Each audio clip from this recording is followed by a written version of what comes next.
everybody. How's everyone doing? Thanks for coming on this Tuesday evening. Sorry I couldn't stream yesterday on our regularly scheduled Monday stream, but I had to get my car and I had limited options, so it is what it is. But hello everyone.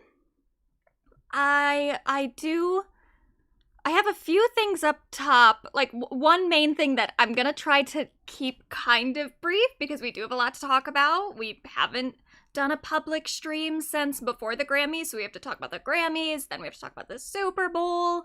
There's a lot to get through, but I do have some complaining to do at the start of this. But also some celebration, I suppose. I guess Doechii has come out as a lesbian. Yay. I think I already knew that she was bi, so I don't know if she's just, she's done with men completely now. I'm not sure. I guess so. I guess that's why she decided to specifically say she's a lesbian. But yeah, I guess she has this new Instagram account, because at first I was very confused. Everyone was posting this, this like screenshot of this Instagram, and I was like, well, is that Doechii's Instagram? It's not like verified or anything, but I guess, yeah, I guess she started a new Instagram and also is a lesbian now. So yay. I very badly want to know your opinion on Britney selling her catalog. I don't really have much of an opinion on it. It's something that people do sometimes. I'm not totally surprised by it. Bieber did it a bit ago. It's something that, like, from my understanding, it's something that you do for, like, tax purposes, because you get money from your music, you know, throughout the time that you're getting money for it, which then that affects your, like, annual income, which then affects the tax bracket that you're in when you file your taxes. So people sell it sometimes. They sell their catalogs so that they get, like, all the money that they'll receive for however long they've calculated it for up front, and then they can put it into one account, maybe even accrue some interest on it, and then they don't have to pay taxes on it annually. They just get it the one time and then they're done, and so that puts them into, like, a lower tax bracket throughout the rest of their life. So that's why people do it sometimes. I do understand the, like, yeah, stuff with her you should be somewhat skeptical of because of the amount of people around her that have taken advantage of her, but I don't know. I think that there are legitimate reasons for why she would do it, but I also, yeah, there's other stuff in her life and around her that I'm more, like, actively concerned about, but that in particular, I'm like, I don't know, it's just something that rich people do sometimes. It's like a good business decision if you want to skirt your taxes, which I don't love that. I don't love that it's, like, a moral decision to decide to, like, find loopholes to pay taxes, but, you know, it is what it is. She probably has some sort of, I don't know who her business manager at this point would be, because she did fire Lou Taylor, or Lou Taylor quit, I guess, during the conservatorship to try to save face. So I don't know who's making those decisions at this point, but I would assume she just has a business manager that told her that it was a better option, that it was a good idea. I don't know. But anyway, the thing that I wanted to complain about, you know, I try to keep my complaints about other content creators to the members' streams. I try to keep those behind a paywall because I don't want to get stuck in, like, a back and forth with anybody. And also, it's just not what I want my public content to be made up of. I want to talk about more, like, broad cultural stuff that's a little bit more impactful on, like, a wider scale. I don't want to just get sucked into creator drama. However, I do make an exception when it comes to Hasan Piker. And I'll always make that exception. And it's not because I hate Hasan. I don't. I like him fine. He just pisses me the fuck off sometimes. And this is one of those times. And the thing is that Hasan is famous enough at this point, and he is kind of mainstream enough. Like, he got name-checked twice during the New York mayoral debates. So Hasan has gone above the realm of just internet celebrity at this point. And also, again, it's like most of the reason that I do it is I'm not trying to get into like a back and forth with anybody. I don't want to become a part of any sort of internet drama. But Hasan is very like drama averse.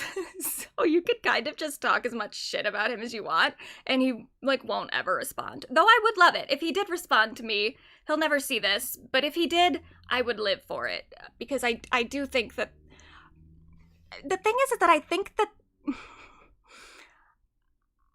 that there are a lot of people, especially women around Hasan, who are not telling him how they actually feel about some of the things that he's done. In fact, I know that. I know that there are women who he has collaborated with, who he is friends with, who he respects, who are in his orbit, who have feelings and thoughts about some of the things he's said and done in relation to women's issues, who have never said those things publicly, and I don't believe I've ever said them to him privately either, or if they have, he's just ignored them, which, that's not much better. But I think that Hasan could use a bit of a talking to on occasion. But that's sort of part of my issue here. So if you don't know, he got banned on Twitch for something somewhat recently. I don't even remember what it was. I think he said something involving the word Zionist. I don't know what he was saying. I remember like at the time thinking like, oh, that's stupid. He shouldn't get banned for it. But it's so stupid at this point that I don't even remember what it was. But he got banned on Twitch for like a couple days. And so he started streaming on YouTube for a second. And then when he got unbanned on Twitch, he was dual streaming, and I thought that was a great idea. Because while I have always been very, very critical of Hasan, I have also extended a lot of grace, I think, and been very understanding of the fact that, like, he is surrounded by dudes. He has some women in his orbit, but again, I don't think those women are being fully honest with him, and I also don't think that he's asking their opinions, for one thing. I mean, if we look at, and this is kind of the, like, quintessential example, but the way that he handled the Depp v. Heard case, which he'll roll his eyes at that being brought up again, but it was an issue. His coverage was really, really genuinely terrible, and he has consistently defended his coverage, and the way that he's defended it, one, he said that they're rich celebrity Hollywood people, so it doesn't matter, which is very ironic, because it's like, what the fuck do you think you are? You think you're one of the people? You think you're like a working class, just normal guy? I mean, you're richer than Amber Heard by a lot. By a lot.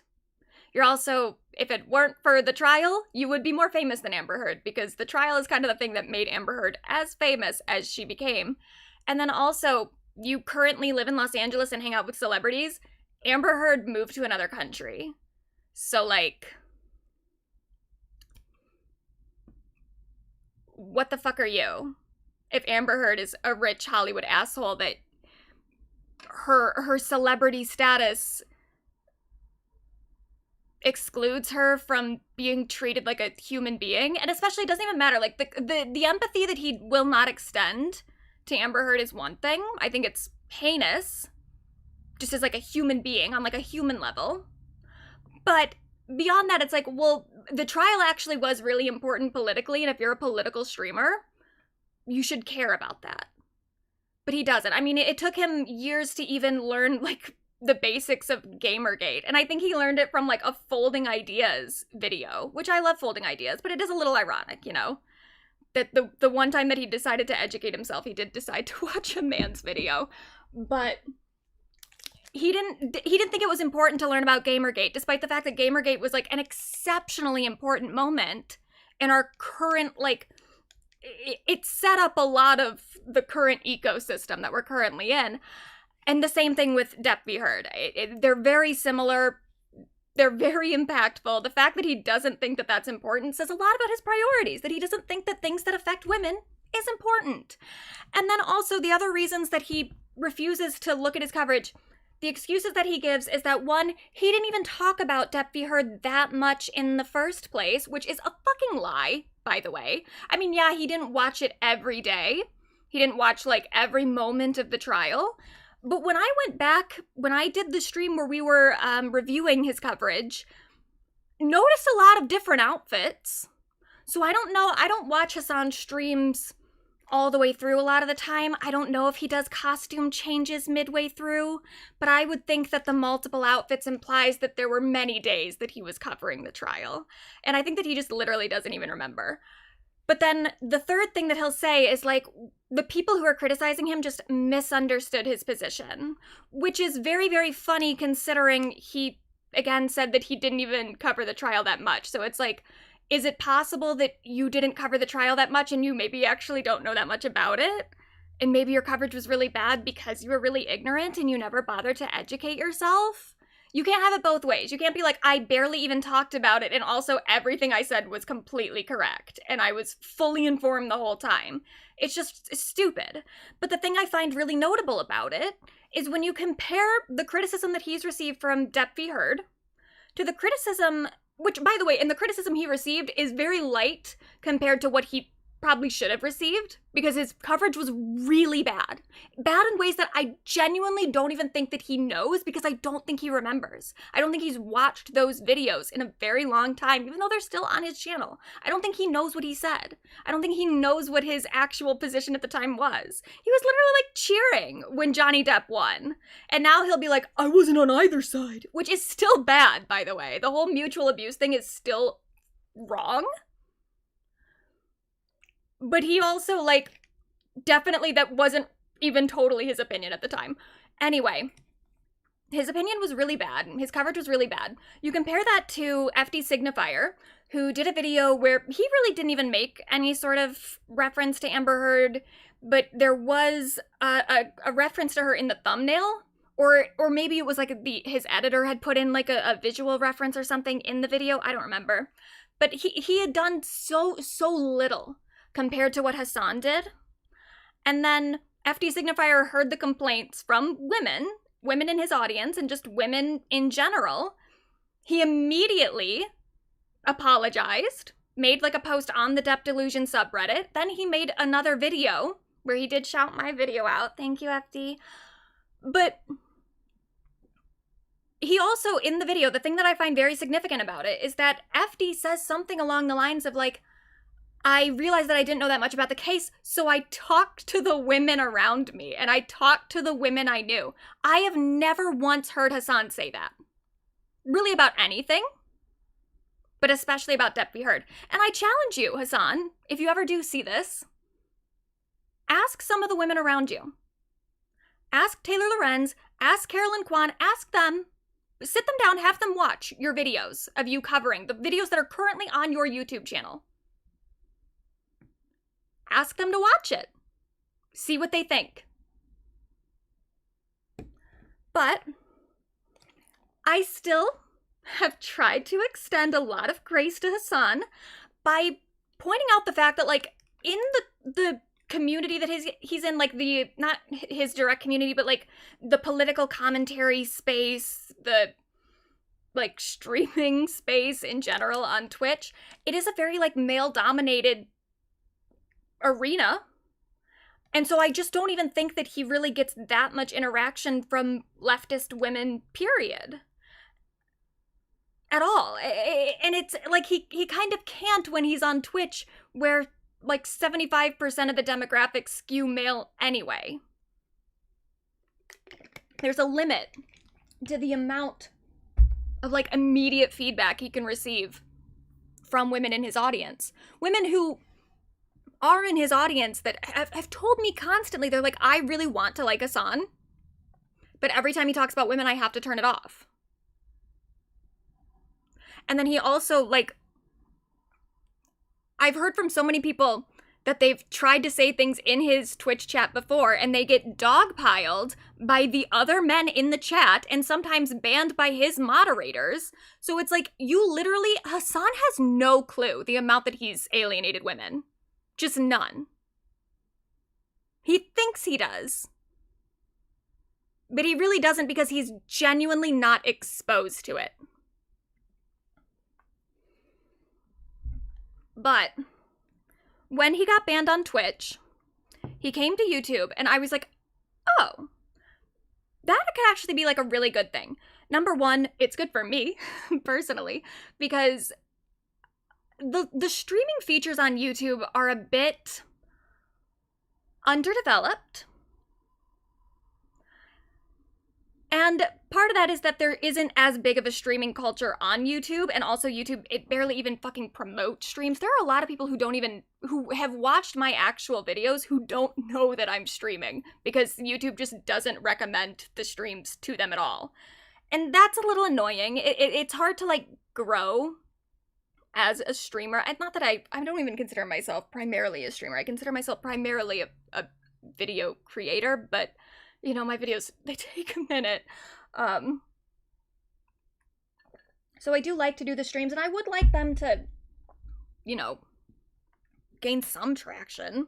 So with Hasan being on YouTube, I was like, that might push YouTube to start taking the streaming community a little bit more seriously, investing a little bit more into like streaming features, and also, again, just promoting streams more. So just selfishly, I was like, Hasan being on YouTube is good for me, specifically. But then I also thought that's kind of good for Hasan too, because, again, I think that his audience is just kind of always doomed to be dominated by young men like, I don't know, 18 to 35. And there are just a lot more people out there in the world that he might benefit from hearing from, and who would benefit from hearing from him too, you know? And that's part of the reason too that I shit talk Hasan a lot, is that he has become like the de facto representative for the entire like leftist community. And that's kind of a problem if his specific community, especially on Twitch, is pretty alienating to a lot of people. It's not good. It's not good that the progressive leftist movement is thought of as a space for dudes. For straight dudes, for white dudes, for young men in particular. There are a lot of other demographics that should feel like they have a place in the leftist community that don't feel like they do, in part because of how the men at the center of that community operate just on a daily basis and operate within their own, like, platforms. So I thought, it's good that Hasan is on YouTube. That'll widen his audience, not just in numbers, but in the diversity of the audience itself. He'll reach more people, and he'll get more feedback from more types of people. That lasted about, 3 days. And he's already decided that he's going back to Twitch exclusively, and his reasonings are just so fucking stupid. And I need to talk about it for a second. Don't want to separate the audiences. Okay? I don't want to separate the audiences, because on Twitch, if you have 15K and on YouTube you have 10K, that doesn't mean you have 25K total viewership. Okay? Because it splits the audiences. On Twitch, if you have 30K, you have 30K. You have a higher likelihood of reaching the top of the directory. You have the higher likelihood of reaching the top of the directory. If I just cared about money, I would continue restreaming on YouTube. YouTube generates a tremendous amount of... This is the thing, too, is that Hasan always thinks that he's more principled than he actually is, because he doesn't care that much about money. And I do agree with him on that. I will stick up for him in that sense, that he a lot of the decisions he makes does limit the amount of money that he can make. He is not as rich as he could be, for sure, 100%. But that's not equal to, like, actually having principles. You know, it's not all just about that. Because here's the thing that I think actually motivates Hasan and actually dominates his decision making. He's just stubborn, and he has routines that he refuses to change in any meaningful way.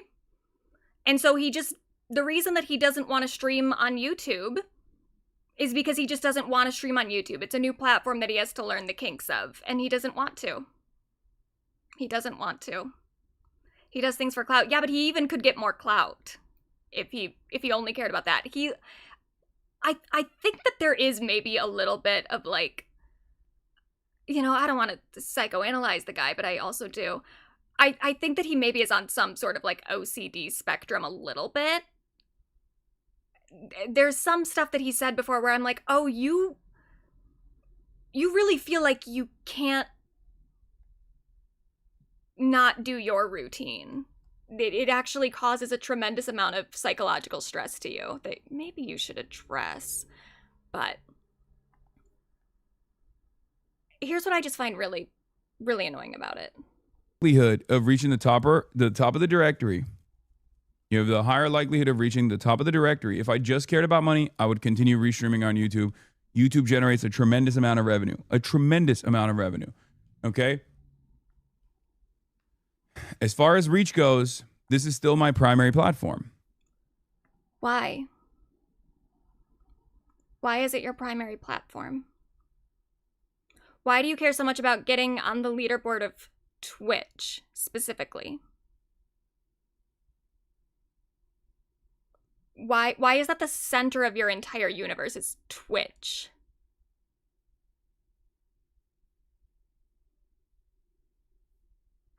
And the reason why I'm going to continue doing it is because this is my fucking primary platform until I get banned. At which point, now I know I have a plan. I can go back to YouTube and become a full-time YouTube live streamer. Okay? Instead of saying you view count Andy'd yourself or this is a view count Andy situation, understand that the view count in this circumstance is quite literally market dominance of ideology. What is the market you think is important, though, Hasan? Because you know that there's a broader audience on YouTube than there is on Twitch. And if you care about market, what did he say? Count in this circumstance is quite literally market dominance of ideology. Market dominance of ideology? So you just want to dominate, you want your ideology to dominate the marketplace of Twitch. Specifically. Yeah, I know. Yeah, if you're on the leaderboard, you're recommended to everyone who logs to the site. That is true. But that's what I'm saying though, is like, but why is that the only site that you care about? When that is already so limited. Twitch is incredibly niche. It's not a mainstream platform. If you care about market dominance ideology, go to a larger market where your ideology can have more impact. Instead of just specifically focusing on the demographics of Twitch. You want to have more streaming or whatever. You want to compete with Asmongold. Is that the only audience that you think you could pull to your side? Is just Asmongold audience? Because quite honestly, I think that there's a limit. I think that there's a limit to the amount of people from like Asmongold's community that you can pull over. I do think it's admirable to try to pull some of those people over. I'm not gonna like downplay that. I think that that's like an important thing to do. But at the end of the day, a lot of Asmongold's community is full of people that you're never gonna win over. But you can win a lot of other people over on YouTube if you care so much. Like if you truly want your message spread as far as possible, limiting yourself to Twitch makes no fucking sense. Just none. Okay? Market dominance for an idea, because it doesn't just mean the bigger number. What means for a higher viewership is a higher likelihood of bringing in fucking normies. Not just like... Where do you think the normies are, Hasan? You think they're on Twitch? Twitch, the home of the normies. Let's be honest, dude. A lot of the people on Twitch are fucking weirdos. They're weirdos who are on Twitch because they're so goddamn online. People who watch YouTube are like my parents. My parents have YouTube TV. That's their cable now. They watch YouTube. My dad watches fucking Watch Mojo all the goddamn time on YouTube. You want to reach the normie audience? It's on YouTube. YouTube.com.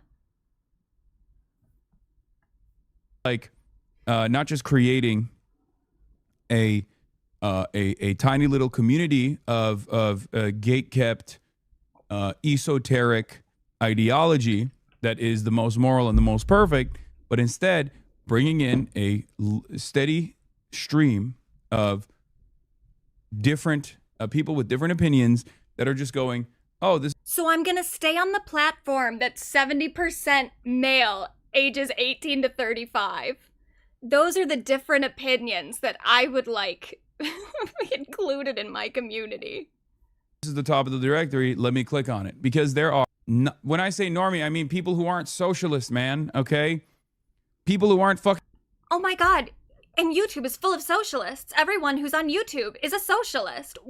Yeah, okay, I get that, like, you can make these, like, smaller distinctions of what you mean by normie. But the fact is, the normie audience is on YouTube. Whatever way you want to slice it. Whether it's people who are or aren't socialists, whether it's, like, it does kind of feel like, to him, normie means man.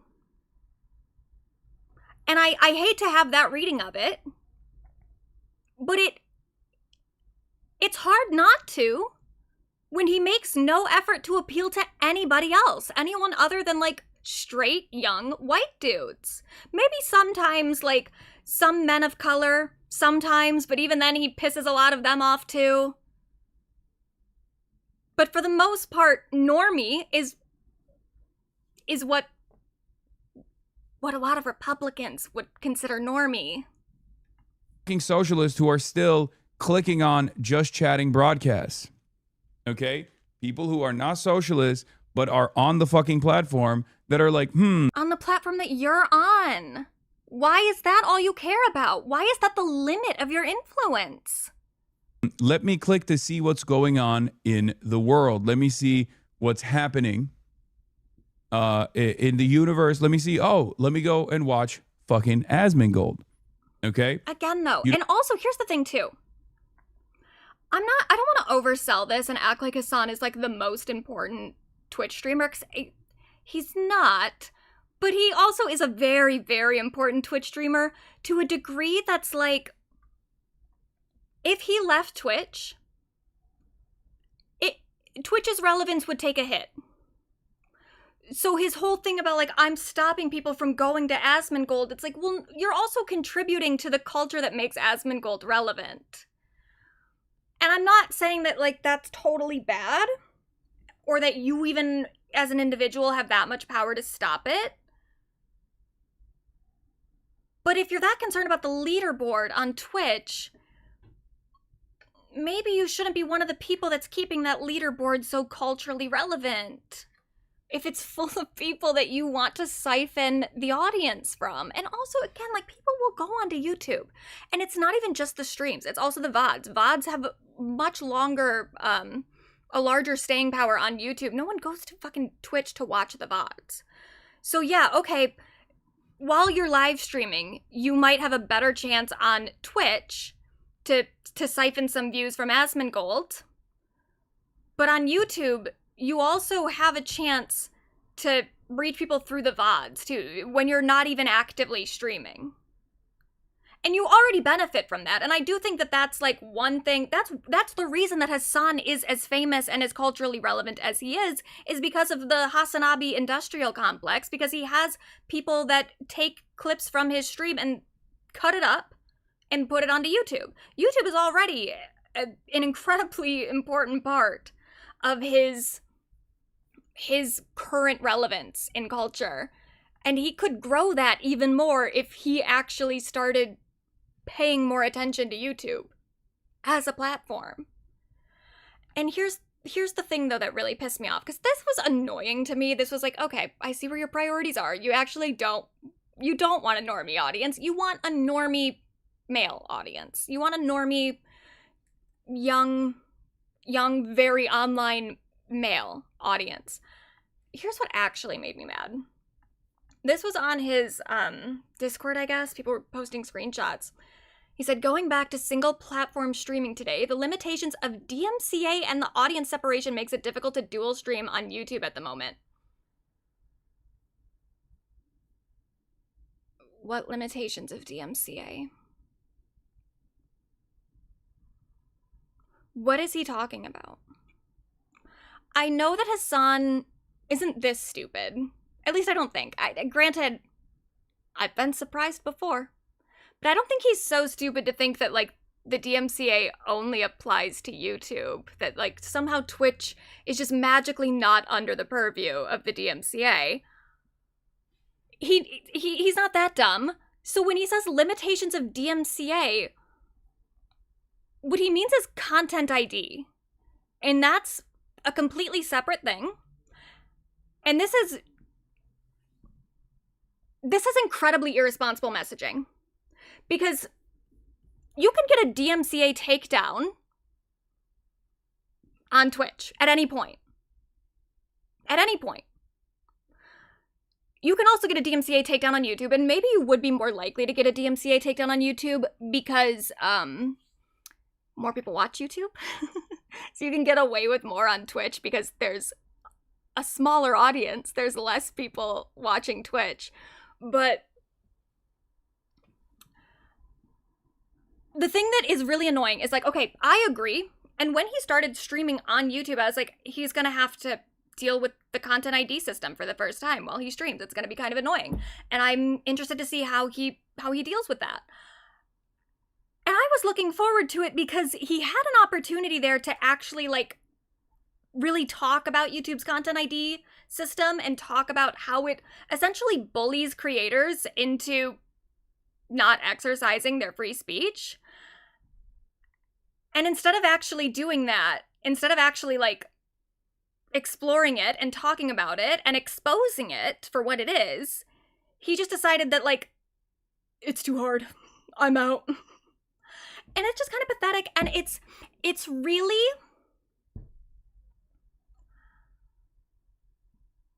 annoying because I am on YouTube and I have to deal with the content ID system all the time.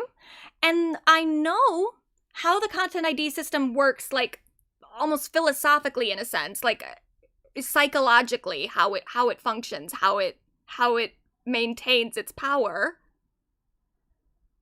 It maintains its power by making disputing copyright claims inconvenient and intimidating. But you can do it. Do you know how many times I get copyright claims on these streams? Every time. I get a copyright claim almost every day.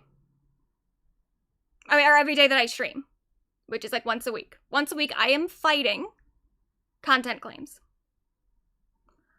And I understand, like, there are times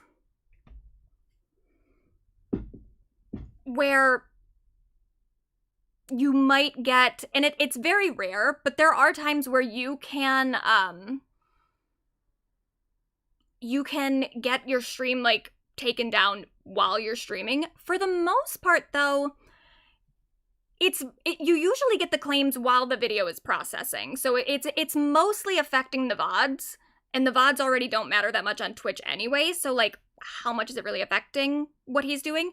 He probably would have to start changing the way that he does content because he is pretty loose with his streaming of content, like copyrighted content on Twitch. And yeah, you might have to curb that a little bit, but that's probably a sacrifice worth making, especially because of the changes that it would make to your content, period. Again, if we go back to the fucking Depp Heard stuff, a big problem with Hasan's coverage is the fact that he never educated himself on that topic outside of the stream.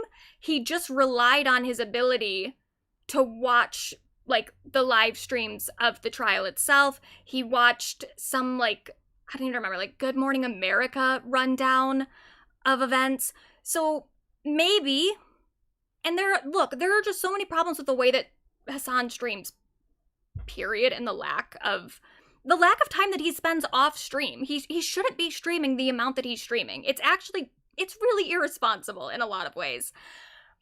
Maybe he could be a more responsible creator if he put a little bit more fucking thought into what he's gonna say and didn't rely so much on what he's going to watch during the stream, which would also cut down on your risk of getting a claim.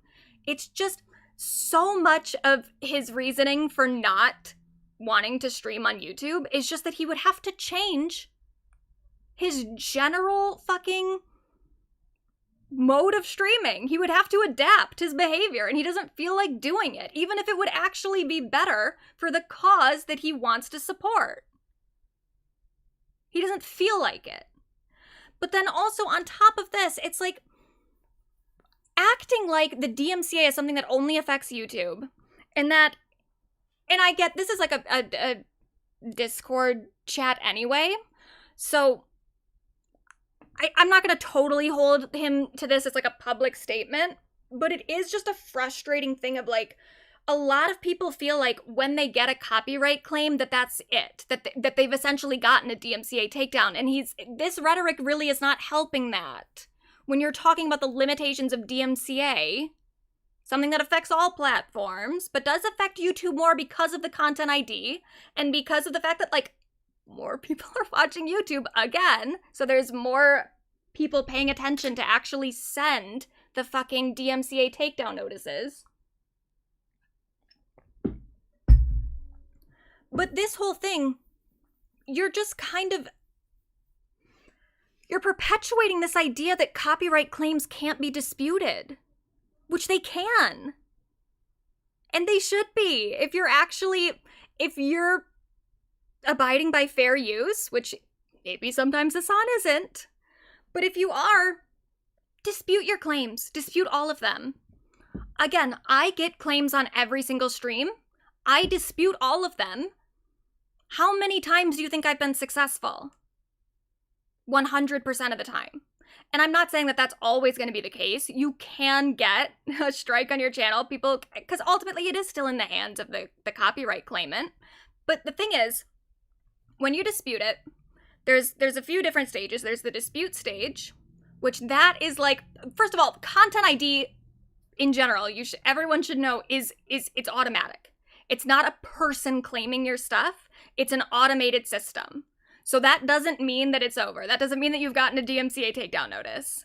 That doesn't mean that anything's actually really happened other than a robot happened to pick up something in your video that it thinks is some other copyrighted material, which sometimes it's not even correct. Sometimes I've talked about before, one of the big things that got me to actually start disputing my shit is because of a copyright claim that I got for a Patrick Stump remix of a Carly Rae Jepsen song that wasn't even in my video.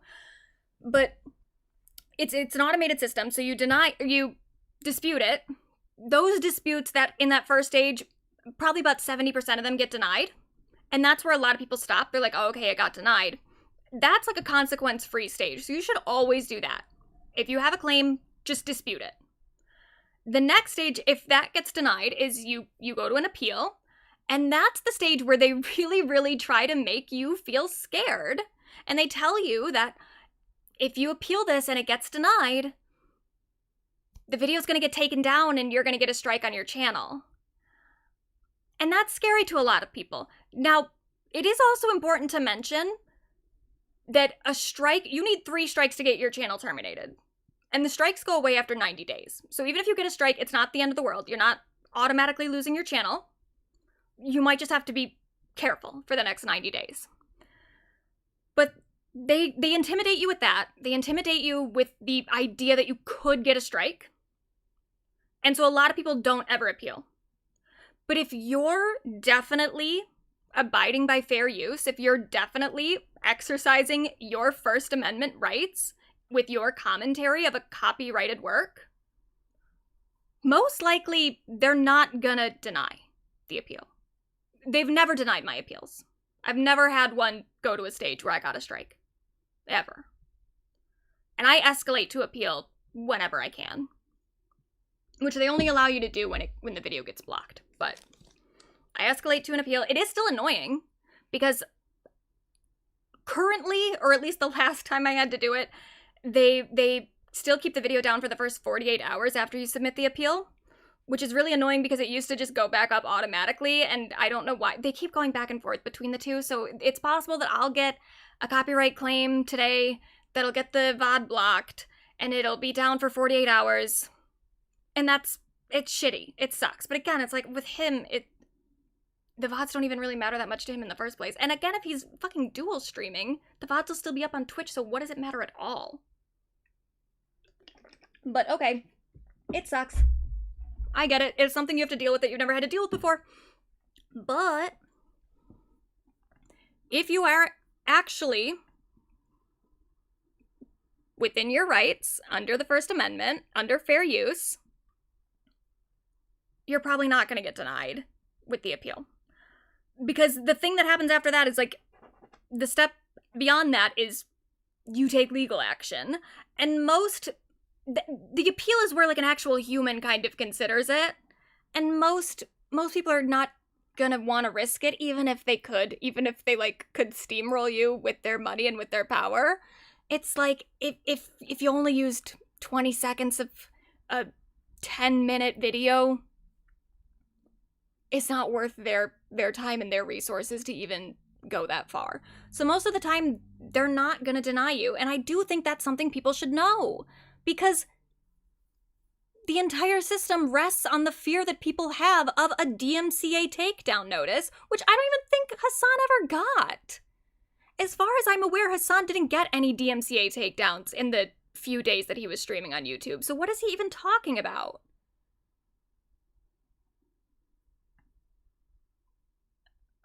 Huh? It's just really irresponsible messaging, I think. And again, this is on his Discord, so it's not like this is something he said super publicly. But I do think that, like, if you're a leftist, if you're someone that actually cares about, like, fighting systems of power, the YouTube Content ID system is a system of power that you should maybe not just encourage people to, like, roll over and die for. So, we're gonna move on. And I'm gonna play stuff during this stream that's probably gonna get me claimed. And also, I do want to say that, like, I'm not saying this is like you should just use whatever you want in your streams. You should still be careful. And I'm still gonna be careful.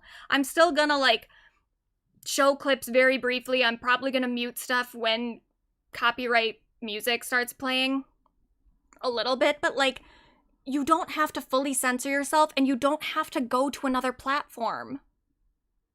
You don't have to.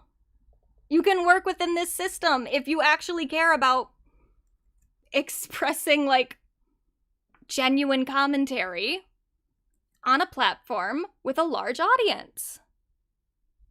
Which I don't think he does. I think that he just wants to stay on Twitch because that's what he knows, and he doesn't want to learn anything else, and he doesn't want to change the way that he does his content, and he doesn't want to be more careful. He just wants to do things the way that he wants to do them, and he wants everyone to get off his back. So that's it, and it's annoying. Fuck you, Hasan. Moving on. Let's talk about the Grammys.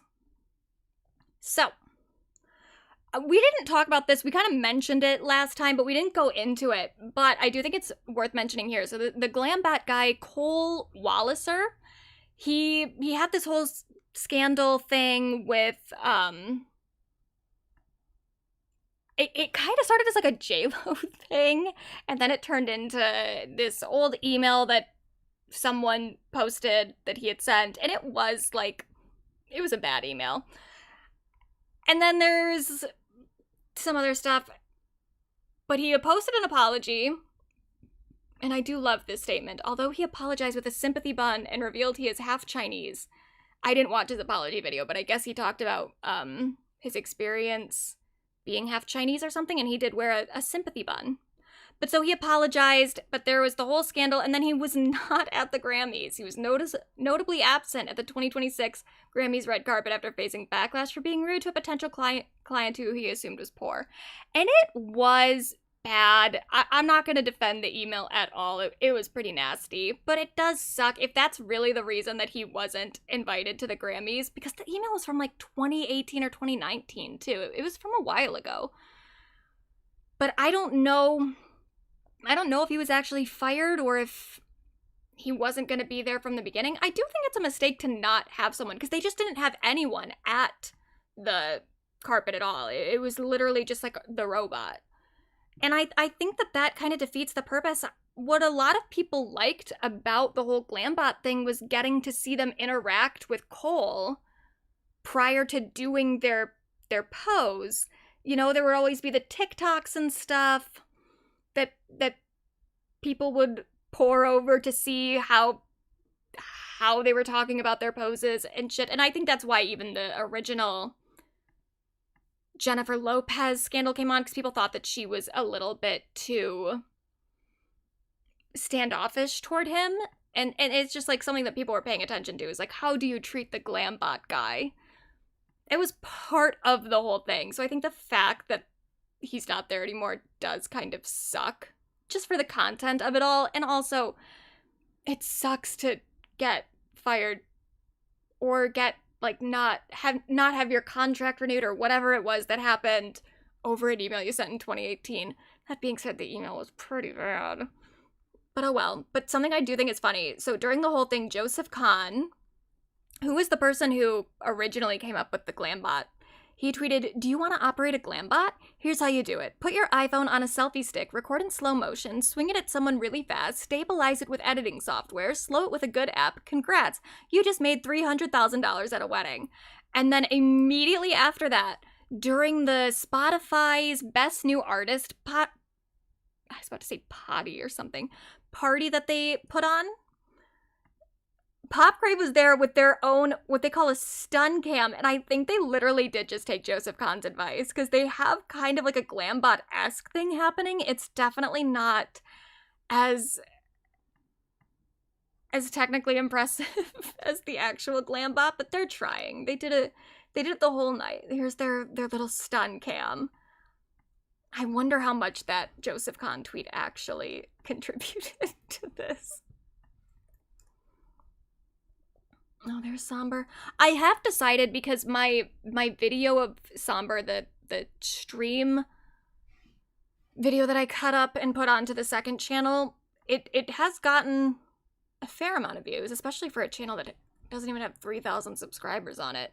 But because of that, a lot of the comments on it are really, really nasty towards Somber in a way that does make me feel kind of bad for him. Like, people are comparing him to that guy David, who, like, probably killed a woman or a girl.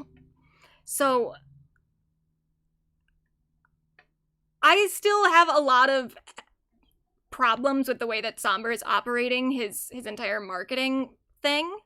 Still don't love it, especially the fan accounts keep going. They keep being weird and promoting parasocial stuff. But the amount of people that just fucking hate him, I am starting to feel kind of bad. And so I am, in a way, I'm rooting for you, Somber. I'm rooting for you to get your shit together and be a more responsible artist with your young audience.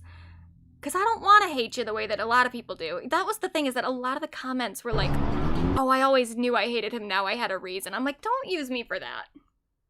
Don't use me to, like, confirm your preconceived biases or whatever. I can see if you did think that some of his interactions with his young fans were kind of weird and you just hadn't had it articulated yet, that's whatever. But if you just, like, genuinely just didn't like him just based off some really abstract vibes, that's your own thing. Like, that's a separate thing. You know, you can hate someone based off abstract vibes and they're not, like, an evil person. So at this point, I hope that Somber just improves. I hope that he starts interacting with his fans differently. But I don't hate the guy. I'll always give him a second chance. But then Kesha she walked the red carpet and then she made a video for her song Red Flag based off of the footage from her red carpet, which was kind of interesting. It's not like, it's literally just almost candid, not candid because she is posing for the video, but it's just stuff of her backstage, and it's just kind of cool even to see the backstage areas and stuff at the Grammys. Like, there's a part where she's running around back here. It's cute. I like it. I assume that she chose that song in particular just because it has the word red in it. But that's fine. Zara Larsson did perform during the pre-show, but she did not perform on the actual Grammys. And then the Grammys, I guess themselves, someone said that's why she deserved the main ceremony stage. And the Grammys account replied and said, did we drop the ball? And yeah, I mean, I do still think that Zara Larsson is not super mainstream at the moment, but it would have been nice to see her on the stage because she is a very good performer. She's got a great voice. She's a good live singer, and she looked hot.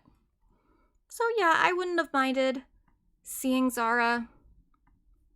Maybe we'll see her next year, though. And then Pink Panthers just made an interesting noise on the red carpet. I appreciate you. You look like $1 million. Now talk to me. This is your first Grammys. Yes. So there's that. Cat's Eye has been very into this, by the way. They even referenced it on the Late Show with Jimmy Fallon, I think. They referenced it during their interview, and then they also made this TikTok or something referencing it as well. Thank you. Appreciate you. You look like $1 million. That's not exactly it. They still do have to nail that noise a little bit more. But I do understand their fascination. Because why did she make the noise? It is so funny. Yeah, I appreciate you. You look like $1 million. Now talk to me. This is your first Grammys. And then they just move on. Yes. They never address it. She is so funny.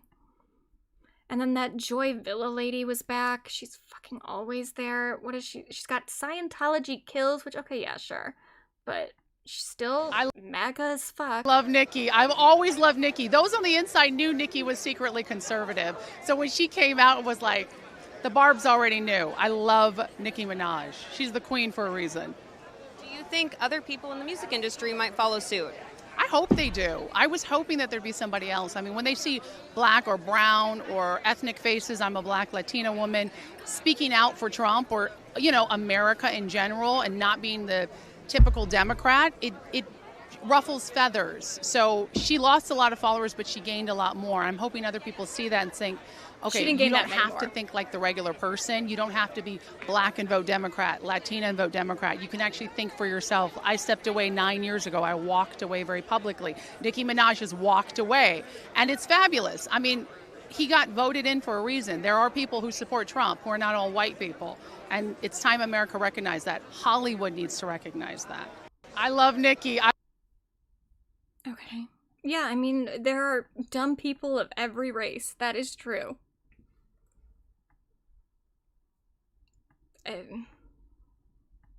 There's definitely more white people, for sure. And then, just going through the performances really fast. This is Billboard's ranking, and I kind of wanted to go through this because I just thought their ranking was absurd. So, all the performances, they decided that Addison Rae's was the worst. Don't agree with that at all. I wouldn't say that it was like amazing. I was definitely disappointed that she wasn't actually on the stage. They did a whole thing for the Best New Artist where they went through every Best New Artist category like back to back. And she was like in the back lot. And then it like transitioned to Cat's Eye, which the transition was actually kind of cool. But she transitioned to Cat's Eye, and then Cat's Eye got to go up onto the stage, and I was like, well, what the fuck? It was a little, I felt like she got shorted a little bit. I wanted to see her in front of the other people in the room, but I still thought her performance was okay. I think that she has a little bit, she's got some ways to go as far as her live vocals, and a lot of people would prefer that she was lip syncing. I've seen that on Stan Twitter a lot of like, oh, I wish she would just lip sync, and I disagree. I'm not fully against lip syncing in full. I understand, especially if you're doing a lot of choreography. I get it. But to me, it just always looks stupid. There's something about it that gives me this very, like, uncanny valley vibe to it where it distracts me. I can't not notice that they're lip syncing. I like it when it's something like, you know, Madonna's Vogue performance at the VMAs, where she didn't even have like a mic or anything. She was just performing the song. That to me is fine, but like when you're holding a mic or you have a mic in front of you and I can fucking tell that you're lip syncing, it's like, dude, I know what someone breathing sounds like and I don't hear you breathing. It's just, I never like it. So I would always rather someone sound a little pitchy while singing live than lip sync. And even that, I don't think she sounds that bad. I think that there are some other songs that she maybe could have performed that would have been easier for her to do live. But I still thought that she was fine. And the dancing was great. Her stage presence was great. I wish she had gotten to be on the actual stage and had gotten to kind of get the feed off the crowd a little bit more. But it was a good performance. I did like it. And then Cat's Eye, I didn't love the Cat's Eye performance, but I just didn't like the song very much. They performed it fine. I just wasn't super into the song. Somber 12 to 12, he was fine. I don't have any complaints about his performance, but I also, like, he's performed 12 to 12 at the VMAs, so it's like, well, I already saw you do that song, and you didn't really do anything different. In fact, I would say the VMA performance was more interesting to begin with, so would have been cool to see him do something else.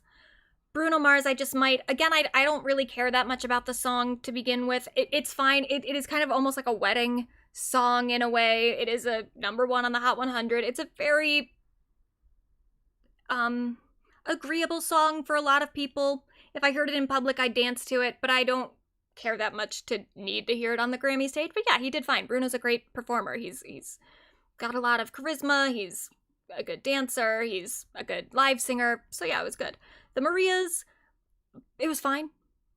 It's not necessarily the kind of music that I would listen to regardless. It's a little too low-key for me. But it was okay. Alex Warden, The Ordinary. This is kind of, I get it, and I don't fault Alex for it, because if you watched, he got a little out of time at one point, and it was an issue with his ear, the inner ear thing that they have. And well, I'm not going to play the music, I guess, because he's just playing his own song, but he said, when you're performing at the Grammys and all you hear is this in your inner ear. Oh, I will play it, I guess, because he's echoing it.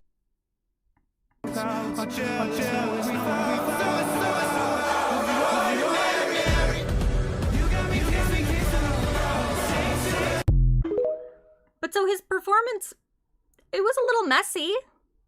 I don't know why. I'm not faulting him for it, but if we're being honest about the actual performance, what we saw on television, Alex should maybe be more up here. Instead of Addison and Cat's Eye and Somber and Bruno and the Marias. This is just kind of insane. It's not Alex's fault, but the performance should be up here. Sorry. And then Clips and Pharrell Williams so far ahead. I honestly don't even remember that one that well. Yeah, I don't even remember it. Post Malone with Chad Smith, Duff McKagan, Slash, and Andrew Watt. For War Pigs, they did an Ozzy Osbourne tribute. It was fine. It was good. I did think it was very funny to see Slash, because every time he wears the hat with the sunglasses, and he's just done that throughout his entire career, and it is very funny to just see him in public, because it feels like I'm seeing a cartoon character. And every time that Trevor was in the audience, like, talking to other celebrities, and Slash was behind them, it was just, he was all I could look at. I was like, what's Slash doing there? Even though I knew he was going to be there. Lola Young, Messy. It was good. Her vocals sounded good. I think the song is a bit silly. I think the lyrics are a little, as they say here, cliche. I think they're corny. And it was a little funny to hear this very serious rendition where she's at a piano and, like, really belting these words. She sounded great, but when I was paying attention to what the words were saying, it got a little giggle out of me. But she did good. I just would have preferred a different song. Reba McEntire, Brandy Clark, and Lucas Nelson with Trailblazer. Don't really remember that much at all. The whole In Memoriam segment went on for a very long time. Very long. Ms. Lauryn Hill with guest medley of D'Angelo and Roberta Flack songs. Yeah. I like that they just say with guest. They didn't feel like writing all of it out. But that was good too. But again, the In Memoriam just went on for so long. Leon Thomas Mutt. I don't remember that at all. Olivia Dean, Man I Need. It was good. It was good. Justin Bieber, Yukon. That's crazy to put it at number 5. And I get maybe I'm just not the right audience for it, but I was so bored throughout the entire performance. Just waiting for it to be over the entire time. He was in his underwear. He was on this big rug, and he was just singing. And he's a good singer. And I don't know. Again, I think that the song is just not really for me. But to put that at number 5, oh, that feels a little weird. I guess maybe people like that it felt more raw in a way. And it was raw. Apparently, all of the performers were given 90 minutes to do their rehearsals. Justin Bieber used 7 of his 90 minutes, it was reported, which is very telling. And it does say something about the pressures that are on women versus men, because absolutely none of the women on this list would ever only spend 7 minutes rehearsing. That's fucking crazy. But okay, I guess maybe that's what people like about it, is that it wasn't rehearsed. It was very, like, raw and emotional. Maybe that's what people like about it. I just found it so fucking boring. I just wanted it to be over. I cannot imagine, even if I'm giving it some grace of, like, he's a good singer or whatever, I still can't imagine putting it at number 5. But okay, I mean, I don't know if I would put Sombras ahead of it. No, I probably wouldn't. But yeah, it wasn't for me. And then Sabrina Manchild, that was a good performance. A little busy in a way. I think that sometimes when you have like a really big set thing, it can kind of distract from the performer, but she still did great. I mean, she's a great live singer. It was cute. It was what you would expect from Sabrina Carpenter. Very charming. Lady Gaga, Abracadabra. I know that I have a bias, but I don't even feel like it's a bias.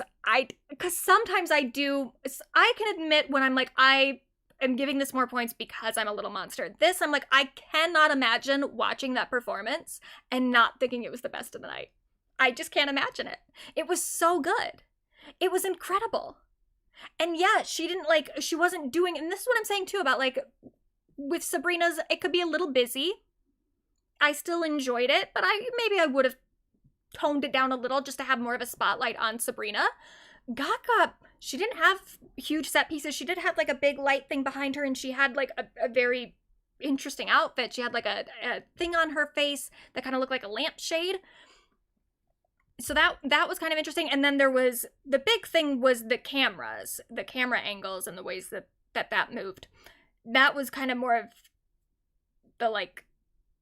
the production part of the performance was very focused on the camera movements, but then her performance it was so good. She was so good. She's so arresting as a performance. Her voice sounded so good. It was a new version of Abracadabra. I was nervous because I was like, I really hope she doesn't do Abracadabra, because she's done that so many different places, and she's done so many different versions, and I would just like to maybe hear some different versions of some other songs from the album, because I did love the whole album, and I would like maybe a little bit of diversity instead of just doing Abracadabra over and over again. But it was incredible. I really can't complain. It was insane. It was great. She's amazing. It was the best performance of the night, and I cannot imagine thinking any differently. I just cannot. Oh, she's so good. And that performance almost got canceled too, because she was touring while they planned it, and she was in Japan up until like the day of the performance. So they really didn't have a lot of time to put it together. They almost canceled the performance, but it all came together in the end, and she was insane and incredible, and I love her so much. Oh, I would love her in every lifetime. Every single one. Because I do think about it sometimes. I'm like, I I've been a little monster since the fame, since like 2008, and I know that probably has a lot to do with my devotion to her, that she just happened to come out when I was in a very, like, impressionable time in my youth. I was, 2008 I was like 12. And so, yeah, she's had a lot of influence on me because of that reason, because I was 12 when I saw her for the first time. But I just still can't imagine. Even if I had never seen her a day in my life, I think that I would have seen that performance and been like, that was the best performance. I love Lady Gaga. She could make a fan out of me at any moment.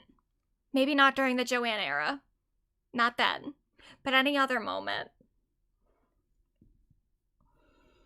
And then Bruno Mars and Rosé Apatow. I think it's crazy to put anything above Lady Gaga.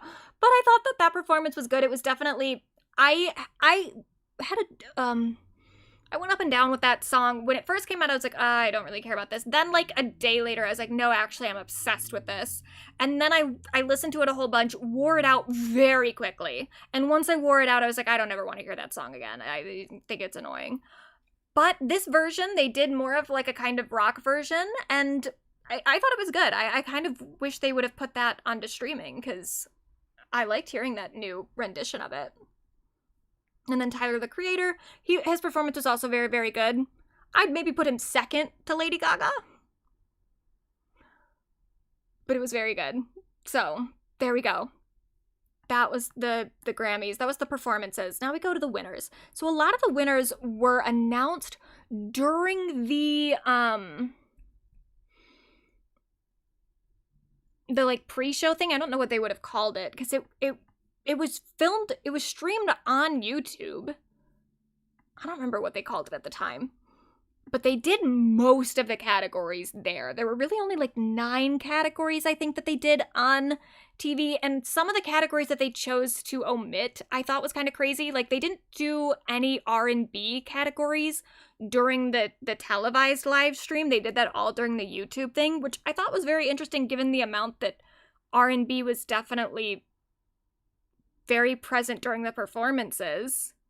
So it's like, clearly you're benefiting from the amount that people want to listen to R&B music, but not enough to, you don't have enough appreciation for it to put it onto the main broadcast. That's kind of weird, especially just like the album category. I think the fact that some of the album categories didn't get put onto the main broadcast is a little disrespectful.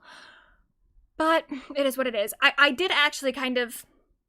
I didn't watch the whole YouTube stream, but I did enjoy what I saw of it, especially because it was on YouTube so they could swear, which was fun. And there were also some performances there, but it was more like back-to-back award givings, I don't know what you would call that. Like, they gave more awards back-to-back. But my girl Haley won nothing.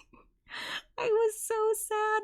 Granted, I didn't listen to the other music that she was nominated with, but I feel very strongly that she was robbed. I feel very strongly. There's no way any of it was that much better than hers. Pisses me off. But then Defying Gravity did win. So that was kind of nice. You know, they got shut out of the Oscars completely, but they won for Defying Gravity, which I guess that's just the way that the like cutoff limitations went, because it's like Defying Gravity was so long ago. That was the first movie. But okay, that's nice that they won something. I don't even remember what the other things nominated were, but that's nice. Oh, I guess they won the soundtrack, and then they also... Or no.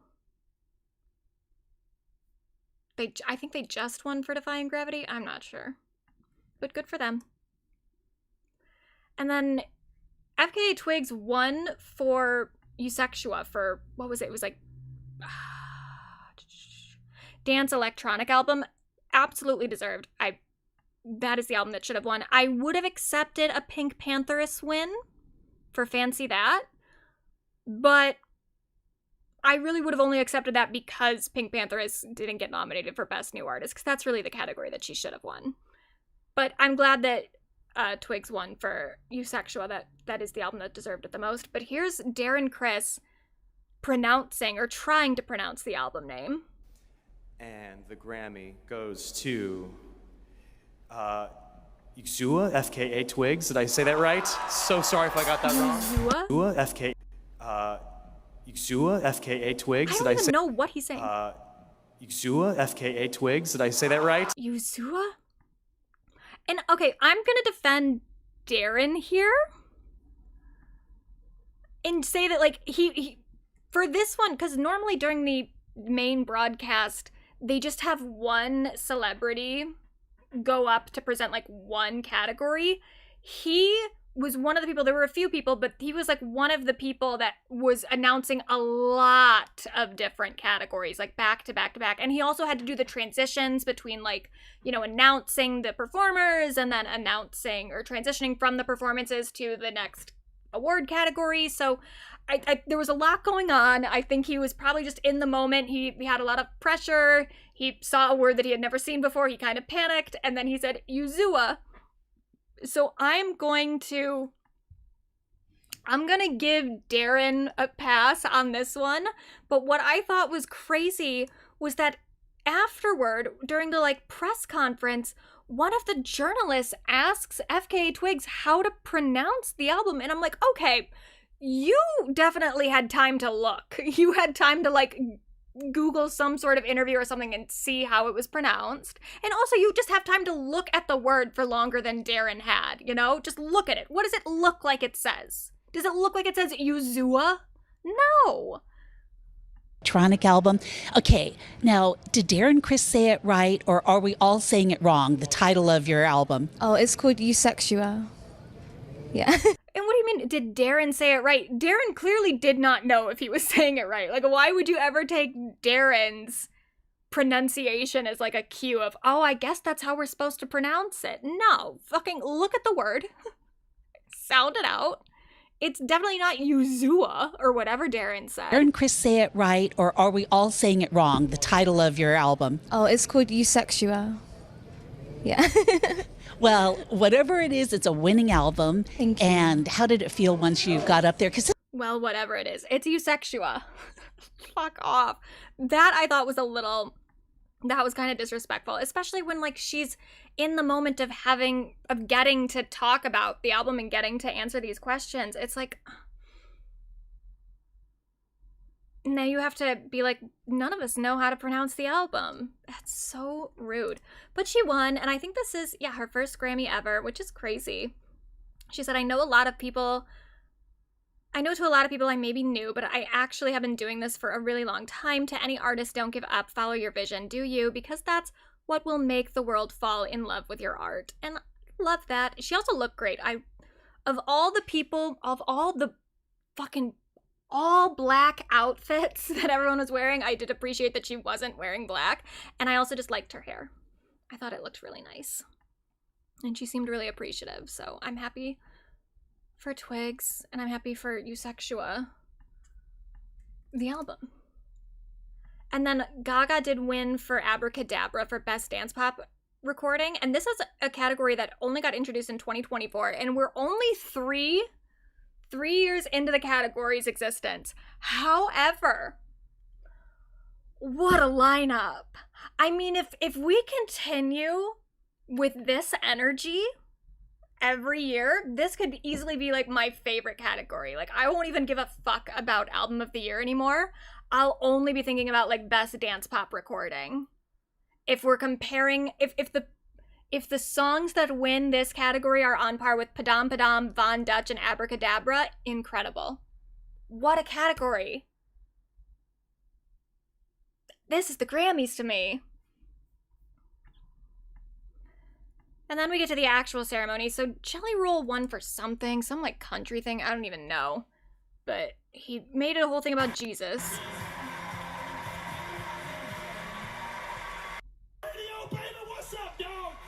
That's why I wrote this album. I didn't think I had a chance, y'all. There was days that I thought the darkest things. I was a horrible human. There was a moment in my life that all I had was a Bible this big and a radio the same size and a 6x8 cell. And I believed that those two things could change my life. I believed that music had the power to change my life and God had the power to change my life. And I want to tell y'all right now, Jesus is for everybody. Jesus is not owned by one political party. Jesus is not owned by no music label. Jesus is Jesus, and anybody can have a relationship with him. I love you, Lord. Now, I have mixed feelings about it. There's like... I do appreciate him saying that Jesus is for everybody and Jesus is not for one political party, because obviously Christianity has been co-opted by the far right, but at the same time, the whole like Christian nationalism movement in America has gained so much traction that at this point I'm like, do we need to be pushing Jesus specifically? Like, you can have a relationship with Jesus if you would like, but I don't know. The preaching toward other people, not my favorite, but okay. I mean, for sure, there are other people other than just, like, white Christians that have, or, like, just white people that have a Christian faith. So I guess it's like, okay, you're being inclusive at least with your faith, but it's like, well, should your faith be the center of our whole fucking country? I don't think so, but I guess that's not what he's saying, but I didn't really love it. But then that didn't annoy me as much.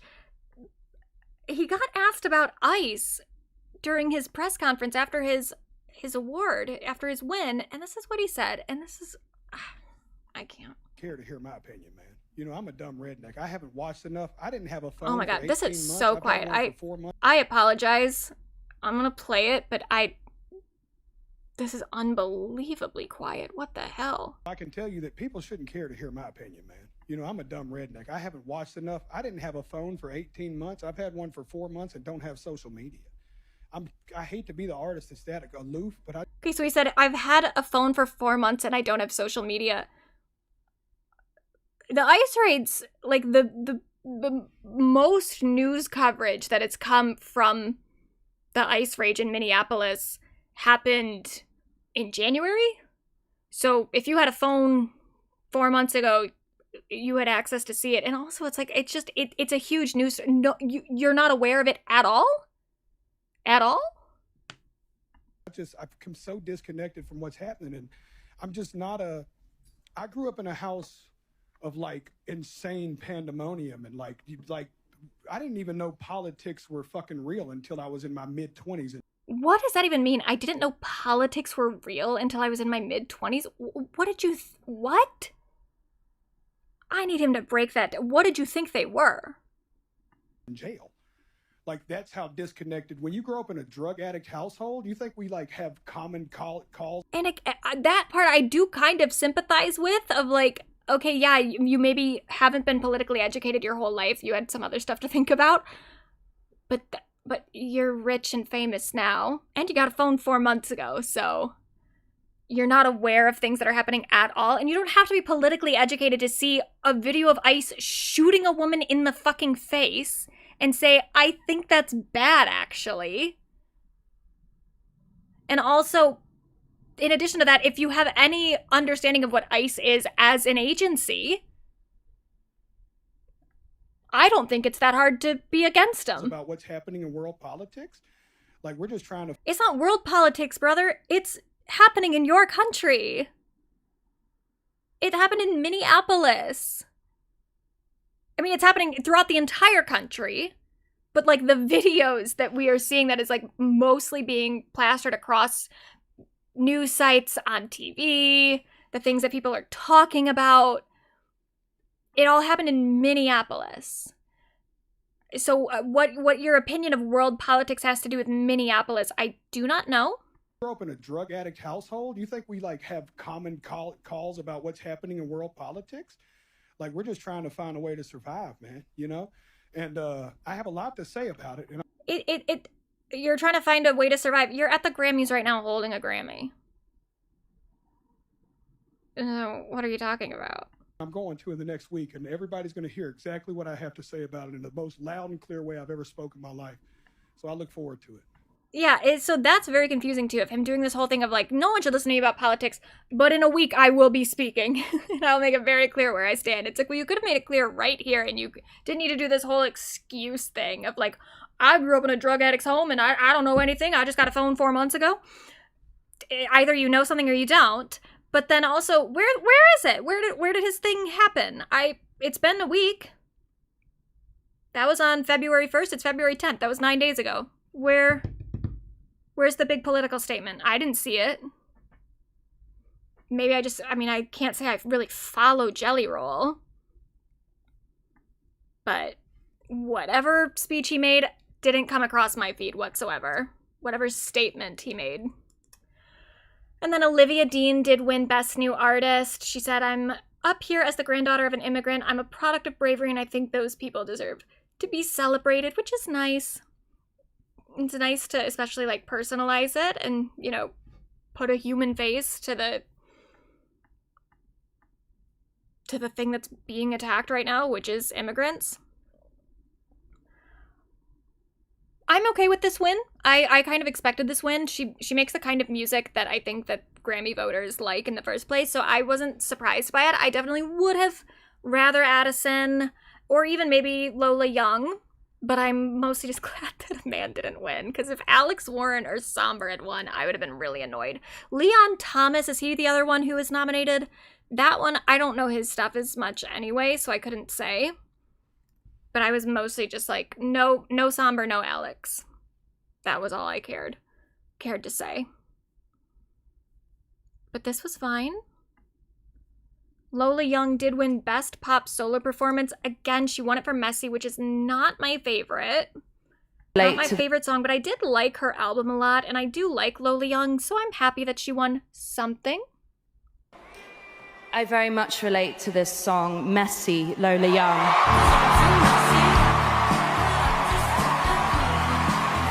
And she seemed very happy and very surprised. And again, I have to... I want to not hate Somber that much, and I do appreciate he does seem extremely excited for Lola here. And he seems very supportive of other artists in general, and that's something that I like about him. So I did just want to say something nice about Somber today. To make it clear that, like, I don't think that he should, you know, go to jail. But she looked really happy. There's Somber clapping for her. And then she came up here. Do you know what I mean? I don't know what to say. Thank you so much. Obviously, you can tell. Sorry, my face. That I'm very, very grateful for this. Nick, we did it. Mom, I love you, everybody. Oh, she is so cute. I do really like her. Then Gaga won for Best Pop Vocal Album, and she said, I just want to say for women in music that I know sometimes when you're in the studio with a bunch of guys, it can be hard, so I want to urge you to always listen to yourself and always fight for your ideas, fight for your songs, fight for yourself as a producer, make sure you're heard. And I agree with that. I like that she said that. Every once in a while, I do want to remind her, you don't have to be in a studio with a bunch of guys. You have other options. Sometimes you seem to center your work around men in frustrating ways. The way that you talk about your male collaborators versus your female collaborators, of which you don't have that many, comparatively. You know, maybe every once in a while you were in a studio with women. That's what Addison did a whole album with women. It is possible. You can do it. Just so you know, Gaga. Just so you know. And then Billie won for Song of the Year. And something that I thought was really cute and funny. You can see here, first of all, I always loved that Gaga was behind like everybody the whole night, so I could always see her, and she's always so happy for other people. But if you watch, as Billie goes to accept her award, this is cut off a little bit, but she first goes to hug Phineas, and then he was hugging his girlfriend, so then she's like, oh, I guess I'll hug my boyfriend. I really do like Billie and Phineas's relationship. I know other people have thought that it was like creepy or whatever. because she writes songs about sex and he writes them with her and she's his little sister. I think that's incredibly misogynistic, to be honest with you, because I don't think that that's something that anyone would say if he was writing songs with his younger brother. I think that it's nice that Phineas is able to see his sister as a sexual being and doesn't judge her for it. So I've never thought that their relationship was creepy. And I like Phineas, just in general. I think that he's nice, and I like how protective he is of his sister, which we will see in a second. So she did say during her speech this. As grateful as I feel, I honestly don't feel like I need to say anything, but that no one is illegal on stolen land.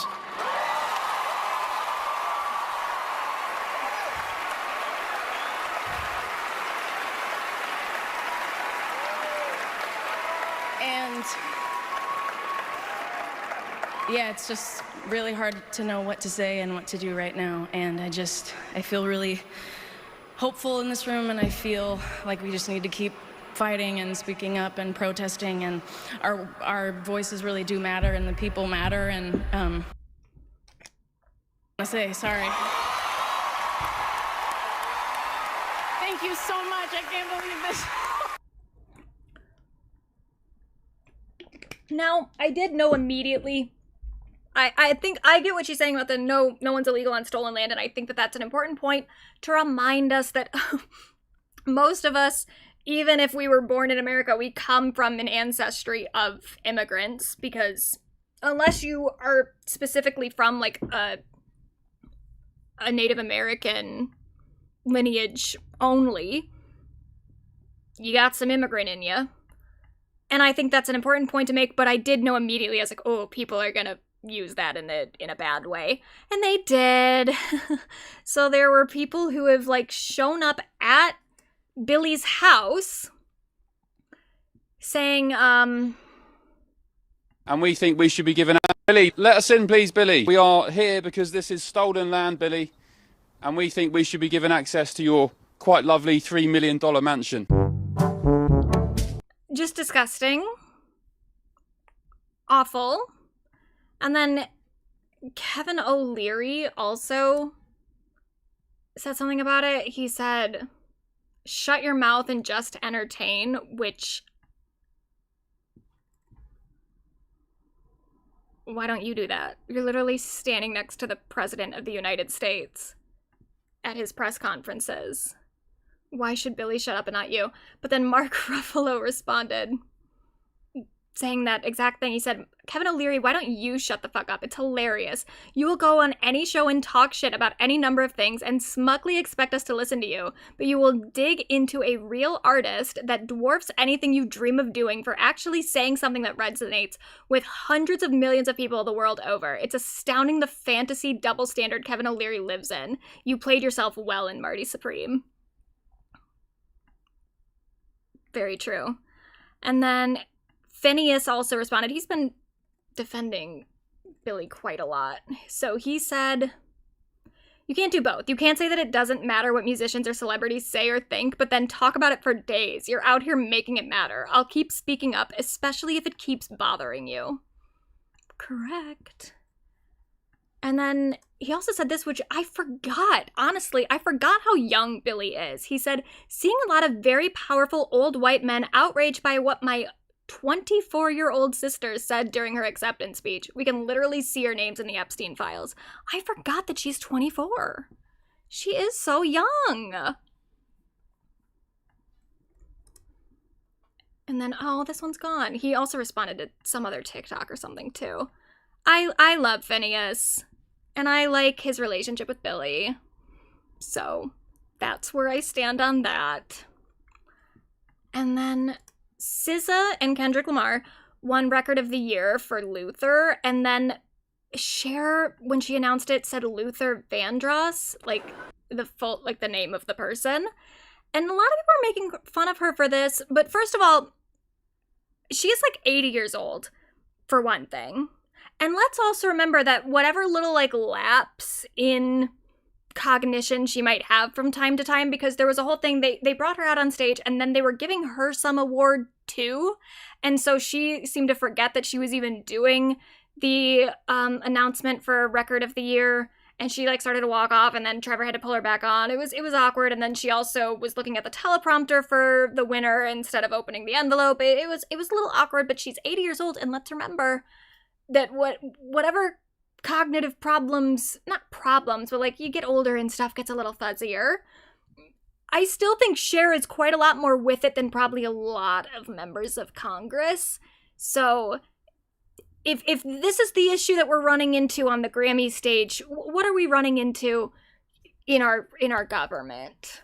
Maybe we should think about it. I don't know.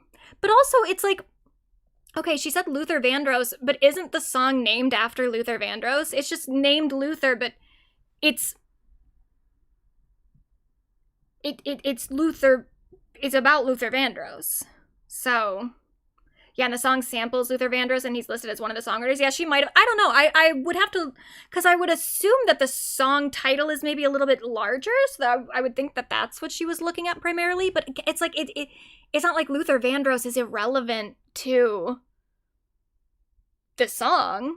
Like, he is sampled, and it's named after him. So, it wasn't a big deal. But then SZA, the queen she is, did defend Cher. Y'all win, but Cher said Luther Vandross. Well, we share the frequency of the song. Like, that's his frequency that allowed us to win and that allowed it to be, like, memorable. So she's not wrong, and she's from that era. Like, she probably really knew Luther Vandross. Of course, her brain and her energy is connecting that energy to the energy that we're sharing. We're mooching off of what Luther already gave us. So we're grateful, and it's like, I wish I could speak to him. Thank you, Luther. Not the camera to God. I don't know. I have spoken to Cher at the Cyndi Lauper tribute, and I was so befuddled by her beauty. She like looked me in the eyes, and I was like, I just stopped talking. I don't know what happened to me, but I love Cher. That's my twin card. She's a queen of clubs. Y'all go ahead and Google what that means. Anyway. Y'all win, but Cher. I have no idea what that means. But then SZA did also speak about ICE on her little press conference thing. Variety. Congratulations. God, these are so quiet. It was really cool tonight to see so many people like speaking out about really important issues, and you've done so in the past with the use of like your songs. Why do you think it was so important for so many artists to speak on something so important on a stage like this? It's just like, it's incredibly dystopian that we're like dressed up and able to celebrate accolades in the material world, and people are getting snatched up and shot in the face on the street, and it just feels bizarre. And I find so many of us don't really know how to feel right now, besides rage and hopelessness, and I don't feel like that's the calling card that I want to subscribe to. I really believe in great possibility. I believe that entropy can breed change. I believe that this is a time when we can dig deep as a community and really learn that, okay, it's not time to count on anyone else but us and our neighbors to protect ourselves, to rally for each other, to be that morale booster, to disseminate mutual aid, to take care of each other. And I just feel like, yay, that's an amazing opportunity. Boo, that this is even happening. And, you know, it's always fuck ICE, but it's just a matter of, I just don't want everyone to fall into despair, because when you lose steam and you lose morale, change becomes, you know, impossible. But it's so not. It's so not. And I'm personally not going. I will not be going quietly into the dying of the light. So I encourage everybody to do the same. And she is correct. And then, of course, our big winner of the night, Mr. Bad Bunny. He won 3 awards. I don't remember what the third one was for, but there was one that was like the Latin Music Album Award, and then, of course, Album of the Year. And he did take the opportunity to also make a statement about ICE. He said, oh, that one's not a video. He said, before I say thanks to God, I'm going to say ICE out. We're not savages. We're not animals. We are humans, and we are Americans. And then when he won Album of the Year, I thought this was funny. You can see someone recorded this during the thing. Harry Styles was the announcer, and you can see him read the envelope while the nomination thing is running. He checks it like 3 times, actually. This is a shorter video, but he did it like 3 times before they said it, which I would do for sure. I wouldn't, because it's like, you know, you don't want to be surprised in the moment, you know, or like, especially what if you were disappointed by the winner? You're like, I need to get my face in check and be ready to say this without looking like a dick. Now, just to, because we're not going to talk about Harry for really the rest of the stream, but just while we're here, I did have to mention, because apparently his ticket prices were insanely high for his Madison Square Garden shows. And Zayn Malik, his former One Direction bandmate, maybe seemed to throw some shade at him at his own concert recently. Okay, so I just want to say a big, big thank you to each and every single one of you for being here with me tonight. Could have been anywhere, but you decided to spend your night with me. Hopefully the ticket prices weren't too high. Just saying. Anyway. I was never a One Directioner, so I don't know, like, is there beef between them? I know that Zayn he left the band first and other bandmates felt a certain way, but I didn't know that it was like an ongoing thing. Is he in the Epstein files? That's crazy. I don't know much about Zayn, to be honest with you. I know a lot of people like him, but I was never my thing. Oh, as an enemy? That's nice. But then Bad Bunny won Album of the Year. He seemed really shocked. It was really sweet. He's very clearly crying a little bit. What a man. Oh, he's so cute. He held it for a second, too. There was a moment, because there was a part earlier in the night where it looked like he had kind of fallen asleep, and I was like, what if he fell asleep? What if he has, like, narcolepsy or something? But no, he needed a moment. And I'm glad he took it. Like, ugh, savor the moment. He seemed genuinely surprised, but I always wanted him to win, and I was always rooting for him. Even against Gaga. And you can look back at the old streams. I said it. I said that I thought that album should win. And he also, the thing is that like, oh my God, why is it, okay, go away, thank you. Bad Bunny did make it pretty far in our Pop Girly 2025 stream. Farther than any man has ever gone in the bracket. And I think that like Bad Bunny, you know, I'm always willing to give men the chance. You know, I don't think pop girliness is gendered necessarily. I mean, it is kind of gendered in the way that women are just expected to do more anyway, so they end up doing more. But I'm always fully willing to give the men a shot at pop girly status, and Bad Bunny is the one who I think has risen to the occasion the most, and I think you can also see that. The brats, when you get a brat doll, you're a pop girly. So they did Zara Larsson in her pre-show outfit, and then they did Benito and his Grammy, and then they also did Pink Pantheress and Zara for their stateside music video. But I was like, yeah, exactly. He deserves a Bratz doll. I don't know that I've ever seen a guy musician get a Bratz doll. That's very fun. And then Gaga and Bad Bunny had some moments during the ceremony. For one thing, Bad Bunny was sitting by himself, which I don't know if that was... I saw this video of him sitting by himself. I don't know if he was sitting by himself the entire night, but I don't know what the reason was. If there was like a political message behind it, or just literally he just didn't have anyone that he wanted to take with him. But he was sitting by himself, and then Gaga came up to him at one point and seemed to kind of like scare him at first. He just wasn't expecting someone to come up, but they had a cute little moment. When Lady Gaga put her hand on your shoulder And you reacted like all of us would react if Lady Gaga touched us in any moment at the Grammys, right? But it was the moments right after where you looked around like, does anyone even know how amazing this is? Yeah. What did she say to you? She said, I love you. And that's it. And I was like, I love you too. I love you. When Lady Gaga... I don't know if I believe him, but I also think that whatever she said to him, that's his business. They can keep that between the two of them. But I don't know. There's something about the way that he kind of hesitates. He's like, she said... I was like, he was thinking of what an answer would be. But that's fine. Keep it between the two of you. That's your moment. You don't even need to answer that question. But Gaga talked about him later.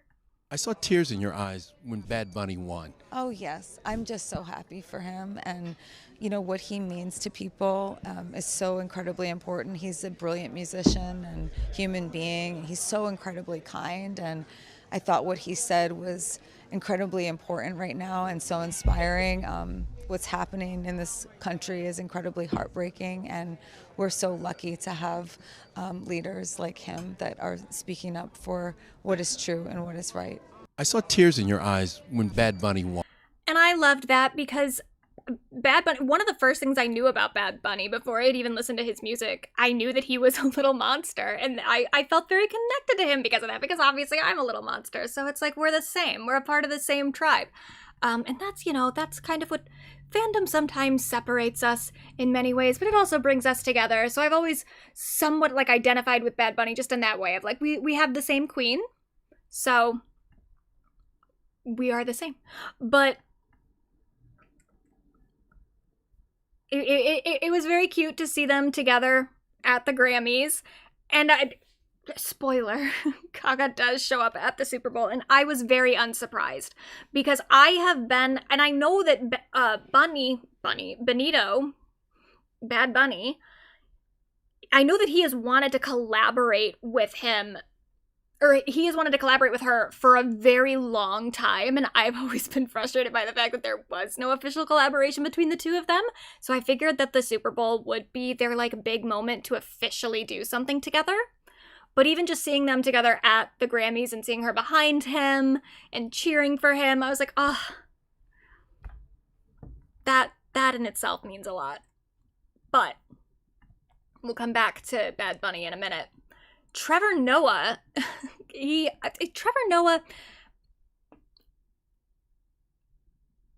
generally his Grammys hosting stuff doesn't like annoy me because he gets out of the way pretty fast. You know, it's like I just really want to see people perform. I want to see the music. So I don't need a host really to tell jokes at all. I just need someone to kind of transition us into the next performance. And for the most part, Trevor Noah is fairly inoffensive in that regard. He gets out of the way fairly quickly. There were a few moments where I was like, okay, hurry up, Trevor. I don't want to listen to this anymore. But that's not really his fault. That's like the way that the production goes. But he did, I don't know if I would even say I have to give him credit for pissing Trump off because I don't think it's very hard. He made some joke about Trump being on Epstein's island. I don't even really remember what it was, but then Trump got upset about it. He said, it looks like I'll be sending my lawyers to sue this poor, pathetic, talentless dope of an MC and suing him for plenty of money. Get ready, Noah. I'm gonna have some fun with you. Disgusting, but also so fucking par for the course for him. And I think probably mostly an empty threat, but we'll see. I don't know. They've been particularly vicious lately. And then the joke that he made, he also made a shot at Nicki Minaj. And then Chrissy Teigen was behind him while he made it and put like a thumbs up. And so Nicki, of course, said something, I don't even know where she said this, but she said about Chrissy, everyone knows Chrissy Teigen had a dick, allegedly. Okay. I don't care. I don't even think that that's true, but even if it was, that's not like a thing that I think is bad. She said recently, she's still on her like anti-trans children kick, but she said that she has no problem with trans adults, and it's like, well, then why do you think this is an insult? if you're not just transphobic to your core. I wouldn't give a fuck if Chrissy Teigen had a dick. I don't think that's a bad quality in a person. Even cis men, I don't think that they suck because they have dicks. I think they suck for other reasons. And some of them are fine. It's a socialization thing, but having a penis is fine. It truly, truly is. And then she also called Trevor Noah gay, so she's not even just sticking with the homophobia. She's also, or transphobia, she's doing homophobia too. She says, Trevor refuses to come out of the closet when everyone in the industry knows his boyfriend, allegedly. Okay. Again, I don't care. Trevor Noah can be gay, and that's fine. Just a nasty woman. And then she's tweeting this with the Trevor Noah stuff about Jay-Z and him dating younger women. And I agree, Jay-Z is creepy, but what the fuck does that have to do with Trevor Noah? Like, at all. And then she continued to be homophobic against Don Lemon, who did get arrested recently for that. That protest that he documented in, I don't remember where the protest was, but in a church somewhere. There was a protest, he showed up as a journalist to document it. He was then arrested recently, which is crazy, but that's still an ongoing thing. So we'll see what happens with that. But she took another moment to be homophobic toward him. Lemon's arrest over his church stunt in Minneapolis. He's since called you racist, unhinged, homophobic, and out of your depth. Anything you'd like to say to Don Lemon? Cocksucker, stop.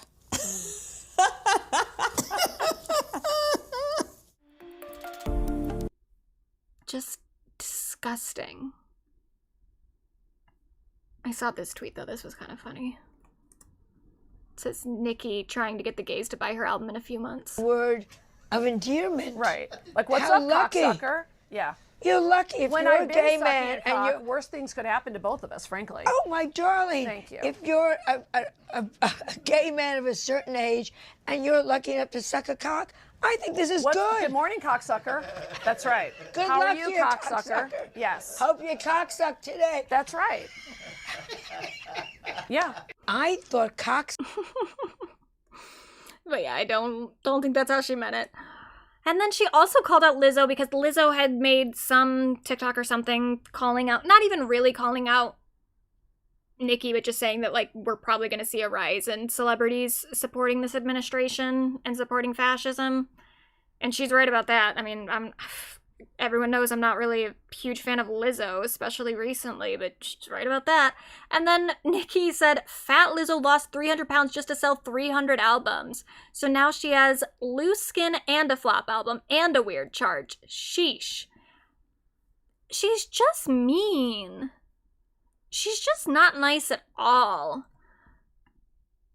That being said, going to Lizzo, and I'm on Lizzo's side on this one. This one I'm pro Lizzo. But let's move over to something else. So, I guess Jay-Z is in the Epstein files. Not totally surprising. There were already some allegations about Jay-Z in relation to Diddy. I don't know the legitimacy of them. I mean, he's in the Epstein files. That part is true. That's undisputed. There are allegations against Jay-Z in the files. If those allegations were ever really investigated, if they were verified, I don't know. So I'm not really even going to speak on that. I do think that Jay-Z has gotten wrapped up in a lot of weird shit before, so I wouldn't be shocked, but I can't say one way or the other what allegations are or aren't true. I have not looked into it very far myself, and I also don't think that they were ever really investigated in the first place. But Lizzo has gone on to defend Jay-Z, and maybe even some other people. I haven't watched this whole video. I watched the first little bit of it, and I was already like, girl, what the fuck are you talking about? So here she is. Going to glam. This Epstein file shit, I have to, it's really frustrating to me because there are 3 million files, right? 3 million documents in the files, because over the course of however long this man has been doing these crimes, every email, every text message, everything, just in general about this man's life, has been put into these files to scan for illegal activities, right? Every text message you sent to somebody. If you stole an apple from Walmart and you were on trial for stealing an apple from Walmart, is every person in your phone an accomplice? Is every person in your phone, is every email you sent to a person or speaking about a person, does that make that person complicit? Does that make that person a bad guy? No. A few things. First of all, he didn't get caught stealing an apple. And I know that she's making this analogy for a reason, but the reason that she's making the analogy is specifically to downplay the allegations and downplay the crimes that Epstein did commit. Because the thing is like, if he was on trial, if someone was on trial for stealing an apple, first of all, no one would go on trial for stealing an apple. That's not something that, like, you would go all the way to trial for. It's just a waste of everybody's time. But, okay, if someone got caught stealing an apple, you know what I would say?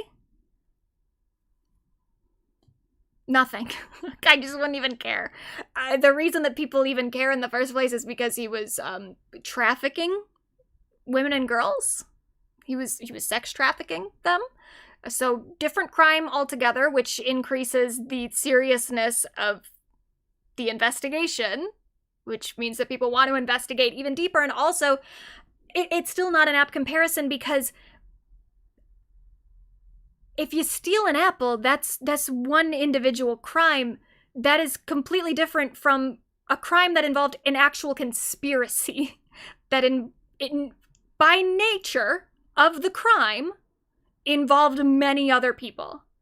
If someone got caught stealing apples and they got caught in like an apple stealing ring, again, I wouldn't even fucking care, because I don't let people have apples. I don't care. But okay, someone gets caught in an apple stealing ring, and it's massive. It's international. This person has stolen so many fucking apples, and so many people have helped him steal apples, and there were so many people that he was stealing apples for that knew very well that he was stealing the apples. At that point, yeah, everyone that he's in contact with, I'm not going to say that they're guilty, but I would ask some questions. I would say, like, hey, did you know about the apple stealing? Especially because the whole nature of the crimes and how Epstein even got, like, the fortune that he had and had the power that he had is because of the crimes he committed. So a lot of his peers, for sure, even if they weren't involved in the apple stealing in this instance, even if they weren't involved, if they knew much about him, if they were a part of that, like, group of people, if they were a part of that, if they were networking in those circles, a lot of them maybe heard about the apple stealing and didn't do anything about it. So yeah, at that point, even if I'm not charging anyone with any specific crimes, I would maybe ask someone who knew him, who was in his phone book, in his text messages. I'd be like, hey, you were talking to this man a lot. What did you know? And that's what people are trying to figure out at this point. And yeah, there are 3 million files to go through. It's very overwhelming, which is why it's so frustrating that members of our government aren't doing an actual investigation, which is then, and I agree that, like, people are getting conspiratorial and weird about it, but one of the reasons they're conspiratorial and weird about it is because the government won't fucking do anything. So now it's on everybody else to be vigilant about this and try to put the pieces together. And so yeah, we're going through millions of files and trying to figure out what the fuck happened. Some of it's going to be irresponsible. Some of it's people are going to get accused of stuff hastily. But this is what we have to do, because that's what we have to do, because that's what we've been left with. We've been left with all these files that we have to sort through our fucking selves. I don't get why you think it's so bad for people to be paying attention to it and paying attention to the people that he was networking with. Especially when he wasn't stealing apples, Lizzo. He was trafficking women and girls. No, it doesn't. And that's the same thing with the Diddy stuff. That was so, I told y'all, the media is so smart. They're going to make you so distracted with celebrity names that you're not going to focus on the problem. You think every party that Diddy ever threw was a freak off and people were fucking and slipping and sliding on? No, well, a lot of them were, for one thing. That doesn't mean that everyone was involved in the freak offs, but a lot of them, like, yeah, there were rapes happening at those parties, even if it wasn't everyone involved in the rapes. They happened there, and it's fair to ask people, hey, if you were at that party, what did you see? What did you know? What did you overlook? But okay, I do think in the Epstein stuff, people are focusing a little bit more on the celebrities than some of the other very powerful people that probably committed more crimes. But, and the Epstein stuff is different from the Diddy stuff anyway, because it's like, the Diddy stuff was specifically using celebrity as a way to, like, victimize women and girls, whereas the Epstein stuff was a little bit more corporate in a way. So those are different in, anyway, I don't think they're, like, totally, there's obviously similarities, but there are definitely things that separate the two of them. And the Diddy one, the celebrity part of it mattered a lot more. But the Epstein one, I agree that, okay, people are trying to dig out the celebrities in the files more and not paying attention to a lot of the other names in there, which is maybe a criticism you can make of some of the stuff that's happening online. But also, again, the reason that that's happening online and the reason that people are focusing on celebrities is because those are the names people recognize. So this is, again, just an issue with the government not investigating it at all. And why aren't they investigating it? Who are they worried that it implicates? And why are you sticking up for the whole thing and being like, hey guys, stop looking into it, period? Baby oil, no! That man had birthday parties. That man had Easter gatherings. That man had Super Bowl parties. That man had Christmas parties, Halloween parties, regular parties. And so now they're saying Mom Donnie's mom, who's a filmmaker, they're like, oh, she's on the Epstein list because But that wasn't even true, I think. I think that was like AI. That wasn't even something. There are definitely things that you can criticize about the ways that people are going through these files and trying to implicate people that didn't really do anything, or that there's no reason to think did anything. And there's reason to also point out, like, some of the allegations are just unverified. We don't even know who they really came from. And that's good in a way, like, the privacy of the victim should be protected, but it's like, we don't even have verification that these were genuine victims. Like, some of it was just as, I thought someone said something about it. Yeah, Princess Kitty Glitter is like, they dumped all the tip line stuff. So yeah, there was some stuff where people were just like calling in a tip line. And that stuff where it's like, okay, that's way more unverified. We don't know, which is why we should, unfortunately, if only we had responsible members of our government and of our FBI looking into it and verifying those things. But yeah, okay, we can criticize some of the ways that people are just taking any information in the files and running with it. But you're confusing a lot of the allegations here with, like, the Mom Donnie's mom and any other random celebrity that happens to show up in the files. Mom Donnie's mom, I don't even think was in the file. Maybe I'm wrong. Maybe I am completely incorrect. But I think that there was, like, a photo or something attributed to her that wasn't a photo of her or was, like, an AI photo. I don't remember. But there's stuff that people are doing that's weird. But that's... You have to be specific about what you're criticizing here instead of just being like, hey, everyone, stop. She was on a guest list for Ghislaine Maxwell's, like, showing of a political film once. Hey, you're distracted. You just want Mom Donnie to be a bad guy or his mom. A girl can go to a movie premiere. You think Ghislaine Maxwell woke up every single day trafficking children? No. I mean, when you're trafficking children, you don't wake up innocent one day, you know? Maybe she wasn't actively every single day being like, all right, here, I'm gonna go traffic some children. But it's like that, when you're a trafficker, you're a trafficker. That's your identity. That's what you do. Period.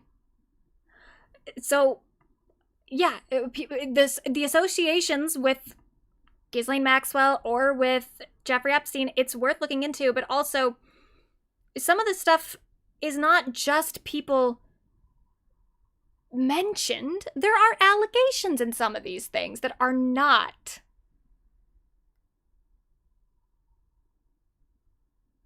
being investigated whatsoever. There are like genuine allegations of people doing things that the FBI is just sitting on and has been sitting on for a while. And now we just know how much they've been sitting on. We're losing the plot. And it's just like the American people in the comments. I knew she was wrong. Jay-Z, I knew he was. Okay, Jay-Z is someone who he has allegations. It's not just a mention. It's not, he didn't just know Jeffrey Epstein. There are allegations. And they're bad. And I'm not saying, I don't know if those allegations have ever been verified, if like the victim's identity was ever verified by any sort of government, person in government, any investigative party, like true investigative party. I have no idea. But there are allegations. And that's enough to alarm people. What did it say Jay-Z did? He was there in Girl, do you really not know? I haven't gotten this far in the video, so this, whatever she says next is news to me. The plot. And it's just like the American people in the comments. I knew she was wrong. Jay-Z, I knew he was. What did it say Jay-Z did? He was there in 1996? A girl. Come on, people. No, it wasn't just that he was there. It was that a girl was drugged and raped. That's what it says Jay-Z did. Like, y'all are falling for it. It's the easiest, oldest trick in the book. And honestly, I'm losing faith in the average intelligence of the American person. Girl, I'm losing faith in your ability to read. It's not just, the document doesn't just say Jay-Z was there in 1996. It says a hell of a lot more than that. And also, as someone else pointed out, yeah, Jay-Z has had allegations before the Epstein files. Yeah. And he also, it wasn't even just Epstein that he was hanging out with. He was very close with Harvey Weinstein as well. He was close with a lot of predators. He was close with Diddy. And that's enough. I'm not saying that Jay-Z for sure did anything, but I think that the likelihood is probably pretty high just because of the amount of abusive, predatory men that he was very close with for a very long time. The idea that he had his hands clean throughout the entirety of his career, slim to none. And it sucks too, because it's like, yeah, and also he groomed Beyonce, that should be enough. Yeah, when he met Beyonce, she was, I don't even remember what age she was. I guess Nikki said, I think 16 or something, but they started dating when she was, what, like 19 or whatever? Like really young. And he was a full-grown adult. And also,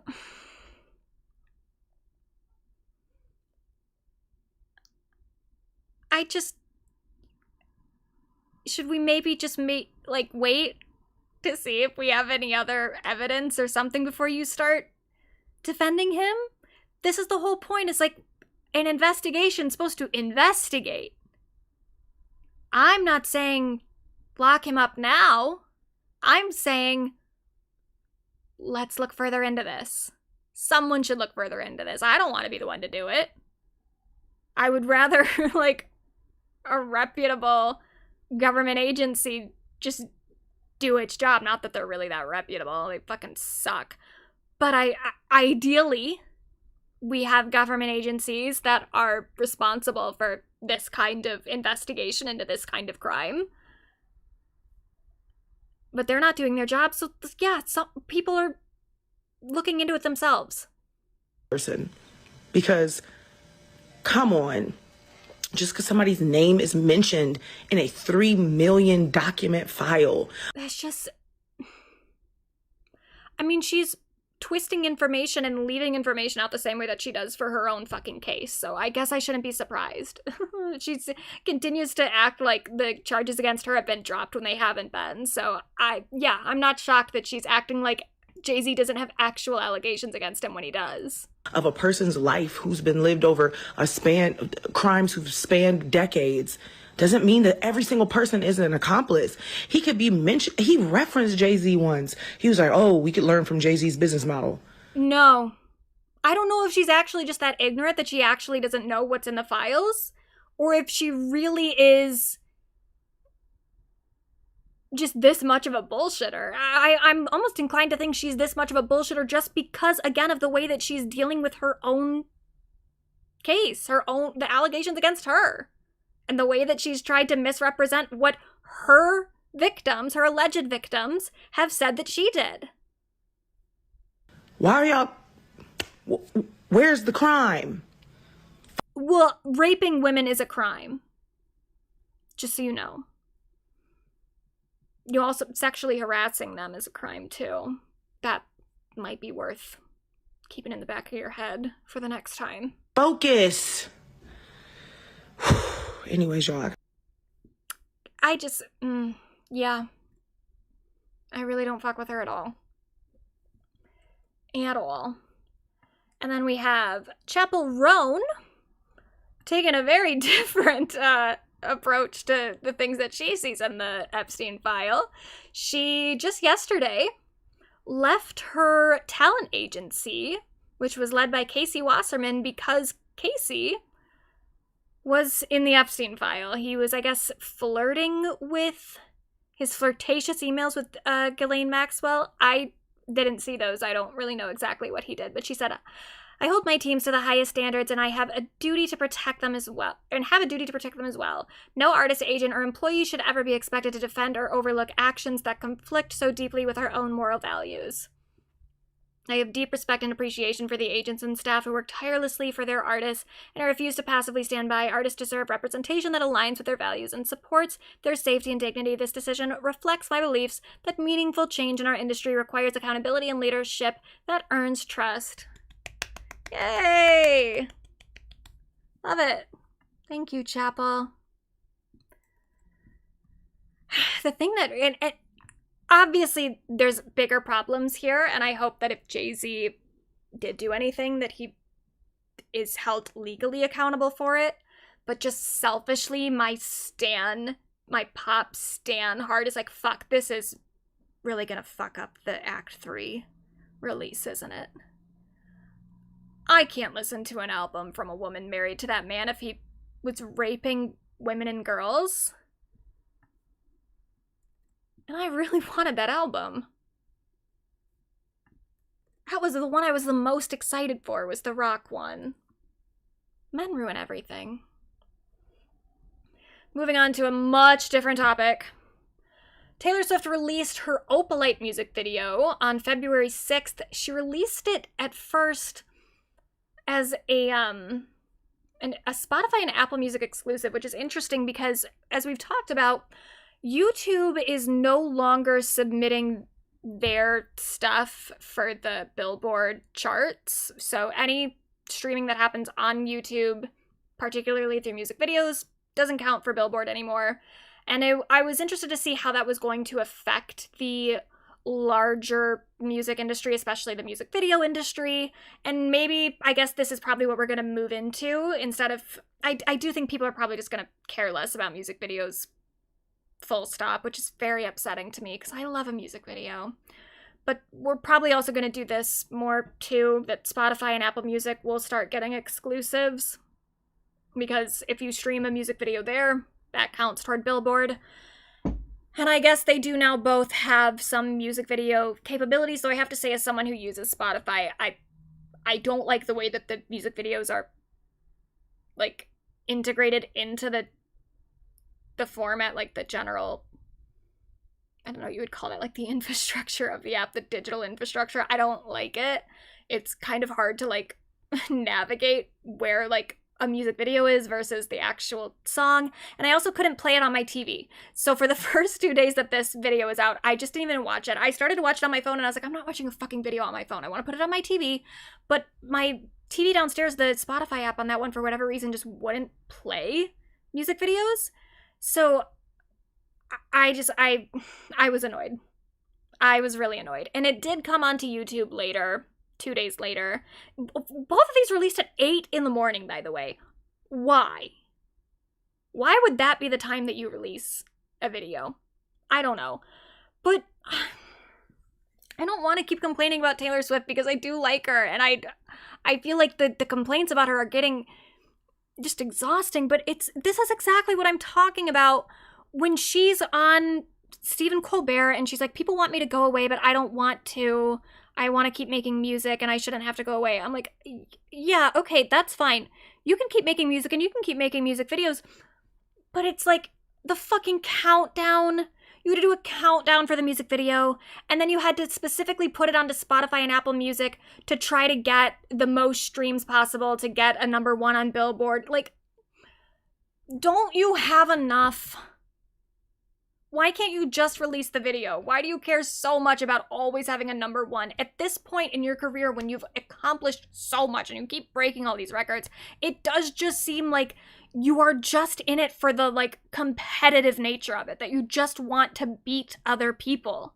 And it feels really weird at a certain point, especially because, as we've also talked about, women are playing a different game than men are. You know, men they're not slaves to the Billboard charts the same way that women are.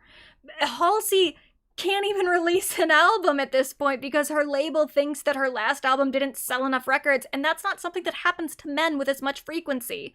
So, like,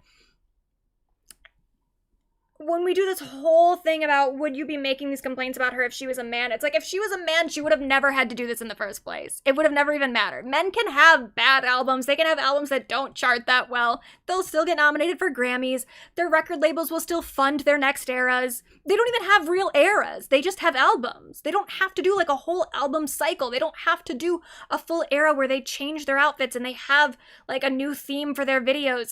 It's just different. Men are playing a different game than women are. So when she does shit like this, she's only ever really competing with other girls. And that's where it gets a little weird to me, of like, you just want to be better than other women. And I don't know why. It seems like compulsive at this point. And it's annoying. You could have put your video straight onto YouTube. It really wouldn't have made that much of a difference. But okay. Try to maximize your fucking streams. Try to maximize the points that you get on the charts. It's whatever. I also don't love the song. I think that the song is okay. I think it's catchy, but my big problem with it, and I talked about it at the time, was the lyrics that are most definitely referencing, or at least lyrics that she for sure would know, are going to be like perceived as a reference toward Kayla Nicole, Travis's ex-girlfriend. And I thought that was pretty fucked up of her to set Kayla up like that for that harassment as like, I mean, just as Taylor Swift for one thing, but as a white woman against a black woman, I just thought it was really irresponsible and really not okay. And in the video, there's this thing, they're kind of playing out the themes of the song where Taylor has a partner, and in her case, it's a rock that she's not super happy with, and then Domhnall Gleeson, who's playing like Travis's character, he has a partner that he's not super happy with, which is represented by a cactus. And then they find each other and they fall in love, whatever. So now her fans are commenting cactuses on her Instagram. And I'm not going to fault Taylor for it, because I actually do think the video is cute. I think it's one of her better videos. And, you know, it's not her fault that her fans are using the symbolism in the video to attack another woman. But it's like, at what point do you say something? At what point do you just say, like, please don't harass my partner's ex-girlfriend. I don't want you to do that. Stop. Don't comment emojis on their Instagram.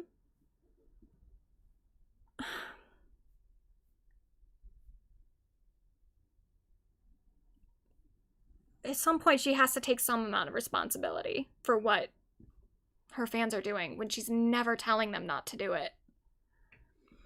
That being said, I am going to defend her a little bit, because I did see some stuff that people were saying about the video online that I thought was not totally fair. So some people were accusing her of copying Sabrina Carpenter, because there's this whole motif of like an infomercial thing, and Taylor, this is from Taylor's, and then Sabrina had done something similar during her tour. And I'm like, it's a very basic motif. It's a very basic gimmick for something. I would not consider that copying Sabrina Carpenter.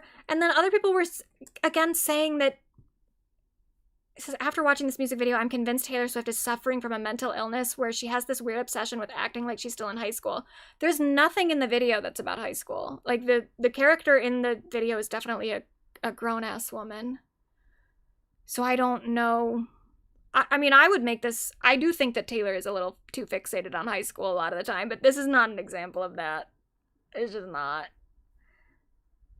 But it's you know, I think that she's worn a lot of people out. People are just kind of annoyed with her, period. So it's like anything she does at this point is not getting taken as seriously, even though I think the video is fine. It is one of her better videos. But people are just kind of sick of it. Anyway, Pink Pantheress was on The Weakest Link. She loves to just show up places, and I love that about her. And this was my favorite moment from it. Food. Which vegetable is the principal ingredient in the Irish pancake dish boxty? Potato. Correct. Anna. Correct. I don't know why, just the way she says potato is so funny to me. Potato. In food, which vegetable is the principal ingredient in the Irish pancake dish boxty? Potato. Correct. Anna. She is so funny. Potato. I love her. And then other music news, Lana Del Rey has a new single that will be coming out on my birthday. So it better be fucking good, Lana. We'll see. And then Miss Carly Rae Jepsen also has a song that's coming out onto vinyl, Disco Darling, which was an unreleased track from years ago. It's a real cute little vinyl. So we love that. And then this came out earlier today. Demi Lovato she's canceling her shows in Charlotte, Nashville, Atlanta, Denver, and Las Vegas. She said, I realize that while I have overextended what may be possible to protect my health and ensure I can give you my all at each show, I need to build more in time to rest and rehearse and ultimately adjust to a schedule with some more time off that will allow me to handle the entire run of the tour. Charlotte, Nashville, Atlanta, Las Vegas, and Denver, I am so sad to say that I will no longer be able to see you on this tour, and I am sorry to those who plan to be there. Orlando, we are moving your show to April 13th, and we'll kick off there. That's harsh. Not to, like, reschedule the shows, but specifically to just cancel them and say that we're not coming at all. That's, ugh. And she's saying it was for her like health. I do wonder a little bit if it was a ticket sale thing, because the tickets haven't been selling very well at all. There's still, she's gonna perform in Detroit in April, and me and my friend were talking about going, and we just keep forgetting to buy the tickets.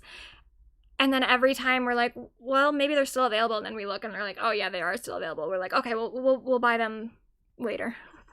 And they just continue to be available, and they're not badly priced either. So yeah, I think that there's maybe not a whole lot of demand for the tour, but she also, her team really fucked up with the promotion for this album. I don't know what to say. I think a lot of people forgot that the album even came out.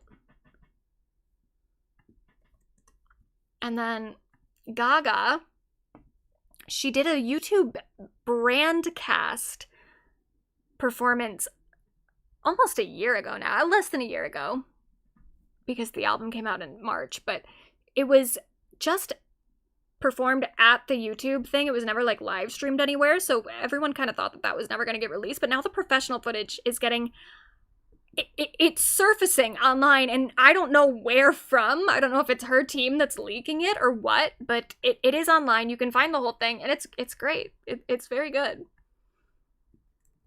I don't know why it's coming out now, but I'm appreciating it. And then this, I just had to tell everybody about this. I don't know if these are still available. I did buy one because I was so excited. I never buy whenever they do these special vinyls that's like there's stuff in the vinyl or whatever. Like when Charlie did the Brat one with the white powder inside the vinyl, I was like, oh, that's cute, but I don't need that.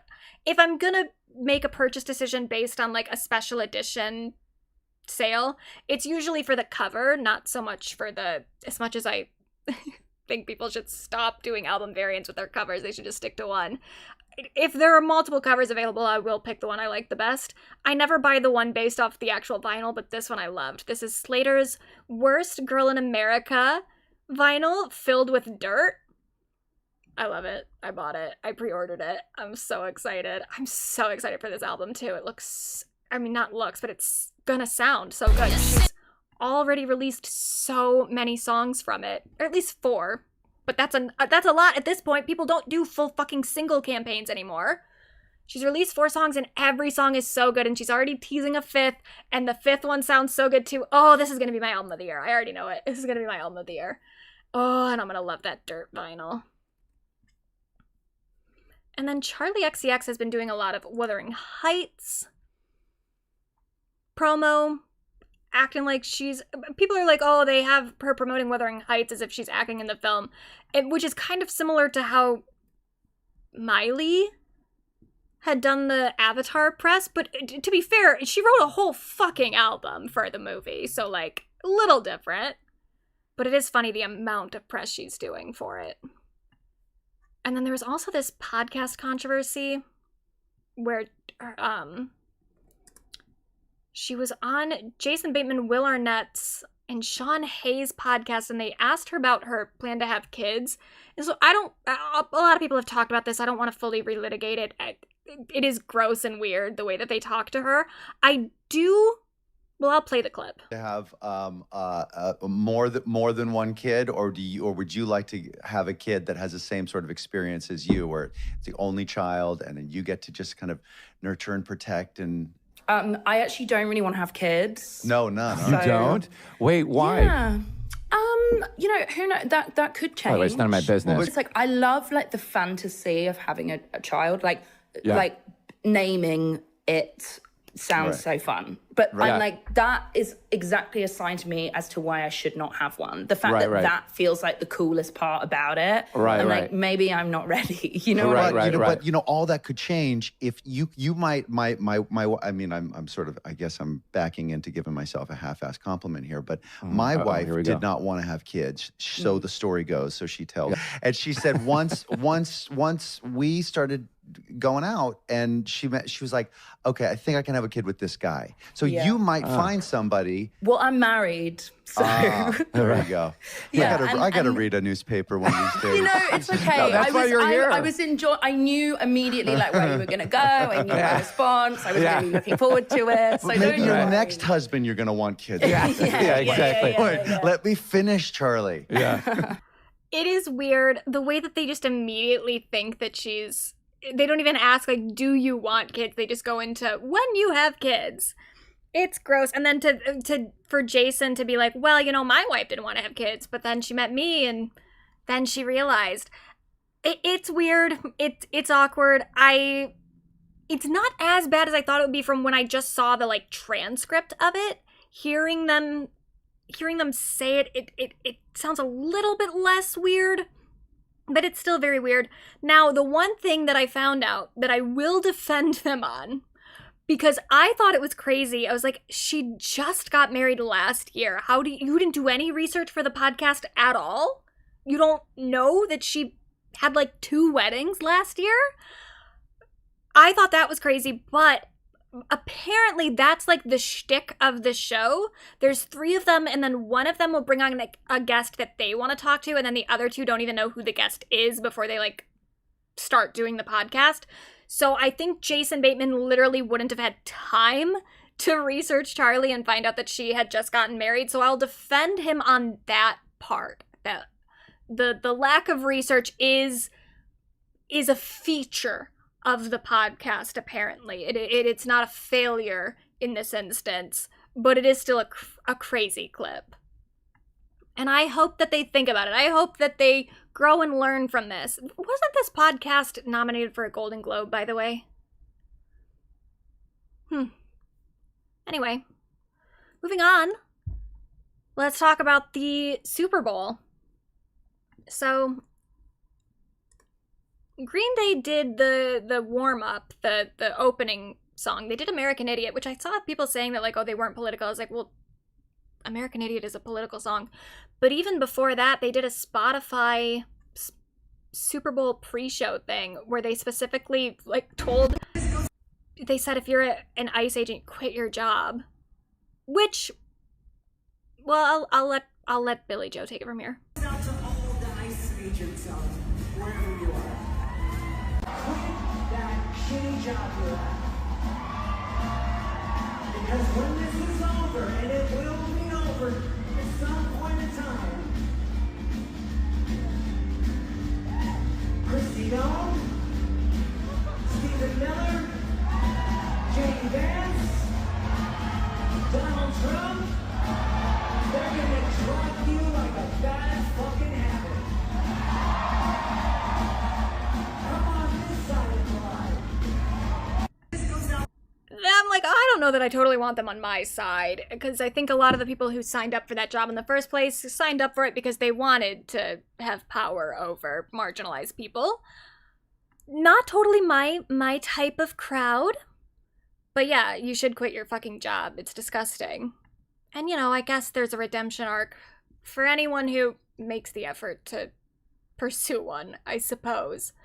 But we do stand Green Day. I appreciate the fact that they just performed American Idiot at the Super Bowl. I mean, that in itself was a statement. But then during the actual game, and who cares about the actual fucking game? I don't even know who won. But, so, one of the teams has Cardi B's new boyfriend in it, her new, the father of her child, Stefan Diggs. She said this before the show, which felt a little telling. The lack of enthusiastic support for him. Inspiring message for Stefan before the game. One inspiring message for him. Good luck. How we celebrate? Yeah, just a short good luck. And then during the game, he got punched, which, listen, I don't watch football, so I don't know. That guy, I guess, pushed him, and then he, like, tried to attack that guy, and then that guy hit him. I don't know enough about football. I don't know if that initial push, is that allowed? I have no idea. But I still don't think that's an appropriate response. But I guess his team lost. And then after that, it said that Stefan and Cardi unfollowed each other. I imagine that she maybe just blocked him. Because if you block someone, they can't follow you anymore. So I think that's probably what happened. Hopefully they're broken up. I don't like him. Didn't he choke a woman recently? He's not my favorite. He might even be worse than Offset. I'm not even sure. But moving on to Bad Bunny. So the Paul brothers had some stuff to say about Mr. Bunny's performance. So this is Logan Paul, which is the Suicide Forest guy. Oh, wait, what the fuck? Oh, this is only one? It only plays in one ear. I was like, why can't I hear it? Logan, are you excited for the halftime? No. So that seems decisive. A very firm no. No. And then the other one, Jake, posted this onto Twitter. He said, purposefully turning off the halftime show, let's rally together and show big corporations they can't just do whatever they want without consequences, which equals viewership for them. You are their benefit. Realize you have power. Turn off this halftime. A fake American citizen performing who publicly hates America. I cannot support that. Ridiculous, racist, dumb. And then Logan responds and says, I love my brother, but I don't agree with this. Puerto Ricans are Americans, and I'm happy they were given the opportunity to showcase the talent that comes from the island. Right here. No. You don't agree with your brother? It seems like you did. You just realized maybe that it was a bad idea to publicly bash Bad Bunny, especially when you both the Paul brothers have residences in Puerto Rico, which they specifically did as like a tax haven thing. They don't have to pay taxes there. It's disgusting. And Bad Bunny has called them out for it. And that's why they don't fucking like him. And everyone knows it. And we'll see. This is what Jake said like 2-3 days ago or whatever. We'll see what he says after the performance, because it's pretty fucking crazy. But here's the lead up to the Super Bowl. So California declared Bad Bunny Day on Sunday, which feels a little performative from Governor Newsom. But okay, we'll take it. We'll celebrate Bad Bunny Day. Then during the performance, it was great. And I don't care much for Super Bowl performances just in general, because I don't really love it's 15 minutes, and I think it pressures people to try to do like a medley of their songs, and it pressures them to like chop up the songs in weird ways. I don't think it's a great format for a good performance. So I've never really been that taken by a Super Bowl performance before. That being said, and maybe it's just because of like the time that this all happened in and what's happening in our country and the amount that we kind of needed something that felt a little uplifting, I love this performance. I thought it was so good. I've watched it many times already. And there's a lot of stuff. I'm going to go through some of it. But there's just a lot of stuff that, like, there's a lot of symbolism and shit that I'm probably not even aware of, and stuff that other people have done more detailed commentary in. But here's some of the stuff. So it starts with him in this he wears it the whole time, but he has a 64 jersey that I thought, because I had seen people saying something about the death count for Hurricane Maria in Puerto Rico, that, it was originally 64, and then that was like way too low, but that was the like official American count. So people thought at first that was a commentary on that, the lie about the 64 people that died from Hurricane Maria in Puerto Rico, but it wasn't. It turns out it has something to do with his uncle. So the number 64 marks the birth year of his late uncle, from whom he learned much of what he knows about the NFL, and from whom he shared with him a love for the San Francisco 49ers. Warned during his Super Bowl halftime performance, 64 was a quiet, deeply personal tribute, only one meant to carry his uncle's presence with him on the biggest stage. So that's very sweet. That's very personal and very, very nice. And then there were these bushes, and the bushes were like actual real people. I don't think this is like symbolic of anything. I just think it's cool. Look at all of them. Just running around. Bunch of big bushes.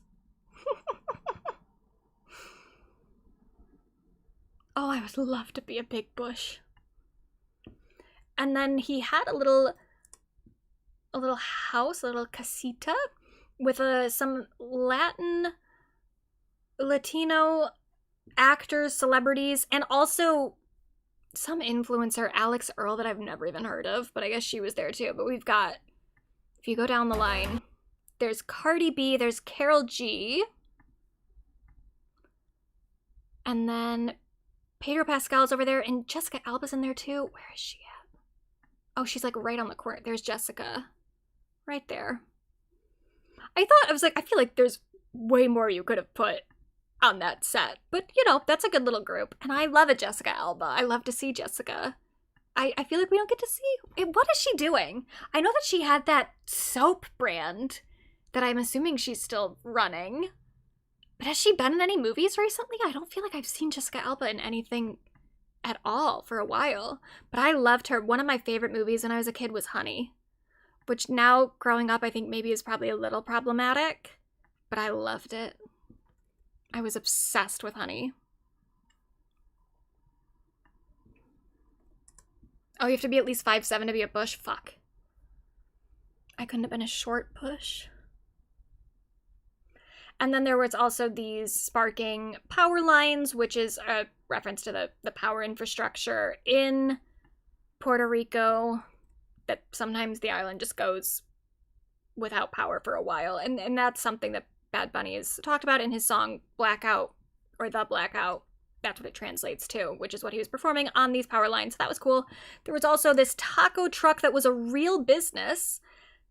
This is from the business owner themselves. They said, who saw Villa's Tacos on Bad Bunny's 2026 Super Bowl halftime performance? Villa's Tacos is always in the building, but today Villa's Tacos was in Bad Bunny's Super Bowl halftime show building. God is good, God is great. I want to give a huge thank you to Bad Bunny for hand-selecting me and giving me an opportunity to represent my people, my culture, my family, and my business. The Super Bowl halftime performance goes down as one of, if not the biggest Super Bowl halftime performances of all time. What an absolute honor it is to have been a part of such a special moment. That is very nice. And God, I love a taco truck. I love tacos. Oh, I wish I had one right now. He also had a little nail salon thing, which is maybe a reference to something from Bad Bunny's, his own, like, past and his own statements about queer people and gender and whatnot. So in 2018, Bad Bunny posted about a nail salon in Spain that wouldn't serve him because he was a man. People then fixated on his sexuality, with a lot of homophobic comments following, and he became more vocal about defending LGBTQ rights after that. So there's a little nail salon in there, and there he is with his football. It's cute. He also did have, speaking of LGBTQ rights, he had men grinding on each other during the performance. We love to see that on the fucking Super Bowl NFL stage. Incredible. And then he gave a little Grammy, his Grammy that he had won the week before, to a young child actor named Lincoln Fox, which is kind of representative of him inspiring a next generation. Very cute. And then we had some guests. So even though Cardi B was on the stage, she was there as like a background dancer, essentially, the only two guests that sang was Lady Gaga and Ricky Martin, which I figured Gaga would be there because, again, he is such a big little monster, and he had been wanting to collab with her for so long. I thought this has to be the time that they do something together. And I was very excited, and she looked great. She sounded great. I would have picked a different song, personally. She did like a different kind of salsa version of Die With a Smile. What I assume happened is, like, the NFL probably wanted, like, at least one person to do something that was more recognizable to, like, an English American audience, and Die With a Smile was such a huge song last year that was why they went with that. But I just think that there are other songs in Gaga's discography that would have worked much better, including Americano, and it really kind of kills me that she didn't perform that one. But I guess most people don't know that song, though they did perform it on Glee. It was performed on Glee, but it was bad. I hated the Glee version. They mashed it up with dance again. It was awful. And then Ricky Martin was great too. They were both great additions to the show, but I do kind of almost think that Gaga's bit was maybe the weakest, just because of the song choice. But she still did very good, and the whole thing was great. But she was like a wedding singer thing, and apparently the wedding was real. This couple got married. They had apparently invited Bad Bunny to their wedding, and he invited them to perform, or to have their wedding at his Super Bowl performance, which is very cool. And it is also really cute. Again, Bad Bunny is a little monster, and there is a video of him dancing to Gaga backstage as she performs. Oh, I'm very happy for him. I'm happy for my fellow little monster. And then there was this moment, which was very powerful. And this is the like longest part I'm gonna show, and I'm definitely gonna get copyright claimed for this, but I'm gonna dispute it, and hopefully I'm gonna win, because that's what you do. God bless America. Sea Chile, Argentina, Uruguay, Paraguay, Bolivia, Perú, Ecuador, Brasil, Colombia, Venezuela, Guyana, Panamá, Costa Rica, Nicaragua, Honduras, El Salvador, Guatemala, México, Cuba, República Dominicana, Jamaica, Haití, las Antillas, United States, Canadá, and my motherland, mi patria, Puerto Rico. Seguimos aquí. Ahora sí. And then the football said, "Together we stand," and you can see behind him it says, "The only thing more powerful than hate is love." Very uplifting message. So he starts by saying, "God bless America," and then names all of the countries in the Americas: North America, South America, Central America. And that is a very powerful statement to make. And I actually, because when I had done the Bad Bunny PowerPoint, I had said something like, the title had been like, Bad Bunny is an American reluctantly, which was just it was a reference to like Puerto Rican independence and the fact that Puerto Rico is a United States territory, which Bad Bunny does not seem to be a huge fan of. So that was my reference, but I was like, no, that is wrong. It's not, he is an American proudly. It's maybe just Puerto Rico, he doesn't want it to be a United States territory. He wants Puerto Rico to be an independent nation, but even if it was an independent nation, it would still be an American nation. But that is something that we do as Americans a lot. Like, we think about America as the United States of America and an American as a resident of the United States of America. And it is very like ethnocentric and very, national centric, but it is absolutely correct. Oh, yep, I've already gotten the fucking warning. We have detected copyright material in your stream, but the stream's still going, is it not? The stream is still live, right? You can all still hear me? Stream's still up? I think that's only going to affect the VOD. But yeah, I'm going to have to fight that. The stream is probably going to be, the VOD will be down for probably 48 hours, so that sucks. But we'll do what we gotta do. But yeah, Bad Bunny is Canada down. He shouted out Canada in there too. And then, yep, still going. Okay, yeah, so we're good. See? Not so bad, huh? And I'll fight the claim. And it'll be fine. Maybe this VOD will get taken down. And maybe this will have just been a moment for us who were already here. And that's okay. But I think probably I'll be able to successfully dispute that. But I knew that this moment in particular, because the NFL really does not fuck around. But so anyway, I changed the name of that old stream because I was incorrect. I was thinking too United States centrically. A lot of people love the performance, including Adam Sandler, and this was very cute to see the way that Adam Sandler lights up because he's been very supportive. Obviously, Adam had Bad Bunny in the Happy Gilmore 2 movie, and they also did a lot of promo together, so it's nice to see this support from him. What did you think of halftime? Oh, Benito was unbelievable. Loose, happy, made everybody ecstatic. I loved it. And congrats to the bunny. He's a great human being. Awesome. Fly safe. Love you. Get home. What did you think of halftime? Oh, Benito was unbelievable. Loose, happy. He really does light up. It's very cute. And then Jake Paul has taken it back. I guess. This is so bizarre.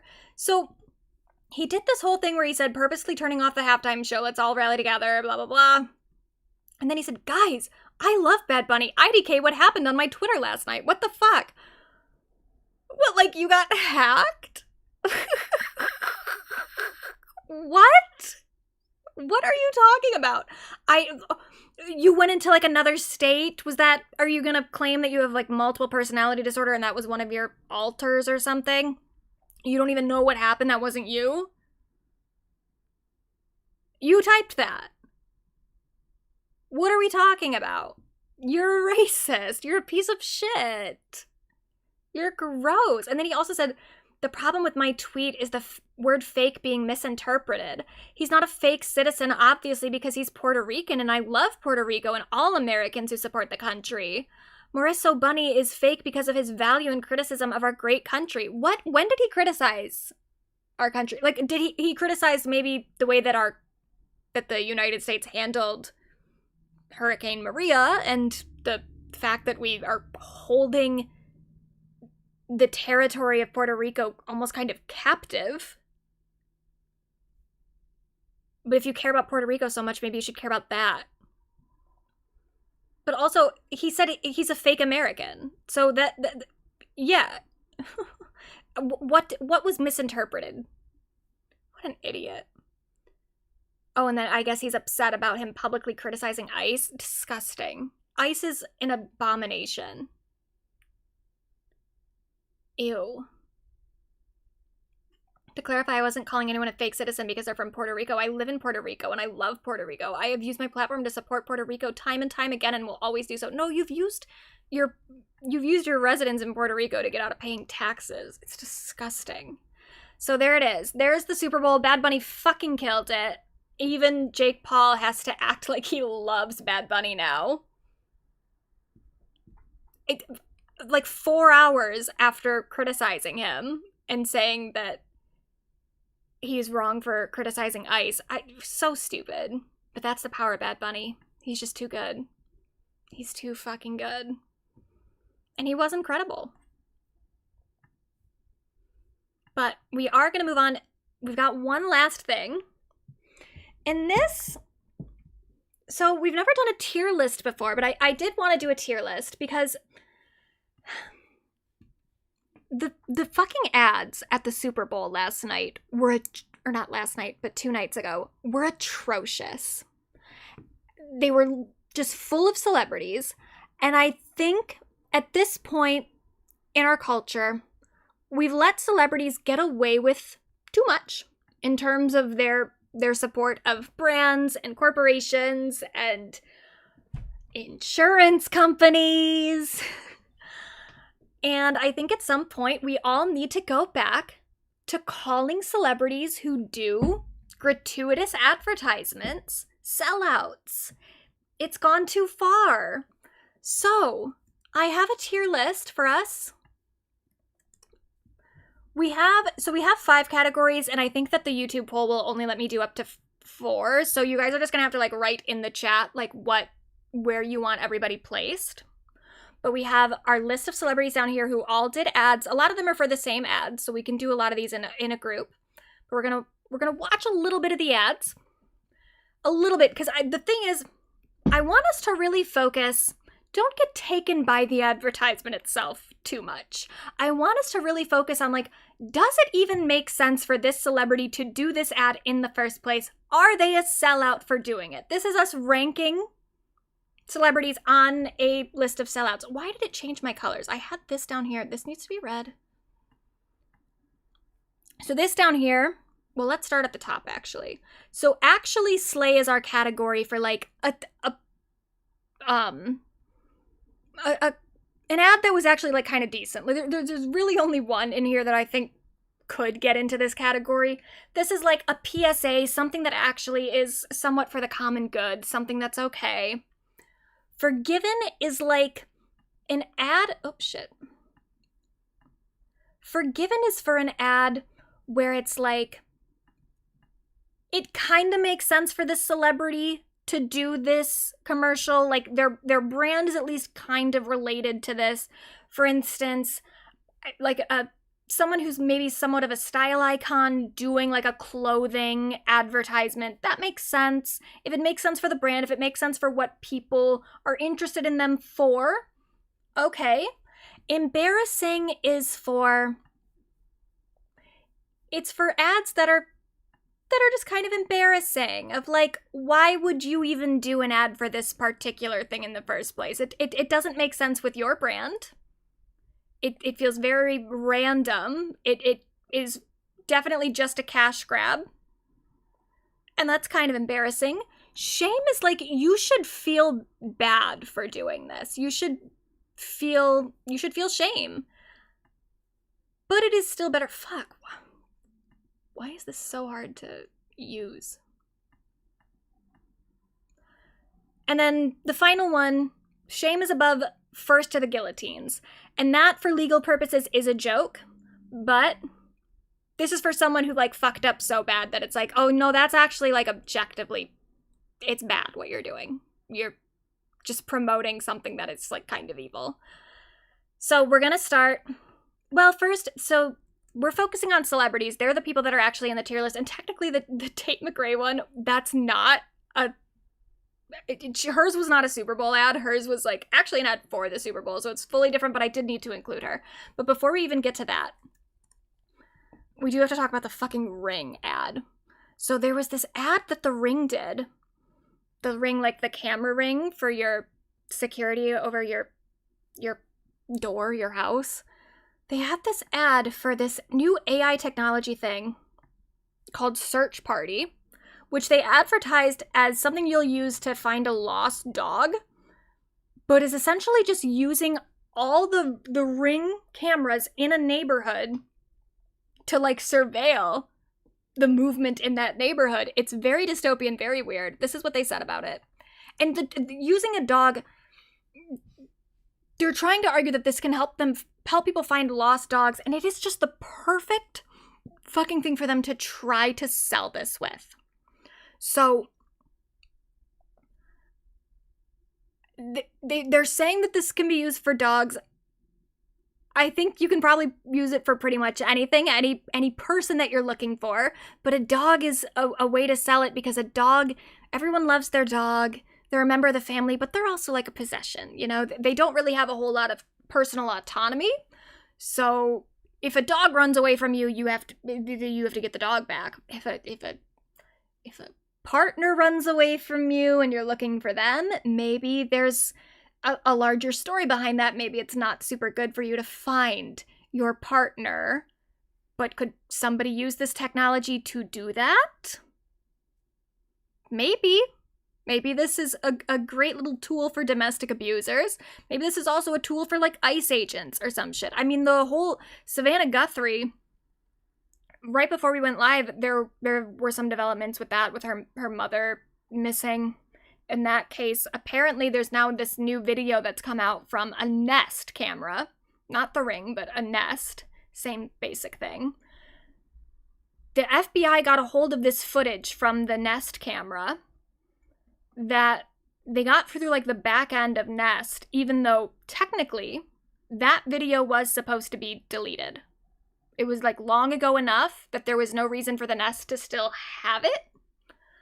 But apparently they're keeping the footage somewhere, and the FBI was able to acquire it.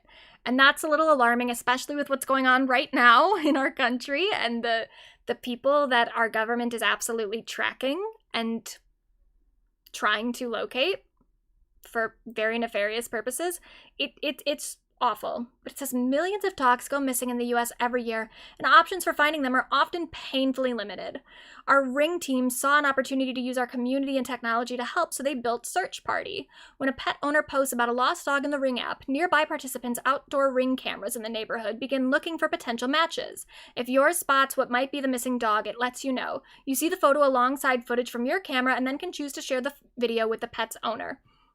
Now, a lot of this is just like, you could just ask people in your neighborhood if they've seen your dog, especially because their success rate here is, they're bragging about their success rate, but I'm like, these dogs don't even seem like they were that lost. It says Search Party has helped bring home 99 dogs in just 90 days, more than a dog a day since launching 3 months ago.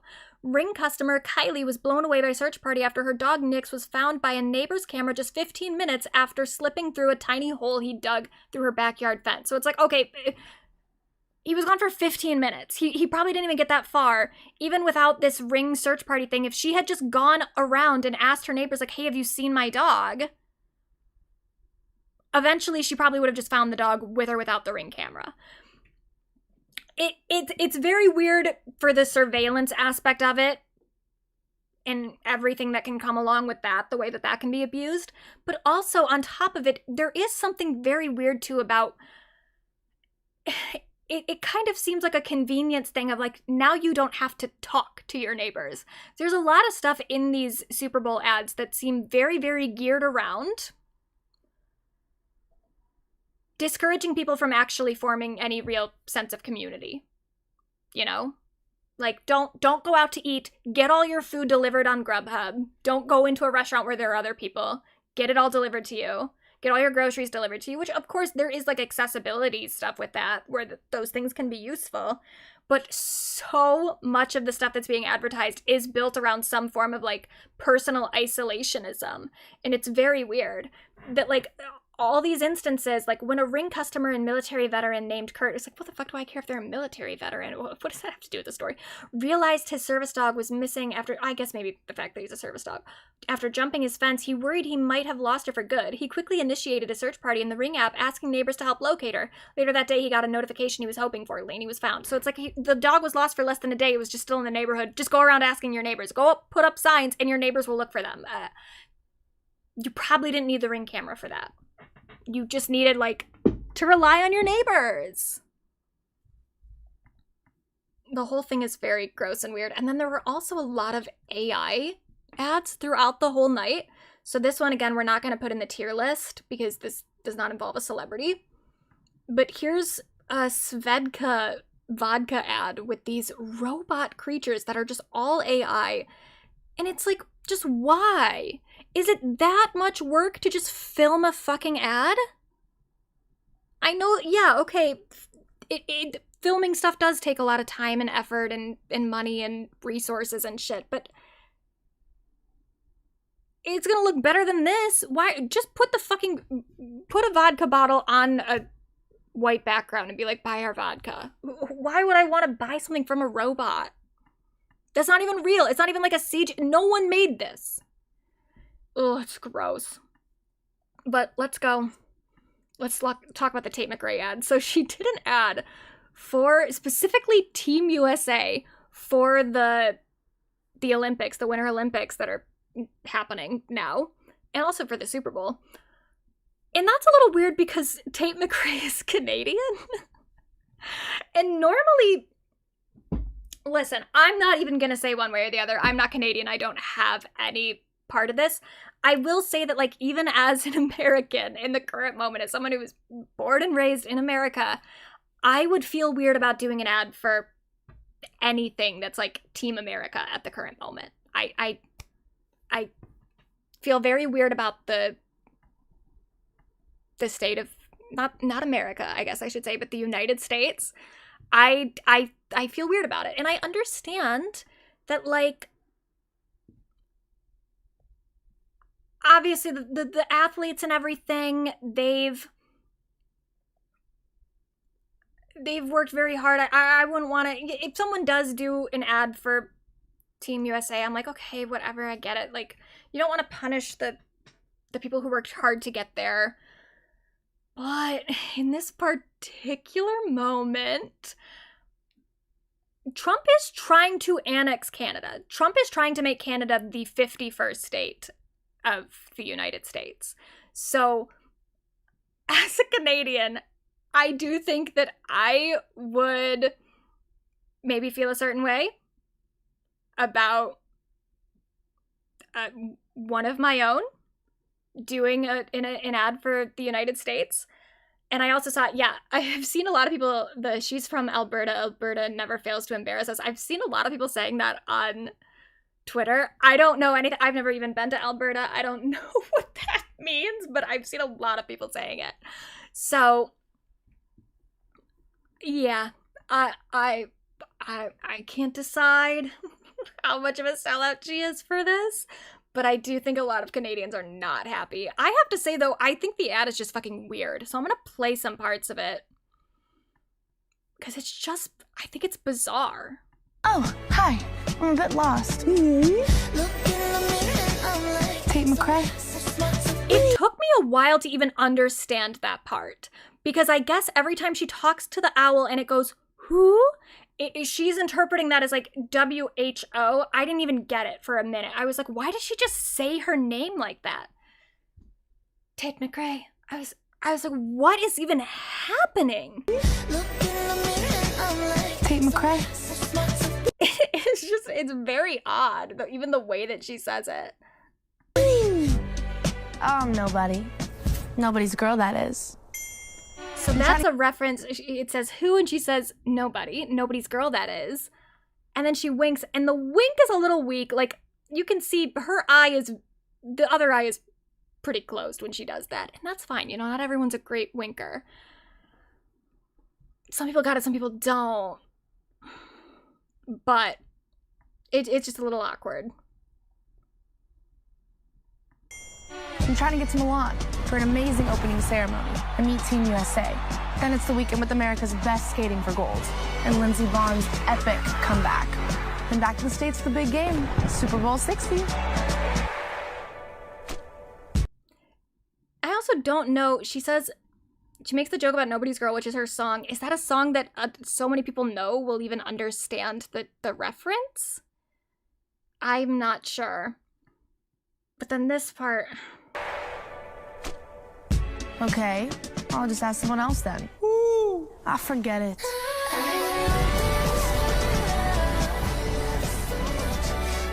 Cosa voleva Tate McRae? Non lo so, non parlo inglese. Okay. It's just a very odd ad in the first place. And then on top of it, the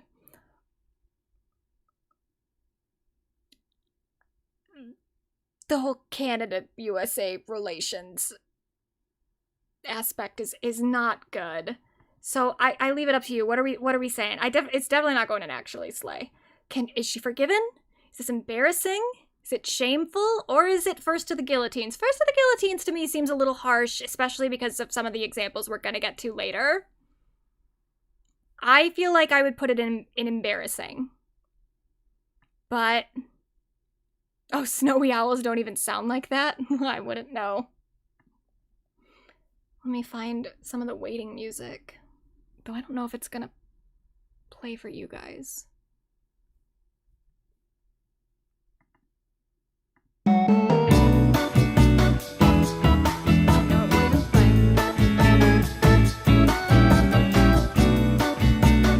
just have to wait. Okay, shame. I'm seeing some shame, some embarrassing. Seems kind of equal. So I got like 1, 2, 3, 4 shames. Oh, 5. And then I got 1, 2, 3. Okay, we're definitely between the two. So let me at least, I'm going to put up a poll just for the two of them. So embarrassing, shame. Oh, shoot.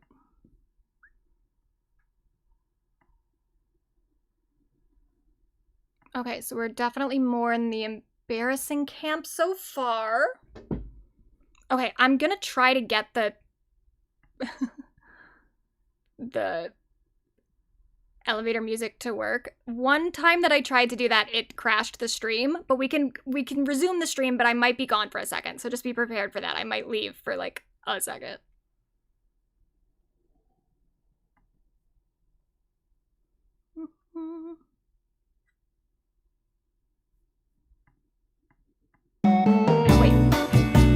I got it.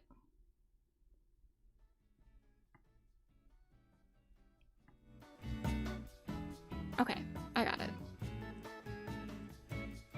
Perfect.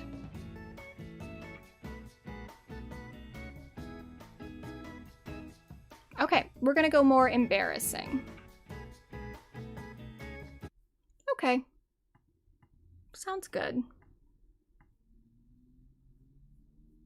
And then next we have Sabrina's Pringles ad. Now, again, the ad is kind of cute. I'll play a little bit of that. The ad is cute, but again, we have to remember, like, what the fuck is Sabrina doing promoting Pringles? Like, is that something that makes any amount of sense for her brand? When I think Sabrina, do I think Pringles? No, not at all. But she's done a lot of these. Like, she did Dunkin'. She's done a lot of food ads. She's an ads girl. But the conceit for this is, like, she's making a man out of Pringles.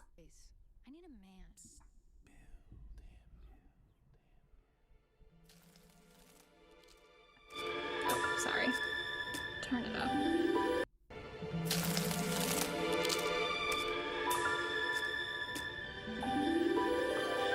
Pringle Leo. And then they go on some dates together. He's made of Pringles. It's funny because he's not actually... He's like not a sentient being. He's just Pringles. And look, his head falls off. That's funny. And then she does incorporate her regular bit here where a man in her music videos or her ads dies. And then she does eat him because he is delicious. Now, again, we're not thinking about the ad itself, the quality of the advertisement. We're just thinking about, does it make sense for her to do a Pringles ad? But I do have to point out, because I did think this was funny, apparently they did make that Pringles man. I'm sure it wasn't actually made of all Pringles, but, you know, in a world of AI and other ads just fully using AI for the entire thing, that's admirable. They made a Pringles man. So I'll give the production credit for that. But does it make sense for them to actually, for her to do a Pringles ad? I'm not sure. But again, I'll leave this up to you. I think, here, I'll do a poll again, because I think we're still, it's definitely not Slate and it's definitely not Guillotines. We'll do a poll for forgiven, embarrassing, shame. Well, we'll do embarrassing or shame.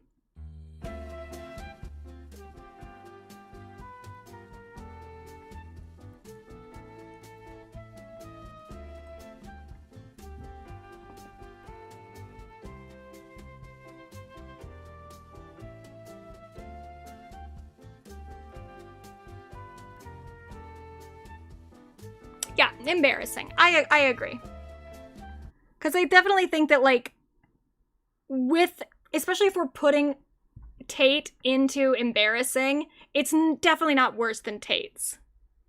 Oh, you're saying Sabrina's forgiven. We can do both. We can try a forgiven or an embarrassing. We'll do the two. I think, again, though, for me, forgiven is more of, like, if the ad itself already made sense for the brand, like the product or the service that they're selling. But I get the argument that people are making that, like, oh, am I spelling embarrassing wrong? That's embarrassing.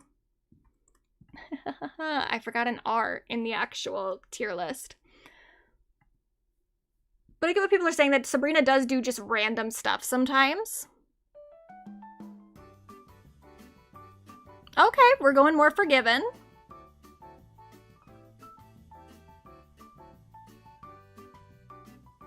All right, we'll do forgiven. We've set the standard for forgiven then.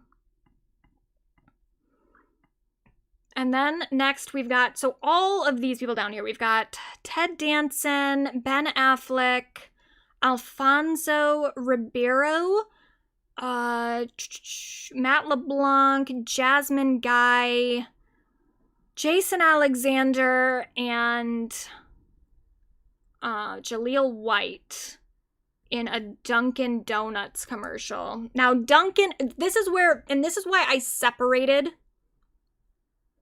all of them. Oh, and also Jennifer Aniston and Tom Brady. They're all in the ad. But I separated them because I'm like, for me, the Ben Affleck one, we do know that Ben Affleck loves Dunkin' Donuts. Even before he started officially doing ads for them, there were paparazzi photos of him eating Dunkins, drinking Dunkins. So I'm like, okay, that one I think is a little bit more understandable. Like, you've already been associated with Dunkin'. The other people, I don't know what the fuck they're doing here. But that's why I've kind of got the celebrities separated. So this is a whole... First of all, they're doing this very nostalgic thing. A lot of these ads were very built around nostalgia, but it's annoying for one thing. I understand it because I get the, like, resurgence that physical media like VHS tapes have had in the current moment when everything is digital and with especially the rise of AI, people like tangible stuff. People like just VHS and other forms of physical media because the digital world as it is a little hellish. So there's nostalgia here for good reason, but I do think, number one, this is so clearly not a VHS tape. This is like an effect that they've done. And I know because I've done these effects for my own shit. I know what it looks like and I know what they're doing. And I just think that like when I'm a YouTuber doing it, it's one thing, but when someone with like more money and more resources is doing it, it's like, well, you could have actually just put it onto like physical media. You could have actually put it onto a VHS tape if you wanted, and then like recorded from the VHS tape and actually had the like scan lines and everything from a legitimate tape in your recording. But okay, sure, just do it in Premiere, I suppose. Do what a YouTuber does.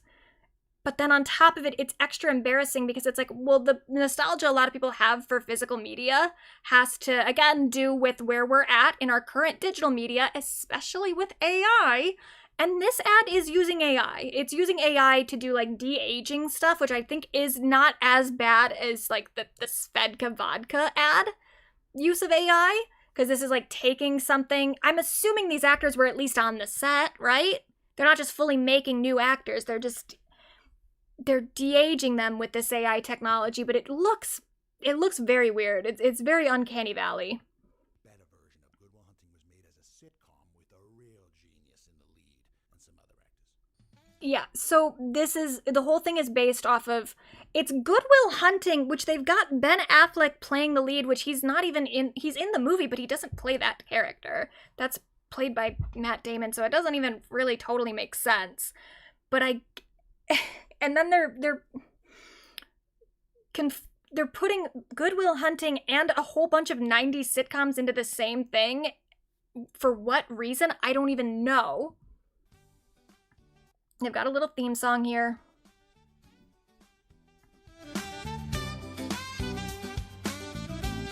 Goodwill Duncan, like fuck off. Fuck right off. And this is shameful to me too, even though I would maybe give Ben Affleck a little bit of credit for doing a Dunkin' ad because he does drink and eats Dunkin'. You made this movie. You were a producer on this movie, and you're comfortable with having your art, your like project that you actually like really cared about. You're comfortable just having that co-opted by Dunkin' Donuts? Ew.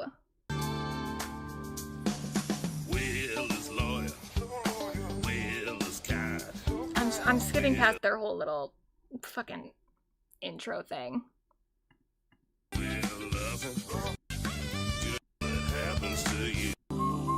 God, it's long. Hey, Will! Did you arrange the Munchkins in the Fibonacci sequence? I got a genius working for me. He's such a genius, then why'd he put ice in his coffee, huh? Come on, Chucky, I'm just Will Hunting. I'm not a genius. I will marry the first man that can help me with the Fibonacci sequence. How you doing? Smooth. Don't you have a girlfriend? We're on a break! And just, what are these references? I get the reference to Friends, but what does it have to do with Good Will Hunting? And what does any of it have to do with Dunkin' Donuts? And their faces just look way too smooth. They look way too smooth. I don't need her. I still get everything I need right here at Dunkin'. Hey, kid, if you're still single doing this Boston shtick and working for Dunkin' when you're 50, I'm gonna be very disappointed. Isn't that your girlfriend?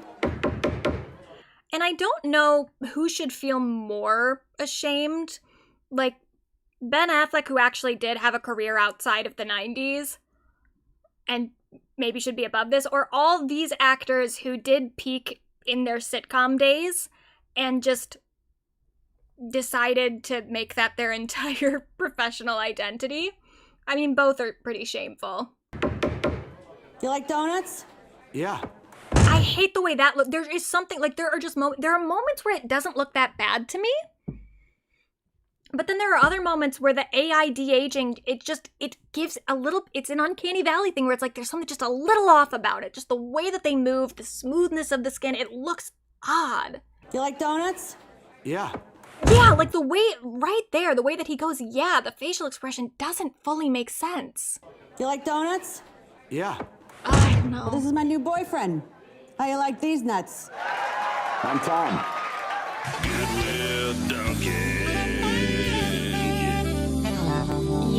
Yeah.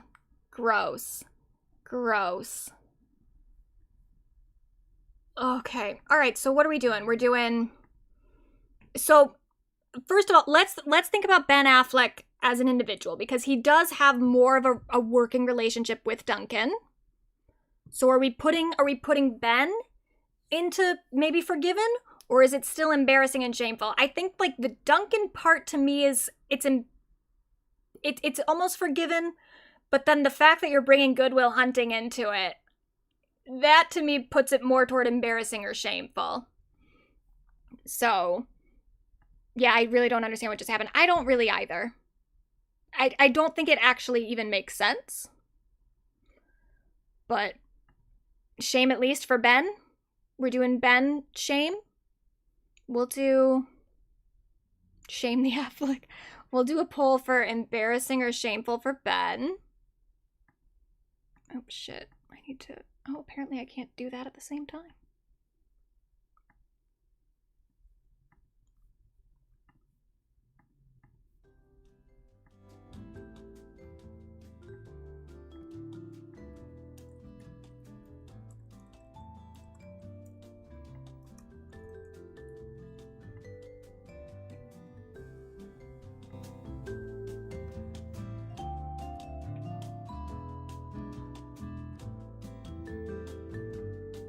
All right, it definitely looks like shameful is taking it. Okay, all right, heard.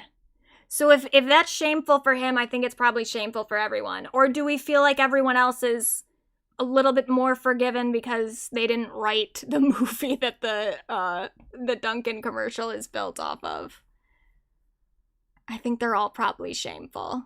I'm gonna put them all in shameful, and if I see protests from the chat, then I'll move people. But they're all going in shame. All right, next we have the Backstreet Boys. Now they're in 2 ads. So we're gonna evaluate them based on both the ads. One guillotine. There's definitely worse for the guillotine, so we gotta save the guillotine. And also, let's note it does say first to the guillotine, so that doesn't mean that they're not getting guillotined at all. They're just not a part of the first round when the revolution happens, which again, for legal purposes, is a joke.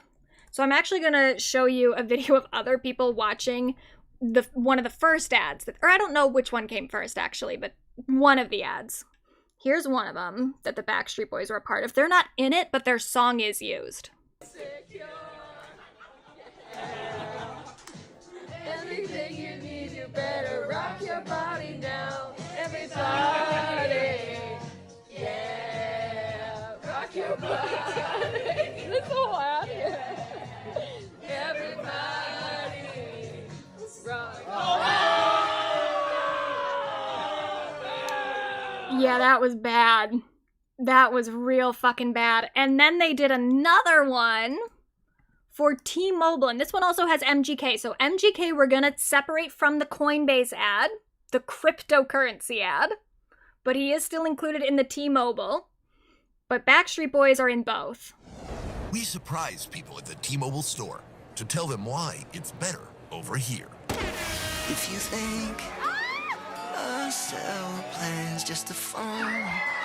And this is another thing. It's similar to me with the Good Will Hunting thing, where it's like, why are you're just gonna let your song be used? The Coinbase thing is already bad, especially just because of the Coinbase aspect of it.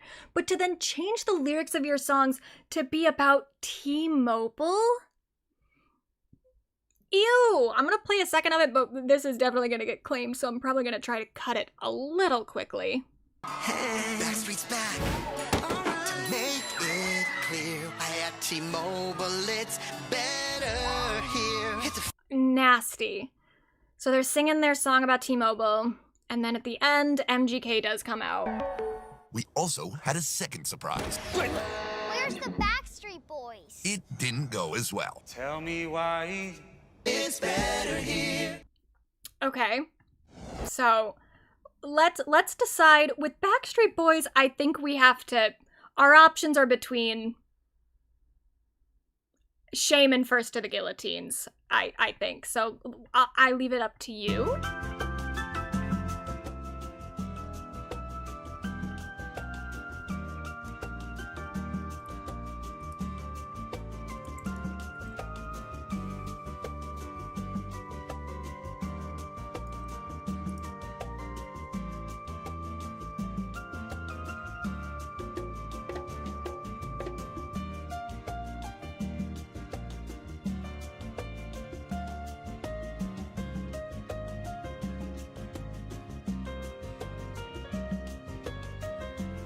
All right.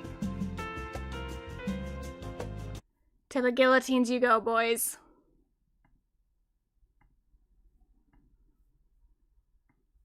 Now, MGK, separately of that, he only did the T-Mobile one. He did not do the Coinbase.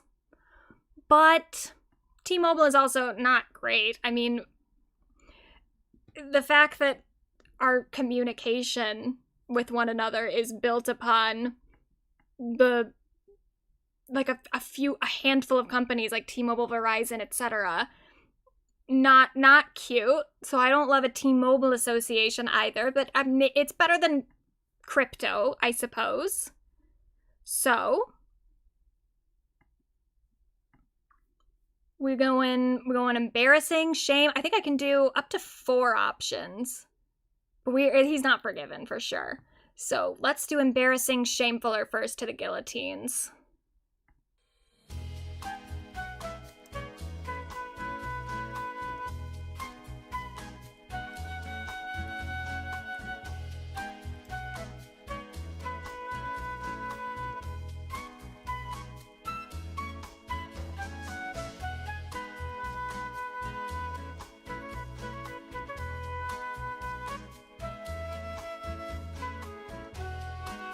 Okay. That makes sense for me. It is mostly just embarrassing. Especially because, yeah, as someone pointed out as well, the ad is just kind of meant to embarrass him too. Like, it's making fun of him. Which, I don't know why you'd want to participate in that. I guess, I don't know. It's almost nice that he shows that he has a sense of humor, I suppose. But it is still just embarrassing. Next we have... This one kills me. Alexander Skarsgård for Dime, which is an AI-powered headphones or something? I looked it up and it said they were headphones, but I still don't really know. And we can, even if I play the sound for this, the whole ad, there's no actual indication of what this is for.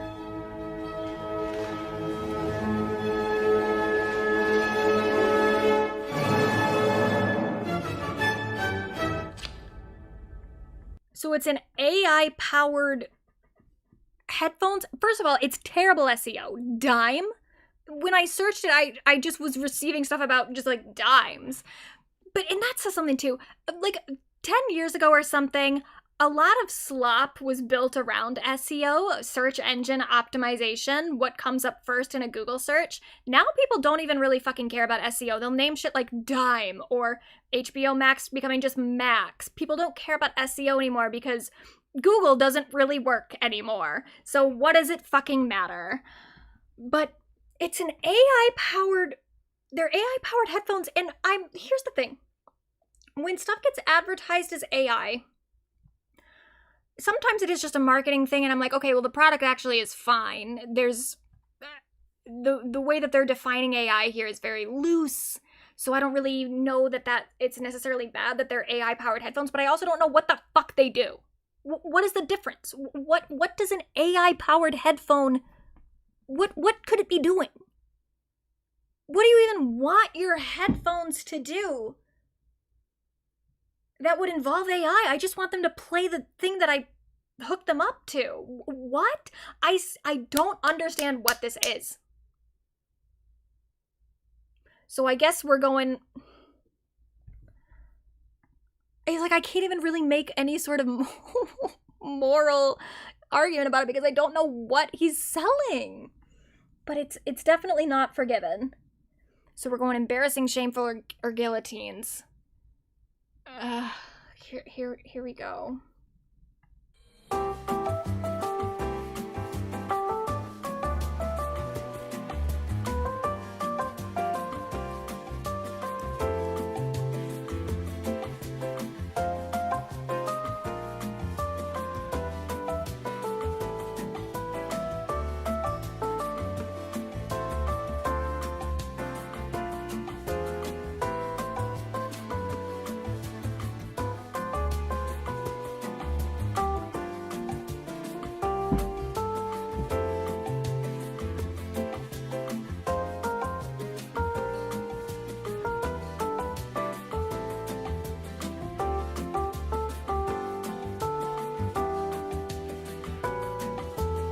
So far, Shame is winning, but not by a lot.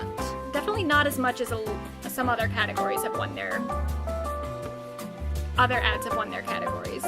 Oh yeah, okay, so we're between Shame and Guillotines. I don't think it's as bad as of Guillotines, because, like, to me, I just still don't know what the product does.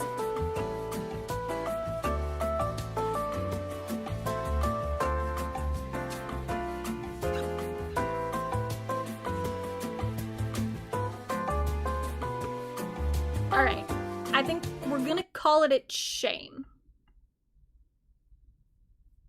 Because Guillotines, again, what do they do? What is he selling? I still don't know.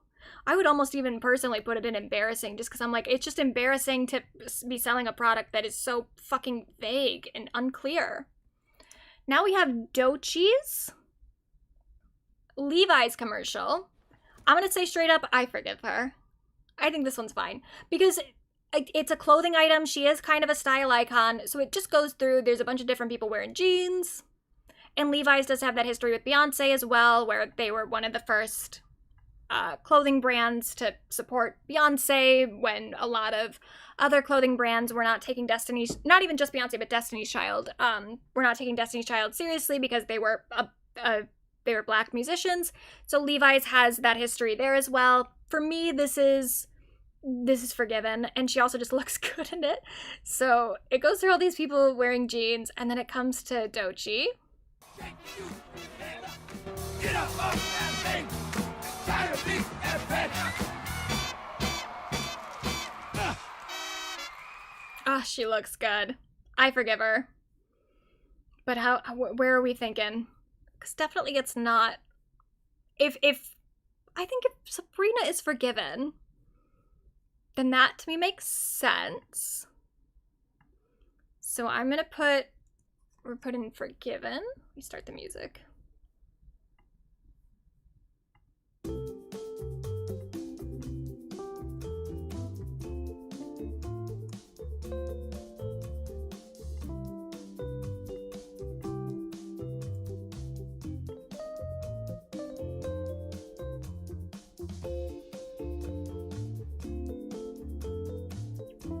We can put it in Slay if you want, but I do think I would prefer Slay be reserved for like something that's actually like morally good, and at the end of the day, jeans are jeans. But we'll try it. I'm a woman of the people. We'll do another.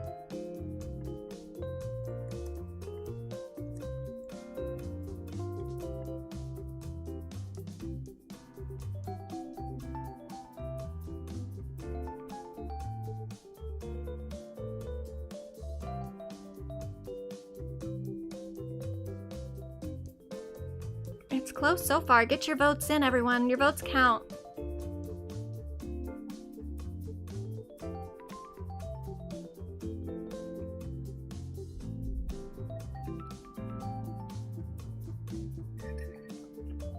Okay, so far Forgiven is holding.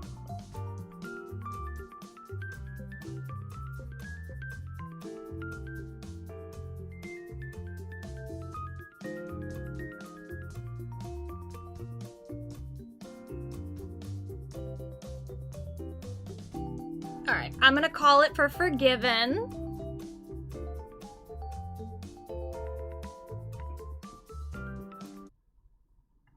But that was close, and I understand why that one was close. I'm gonna put it above Sabrina because I think she's more forgiven than Sabrina.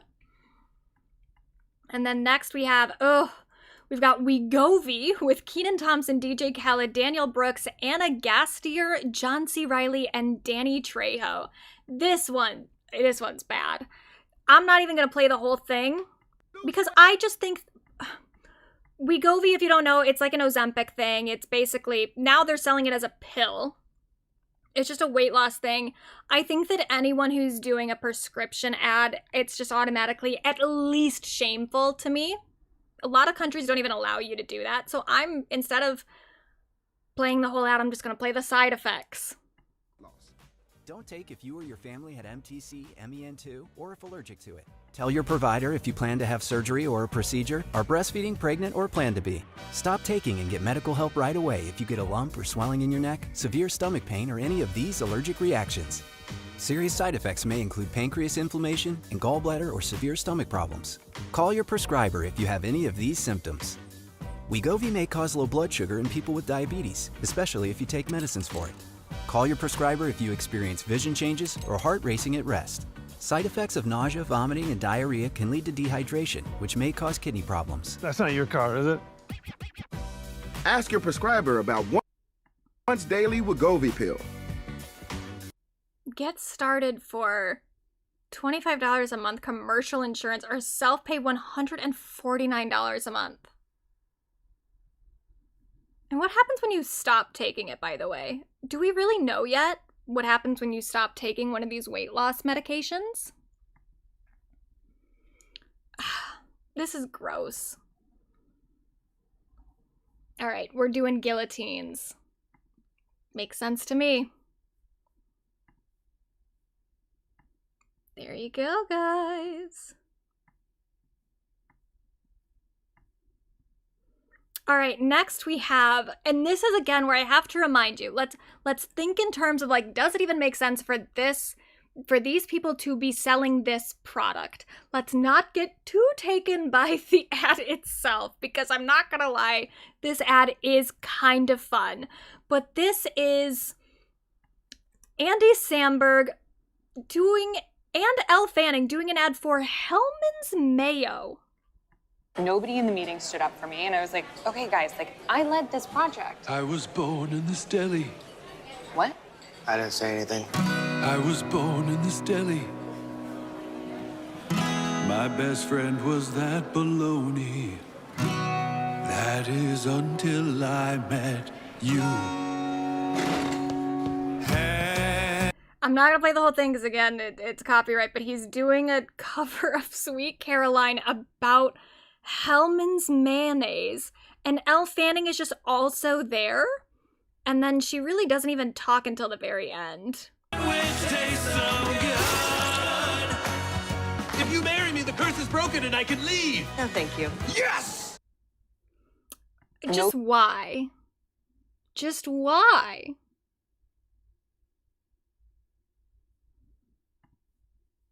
Don't you have better things? Hellman's mayonnaise? Granted, I do like some mayonnaise. I'm not even gonna lie. I love some fucking mayo. Alright, so let's do embarrassing. It's definitely not guillotines. We'll do from forgiven to shame.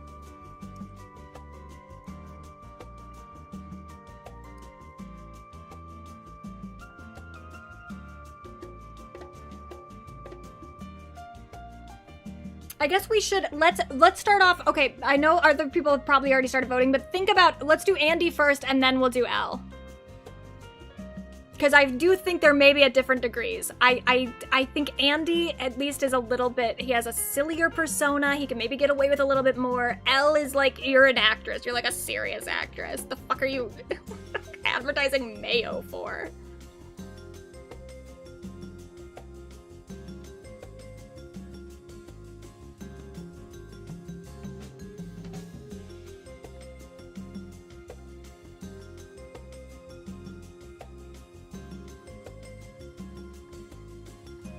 All right, embarrassing. That makes sense to me. So that was Andy. Now we'll separately do L, but I think for me, they both kind of go in embarrassing because it's like, it's embarrassing. Like, you're a serious actor or even a serious comedian to some degree. If you can be a serious comedian, you can. Mayo? What the hell does your brand have to do with mayonnaise?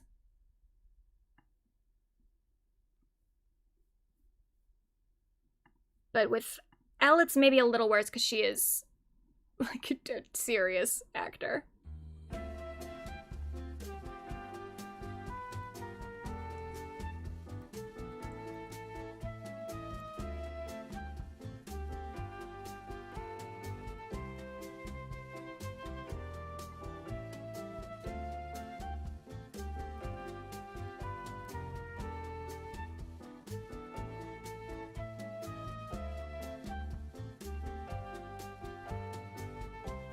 All right, embarrassing for both of them. Sounds fair to me. Then we have Charlie XCX and Rachel Senoy. I have never known how to pronounce her last name. Is it's like Sennett or Senoy? I don't know. Rachel. Doing an ad for Poppy. Now this is the extended version. I don't think the version they played on the Super Bowl was this long, but this is like, why? And I maybe even have more of a bias against this because I think poppies are disgusting. I don't think they taste good at all. Hellman's mayo, I'll at least eat Hellman's mayo, but I will not drink a fucking poppy. As we'll learn today, the more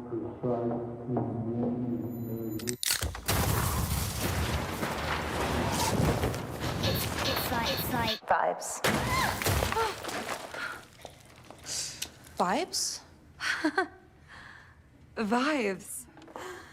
Wait, Charlie, what are we doing here? Oh, you haven't been to one of these before? No, one of these? What is this? Well, we've kind of been summoned. Wow. Sometimes when someone opens a can of poppy, it can rip through the fabric of reality. No.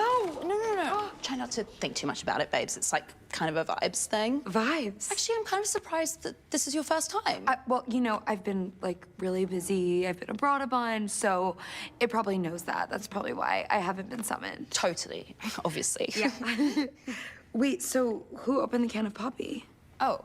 So yeah, that's the whole thing. It's like if you open a can of poppy, you'll summon someone based on vibes. It's dumb. And then they do play a little bit of Charlie's music, which it's embarrassing to let your music be used in this way, I think, but it's still not as bad as like changing the lyrics for the brand. So it's a step ahead of the Backstreet Boys for sure.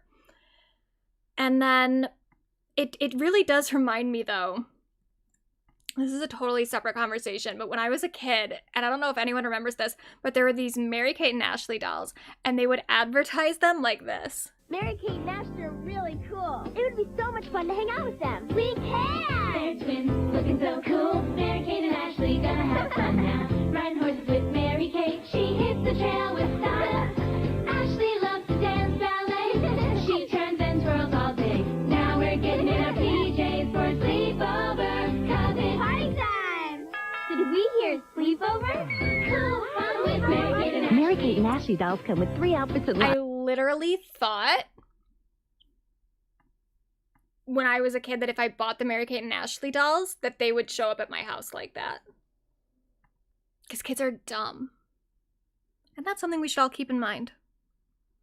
But yeah, it's embarrassing. So we're going embarrassing. I think that makes sense. I agree with that. So next we have Mr. Beast, and it's almost hard because again we're ranking this based on like who's a sellout. It's hard to say that Mr. Beast is a sellout because I don't think he has principles to begin with, and his brand is always built around him just being like rich and just doing stuff as a rich man. So, well, not always, but like more recently since his channel has taken off and he's become like the biggest channel on YouTube. So it's like how do we even say that Mr. Beast is a sellout? But he's still, I think if anyone I think that he does need to just go to the guillotines, personally, because of who he is as a person.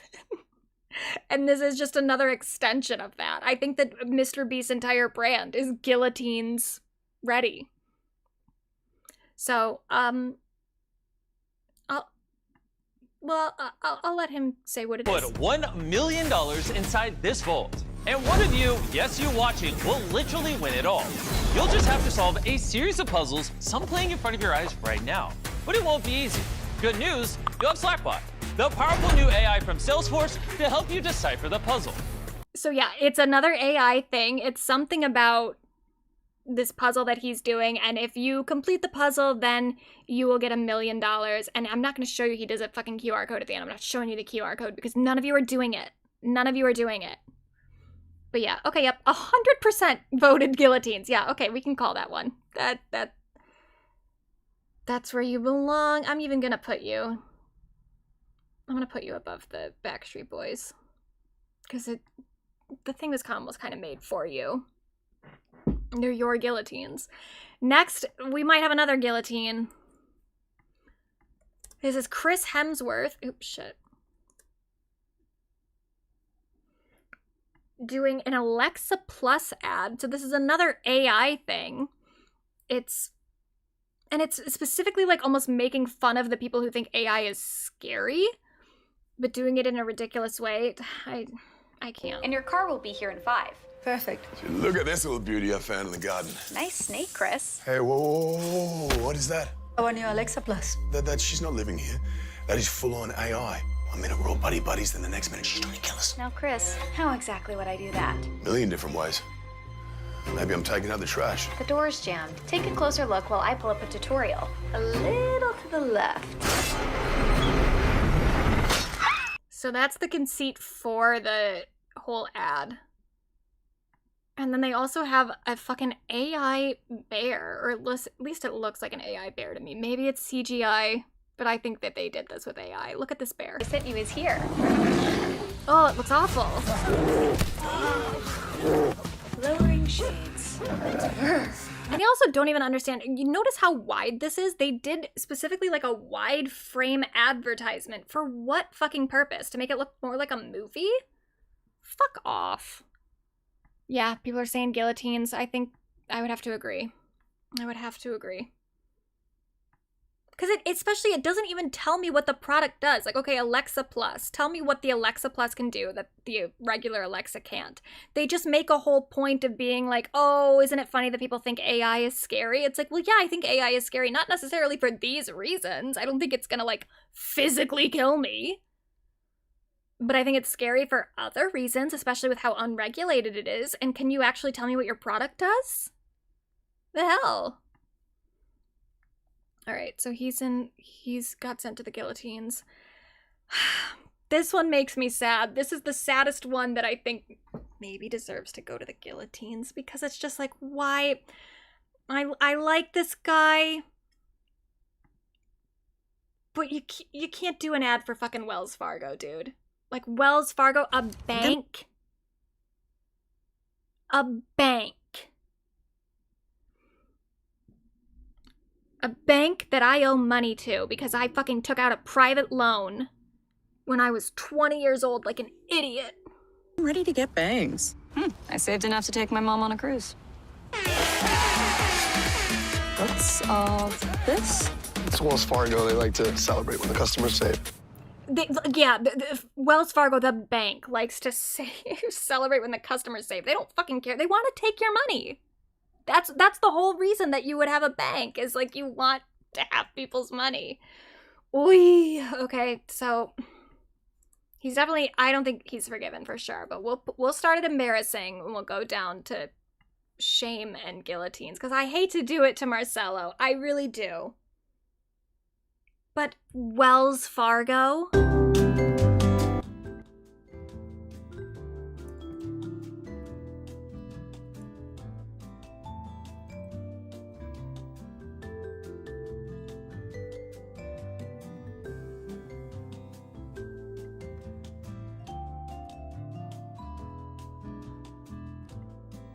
Yeah, and Wells Fargo isn't just a bank, they're a bad bank. Tell me about it. The fucking interest rates are crazy on those loans. And I was 20 and fucking dumb as hell.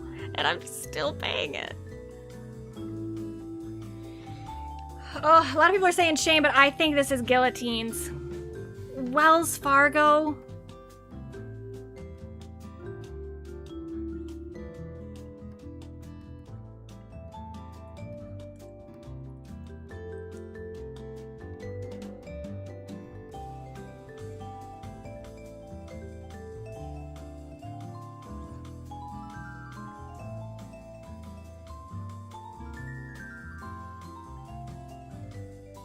Okay, I'm sorry. I might even have to make an executive decision. I feel like you guys don't even know how bad Wells Fargo is.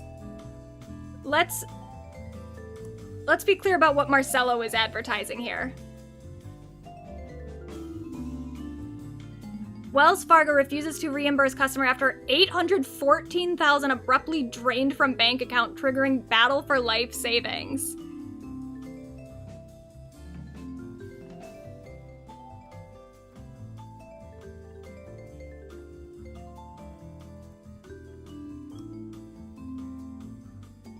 Wells Fargo refuses to refund $28,000 tax payment after mail thieves steal alter Cache Bay area homeowner's check. Wells Fargo, by the way, Wells Fargo is the bank that put Wendy Williams into a conservatorship.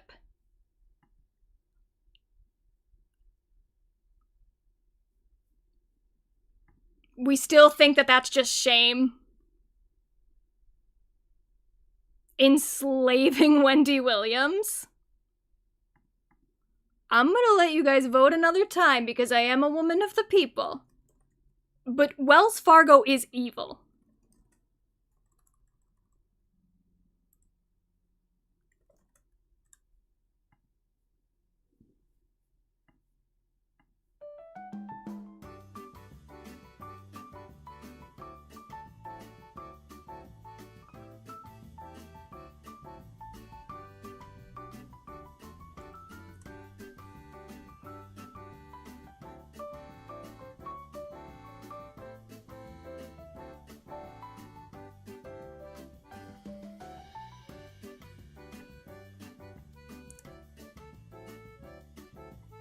Yep. All right, guillotine. Sorry, Marcelo. I do like you. I do like you, Marcelo. I'm gonna be sad about it. I'm gonna put you at the end of the guillotine list. Unfortunately, that does mean you're gonna have to watch everybody go before you, which would probably be kind of scary, but you're gonna have a little bit longer. You have a little bit longer. A little bit longer to think about what you did.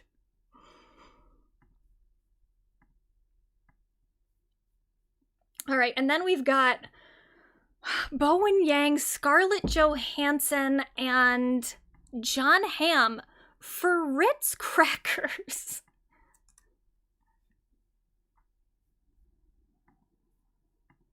Another Ritz party. Why didn't they invite us? Well, we're salty. We hate parties, mingling, yapping.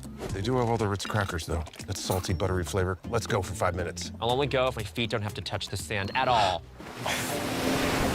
Hey, salties. What? I can't tell if that's AI, the way that she rides in on this, like, waveboard thing. I mean, it's not real, but it just looks so odd. Hey, salties. What's the holdup? Hey, salties. Hey, salties. Yeah, it's weird. I wish I had this, like, in Premiere. I want to take it, like, frame by... Oh, wait, we can slow it down, can't we?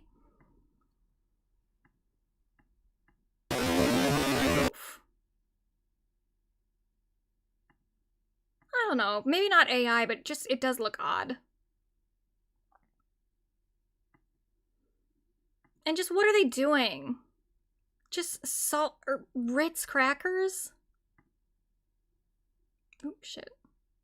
Not a sleep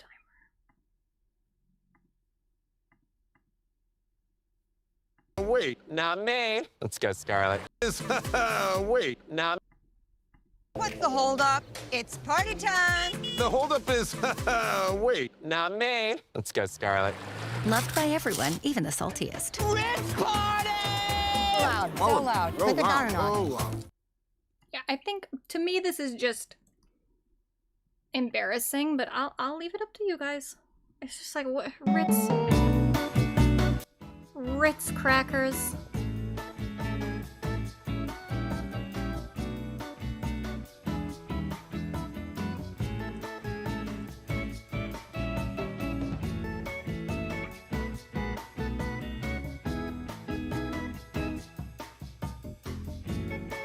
Yeah, embarrassing. I agree. Just embarrassing for everyone involved. And then we have, okay, this one to me is, I'm leaning more shame for this one. We'll see what you guys think, but this is the Xfinity commercial, and it's like Jurassic Park themed. But it's for Xfinity. I don't know.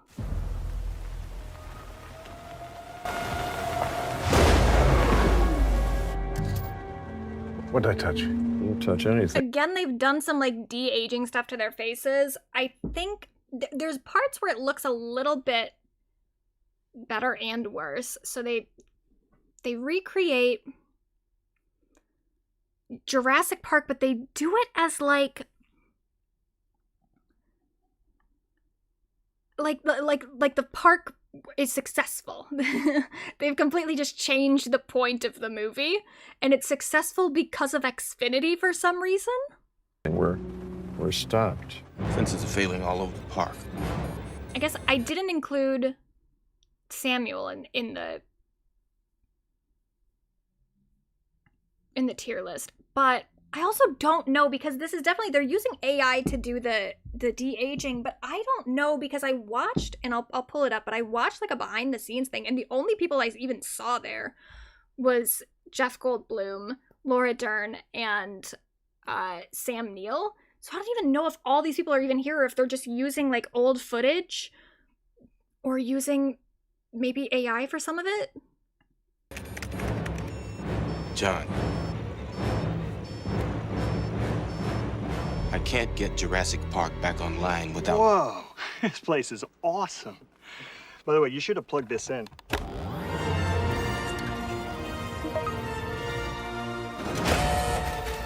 I think we're back in business. Guys, that could have been bad.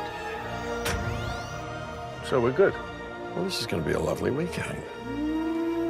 Stupid, dumb. And then later they even used that line of I forget what he says, but he changes it to being about Wi-Fi. Oh, thank you, Grace. Yes, Wi-Fi finds a way. Oh yeah, it's life finds a way, but he's now changed it to Wi-Fi finds a way. It's shameful to me. And they do like a behind the scenes thing, and it's... I think that anyone who loved the movie Jurassic Park growing up always wondered what would have happened if everything could have gone right. And we got the chance to tell that story, and we got to put our brand at the center of it. That's a different story, though. Like, it's fully... You're just changing the point of the movie. And you got to put your brand into it. So your brand just ruined the movie. The whole point is that it goes wrong, and there's like themes there. It's not just the story. It's about like the limits of man, and especially the whole thing about like just because you can doesn't mean you should. Maybe that applies to you know, the use of AI.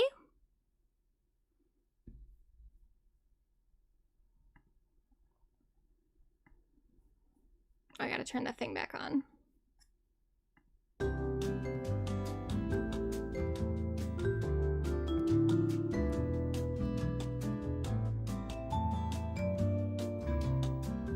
Is it just me, or is Melissa missing in the bowl list? Melissa who?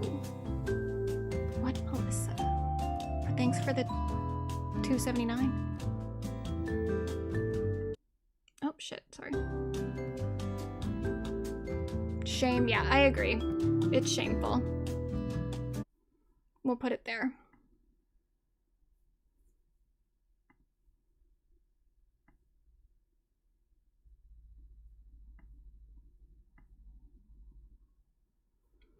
And then next we have Miss Gaga. So we start with the Pokemon commercial. And granted, there are way more people in this ad than just Gaga, other celebrities too. I don't know who all of them are. I know who Trevor Noah is, obviously. I don't know who these other people are, though. So apologies to them. But I really only cared about Gaga, so I'm not even going to put other people in, especially because she's in another ad too. But what's my favorite? So it's a Pokemon ad.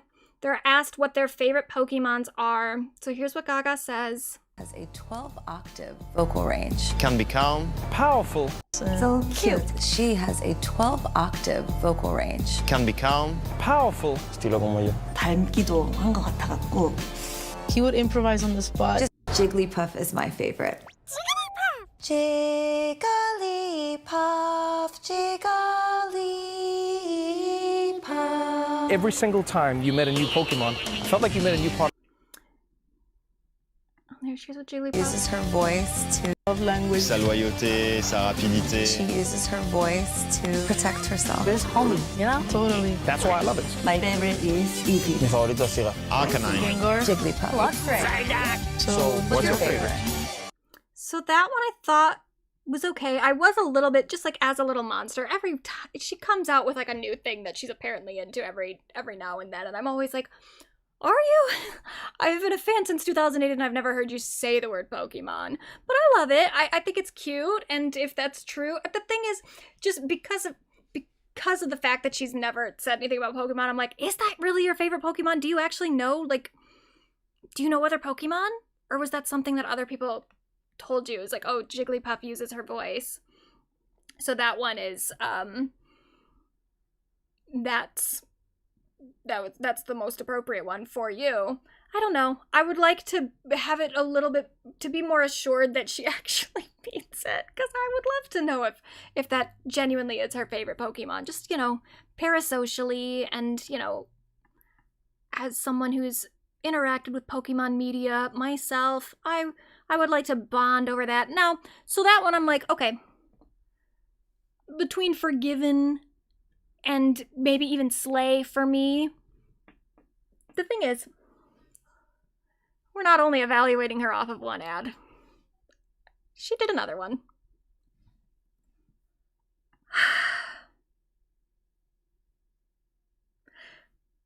And this one I don't know. It would really hurt me to send her to the guillotines, but this one's kind of bad. So she did a cover of the Mr. Rogers theme song, Won't You Be My Neighbor, for Rocket Mortgage.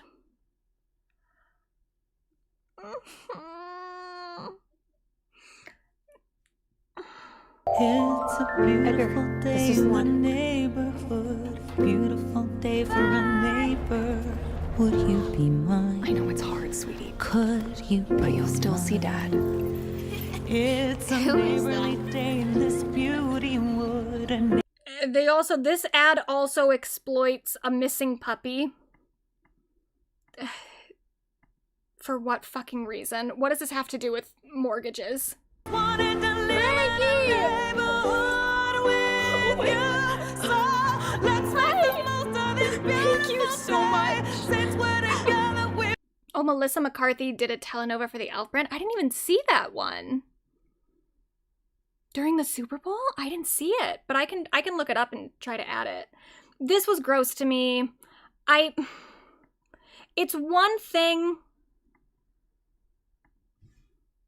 to do an ad for a mortgage company already is pretty nasty, but to bring Mr. Rogers into it, that's another fucking level. Like, what the actual hell?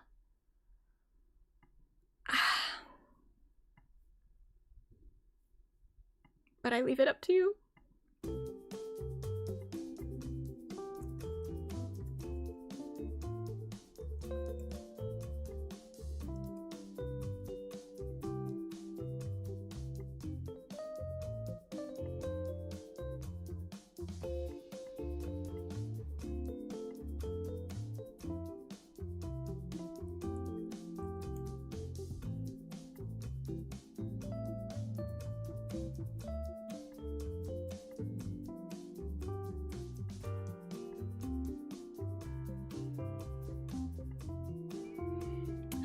Yeah, the guillotine's taking it. Yeah. Can't say I disagree. Oh, ay. I'm gonna put you after Marcelo, though, just because you're my girl. I did find the Melissa one, so I don't have a photo of her in the tier list, so we can't do that, but we can just vote and we'll just know. We'll have an opinion. But I found the ad. Elf presenta. Get ready for the world's biggest reggaeton show. It's going to be a But I don't speak Spanish. unforgettable. Melissa McCarthy es Melissa McCarthy en Melissa.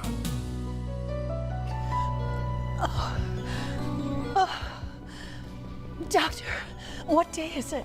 Melissa, the big show is tonight. How is your Espanol? Adios, soy un baño. Soy un baño.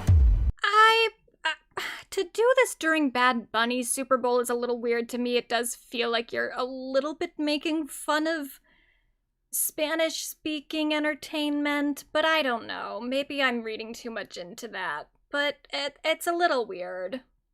Normalmente, I wouldn't do this, but you need juicy lips so you can those R's. Ew, I didn't like that noise. Ooh. We have a lot of work to do.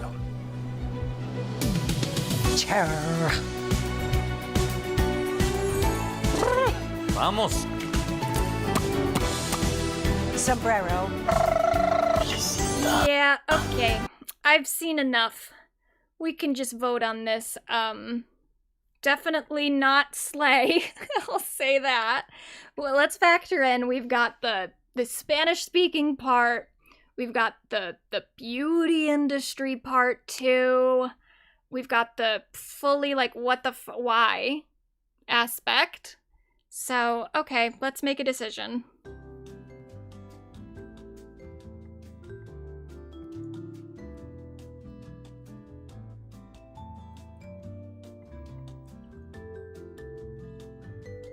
Guillotine I think is too far, so I'm just gonna do embarrassing and shame.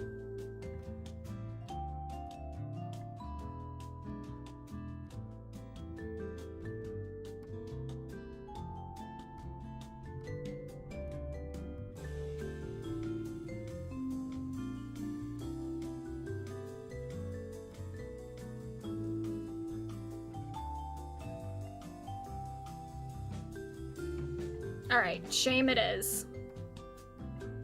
Do we have any takers for the guillotine? I think shame is appropriate. Unfortunately, we don't have a photo of her in here because I didn't even know that this ad happened. I didn't even see this. But we'll all know. She's there. She's there. Alright, next we have Matthew Broderick. This one...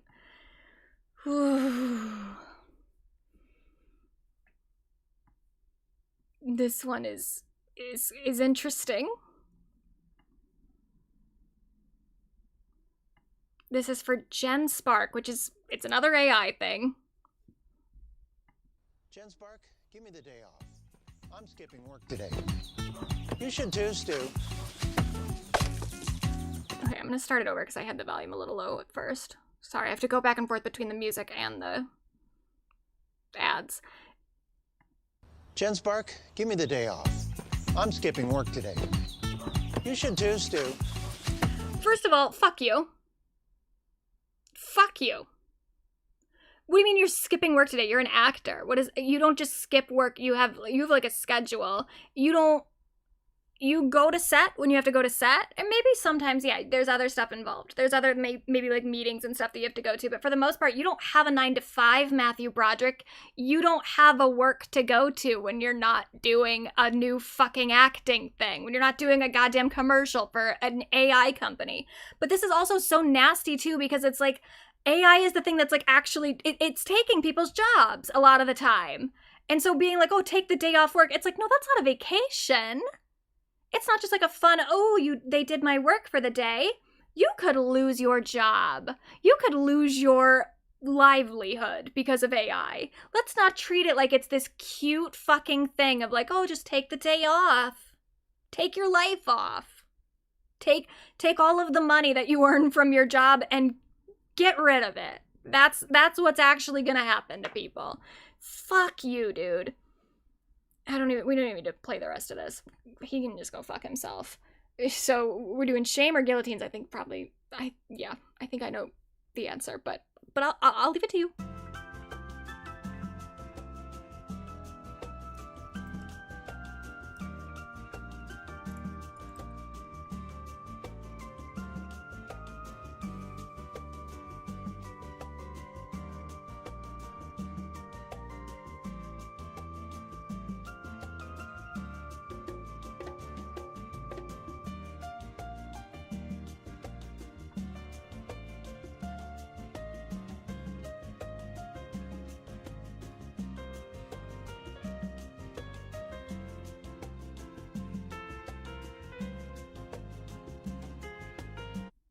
Now, what do we think about the order? Should we be putting...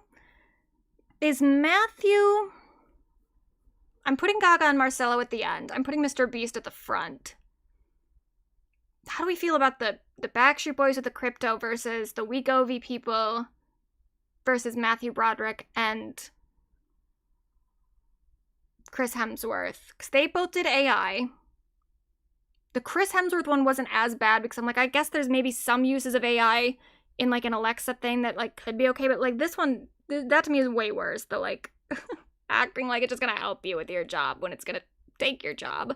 So that's worse to me. I don't know if is it worse than Wegovy, because Wegovy is like fucking with, yeah, it's worse than Wegovy, I think. Because there's people that maybe, I don't like the selling of prescription medication to people, but there are people who probably do benefit.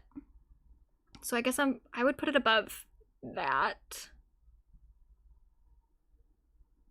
But then what about the Coinbase? Is it worse than the crypto? Behind Mr. Beast? Yeah, I would kind of put it behind. Oh, you should put the worst people at the end because it'll get more dull. It's like, okay, interesting. All right, let's do that.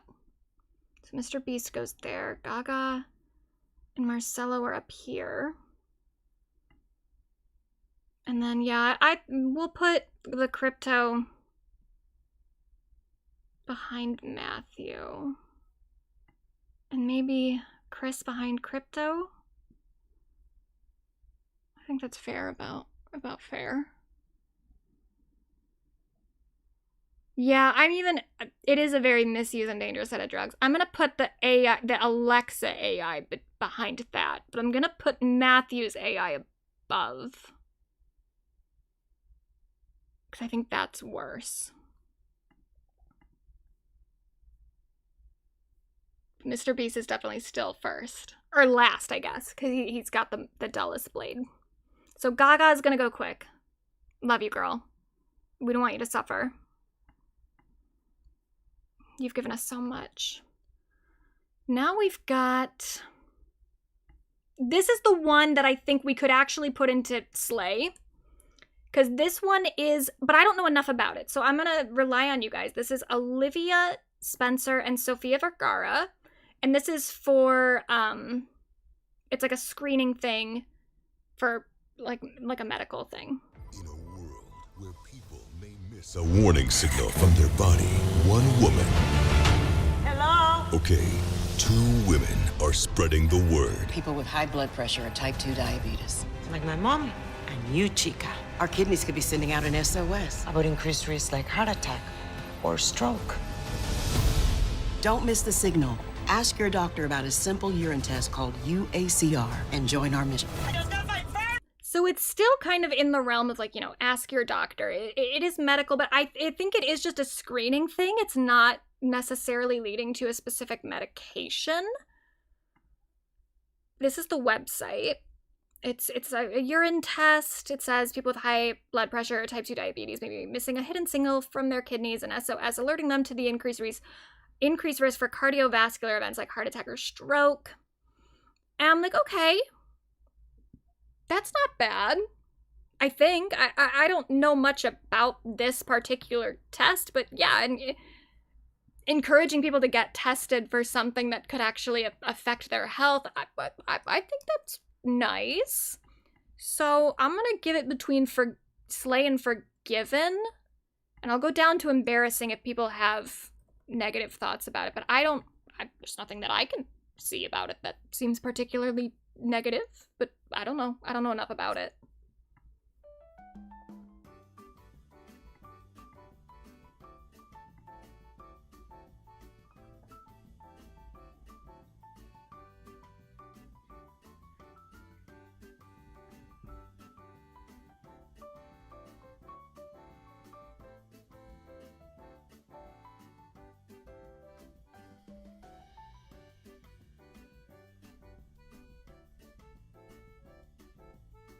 People are saying forgiven, so we're not going as high as slay. So I guess at that point, no one's slay. Which makes sense. I mean, these are all ultimately capitalistic endeavors. How slay could you be?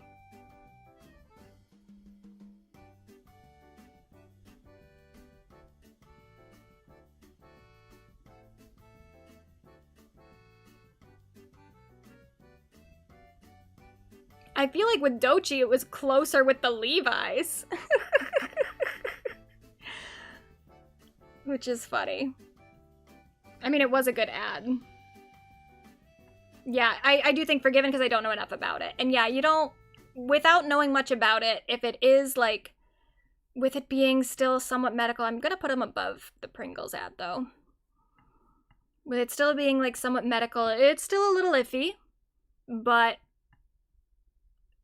definitely better than selling a prescription drug. Yeah, I know. It is hard for me to believe any company is paying for a Super Bowl ad is doing something out of pure altruism. Yeah, I mean, assuming they're still getting money from it from like an insurance company or something if you go to your doctor about it, and you probably even still have to pay for it if you don't have insurance. But it's still, I would rather someone pay for it or have their insurance pay for it if it's actually screening for something important. But I don't know. I don't know if it actually works. But I at least believe that they think it does. Maybe the company is fucked, but I think that Olivia and Sophia probably at least believe that it's correct. Now, we have Bud Light with Post Malone, Shane Gillis, and Peyton Manning. This to me is a little complicated because on one hand, I'm like, I do think that this matches their brand, all of them, to the point that I think that like it almost could go into forgiven because it's like, okay, yeah, dudes drinking beer, that is just kind of their thing. At the same time, it's like, well, do we want to be promoting people drinking alcohol? I don't know, especially with like, who knows who's watching the Super Bowl. It's watched by families. It's a little weird, but the ad is just pretty basic. They're at a wedding and they're drinking beer. What's that? First beer of the wedding. Is there enough for everyone? Oh, right there. Oh! I got this.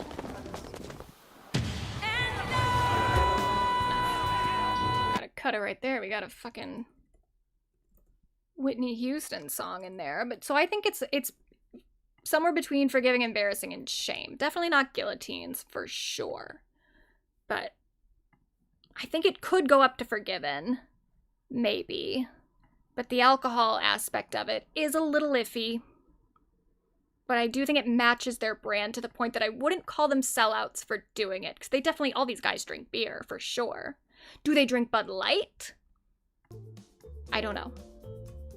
I don't drink beer at all, so I don't even know if that's like a good beer.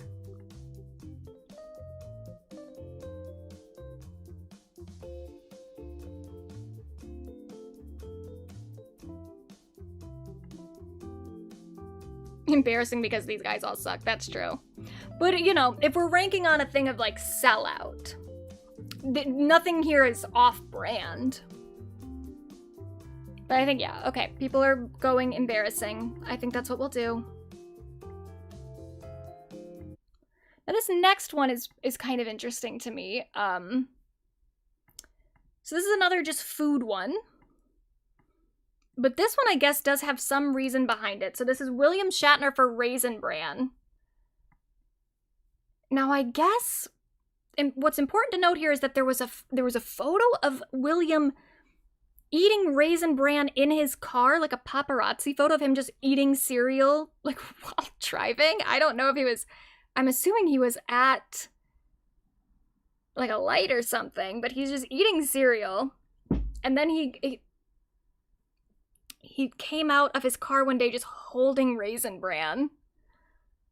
So I don't know how deep this goes. Like, was the whole thing a publicity stunt, possibly? I don't know. A lot of people will think that because it was Backgrid, that automatically means that it was, like, set up. That's not necessarily true. That's not how Backgrid works, just so we're clear. So I have no idea if this is a genuine, candid photo, or if this is something, like, set up by Raisin Bran in advance.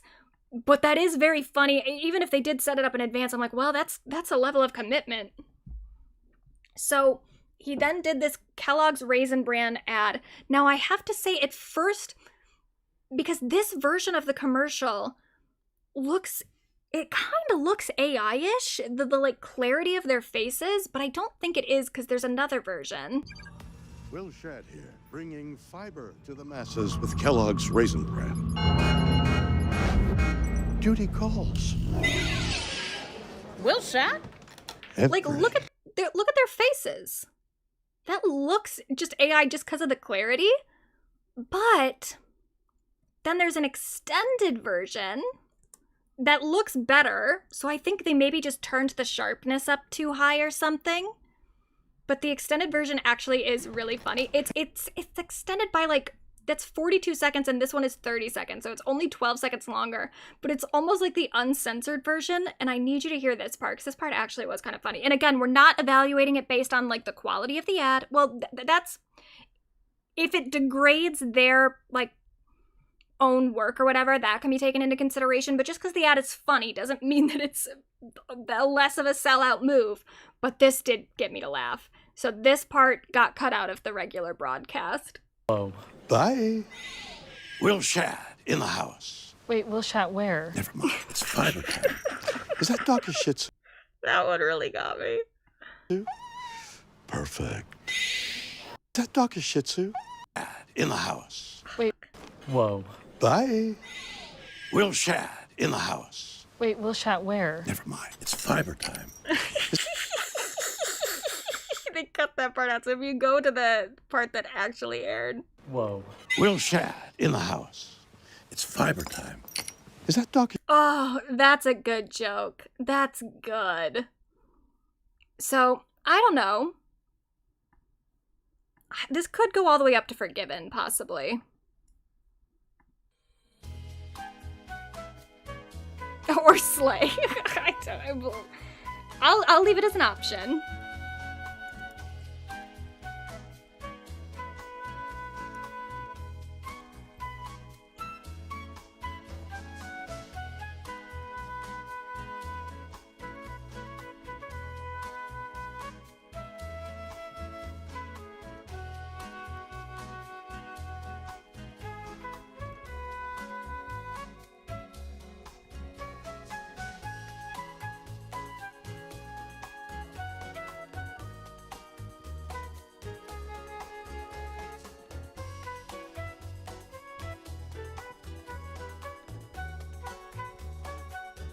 All right. It's going in Forgiven. It's pretty good. I'm gonna put it for the Will Shadd in the house. I know that I'm not supposed to, by my own rules, factor the funny of the ad into the thing, but I have to put it above Sabrina just for that line. It's so good. Now next, I'm tempted to give this guillotine just because of the actor itself, and I know that that's not what we should be evaluating on, but I just fucking hate this guy. Here's Adam Brody, and you know what? No, I might even make an executive decision and just decide that this goes into the guillotine because I fucking hate TurboTax. They didn't even submit my fucking state returns one year. I didn't even find out until the next year when I went to file those taxes that they never sent my Michigan tax returns the year before. I was so pissed. And then I contacted them about it and they're like, okay, well, we'll refund you the like $30 that you paid for TurboTax. And I'm like, motherfucker, now my taxes are late by a year because of you. Because you didn't even tell me that you didn't send them. Like, what the fuck? So I hate TurboTax. But here's Adam Brody's advertisement for him. I also hate Adam Brody. I can handle that for you. I can handle that for you. Helping Adrian Brody prepare for his role as a TurboTax expert has been interesting. I can handle that for you. Janet. On it. I can handle that for you. Try less intense. We do people's taxes for them on their phone or in person so that they can relax. Yeah, I know, but it's taxes, so when do they cry? No, they don't cry. No crying. They just go home happy. They cry when they see that you never sent their fucking state tax returns for a goddamn year, you assholes. And they also, one of the reasons we even have to file our own fucking taxes is because these assholes lobby for it. The government has our tax information. We shouldn't even have to file them ourselves. We should just literally get like a bill or a return at the start or the end of every year because the IRS already has all of that information. They literally make us do it just to pay these people. It's so fucked up. So yeah, this is guillotines. This is for sure guillotines. Oh.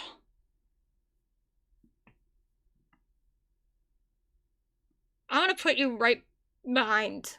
Well, yeah, no, I'm putting you behind Mr. Beast. Right behind. You're second. Or you're second to last, because you're getting the dull end. Alright, next we have Bosch with Guy Fieri.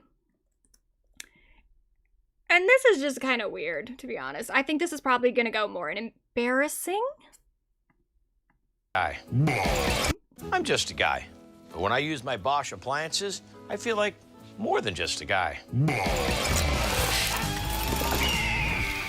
I feel like Guy. Same goes for these Bosch power tools here. Just a guy.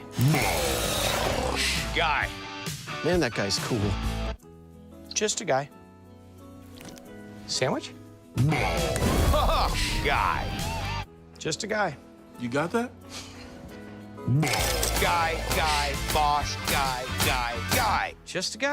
Now, if he had kept it really to just, like, Bosch, it's like a... They're a company that does, like, appliance stuff, and so... As you can see, they also do like power tools and shit too. They do a lot of different things. And so I'm like, if you had kept it to just the fridge and the stove stuff, I would understand that because I'm like, oh, okay, cooking. You're like you're a food guy. That's the kind of guy you are. But then incorporating the power tools and stuff into it, it's like, what the fuck does that have to do with you as a person, as a public figure?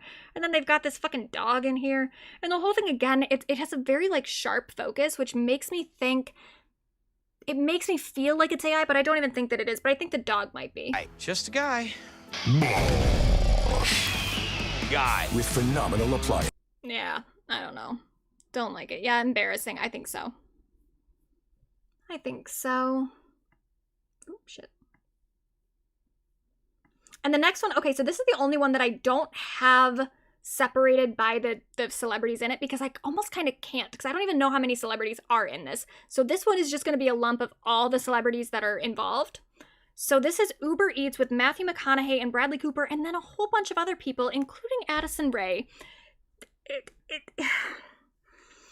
That's what... So the whole joke of the ad is that Matthew McConaughey keeps trying to argue that the Super Bowl is about food in some way, that it all relates back to food. And in a way it kind of is because the Super Bowl is kind of about ads and food is the thing that advertises the most. And it's the thing that is like the most profitable thing to advertise because you have to eat food. And you also, even if you know certain foods exist, even if you are aware that certain brands sell certain products, it's like, well, you'll get a craving based on the things that you see in front of you. So like, you know, maybe you'll see an ad for Subway and you're suddenly like, oh, I'm hungry for Subway. So in a way, they're making a joke here, but I'm like, it is kind of true that the Super Bowl is sort of about food advertisements. And here's their Uber Eats commercial. Football's about. It's about grit. It's about passion. It's about food. Football's not selling food, McConaughey. When a quarterback runs, they call it a scramble. You want a morning scramble? And again, it's not about the jokes, but this joke, there is one joke in here that I did think was kind of funny. Take a closer look, Mr. Bradley. Tell me, what do you see? Pro Football Hall of Fame? It's sacred. Dang right. It's hallowed. It's a juicer. What? The Hall of... The delivery is very like Pauly Shore. It's a juicer. It's hallowed. It's a juicer. That literally just sounds like Pauly Shore to me. But okay, so that's the whole joke. Here's Addison Rae in it. Tell you about food. Yeah, you're right. Well, sometimes they're selling you beverages. Singing the song, right? Don't drag me into this. Players' names. CG. So now, the reason that I can't put all the celebrities who are in this ad campaign into it is because I don't know how many celebrities are in this ad campaign. If you notice right here, it says commercial version 1049. The whole thing that they're doing, this is a choose your own celebrity ad campaign, where I guess in the Uber Eats app, you can customize the ad that you're being given. Weird as hell. So it says, the food delivery app's advertisement airing during the 2026 NFL Championship sees two beloved celebrities, Matthew McConaughey and Bradley Cooper, beef with each other, a rivalry egged on by yet another fan favorite face, Parker Posey. A teaser for the full ad, released on Monday, February 2nd, also takes on multiple forms in the Uber Eats app, where users can also tailor the already star-studded spot with even more celebrity appearances. In the initial version running February 2nd, McConaughey is a conspiracy theorist convinced that the football industry is a front for food sales, while Cooper pushes back on his hypothesis, playing a sports-loving devil's advocate. Blah, blah, blah. The already star-studded ad can feature even more fun cameos with a customizable in-app experience. Billed as the first ever build-your-own Super Bowl commercial, Uber Eats users can tailor the spot to include appearances from stars including Addison Rae, Chicken Shop date host Amelia Dimoldenberg, Severance's Tremel Tillman, Sauce Gardner, Jerry Rice, and Pork Chop Womack. So I don't know if those are the only people that are in this, or if there's even more people. It says even San Francisco 49ers mascot Sourdough Sam can appear in the more 1,000 possible ad combinations, according to Uber Eats. What the fuck? What does this even mean? Why? This is so fucking weird. So, yeah, I don't know. I don't know how I feel about that. Addison I kind of am okay with because he's like, she has a song called Diet Pepsi, though I guess in a way we can even litigate that and say, is this song maybe in some ways an advertisement for Diet Pepsi, though I don't think so. But the whole ad campaign, I just don't even know what to make of.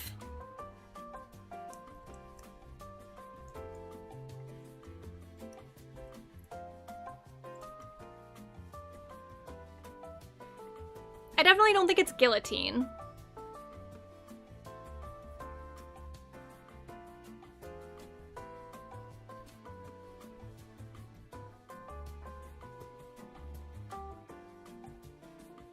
Yeah, I am leaning more shame as well.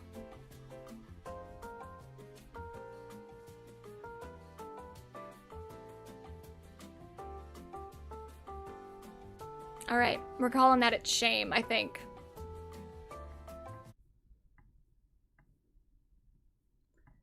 Next we have just another food one. So this is Andy Cohen for Nerds Clusters.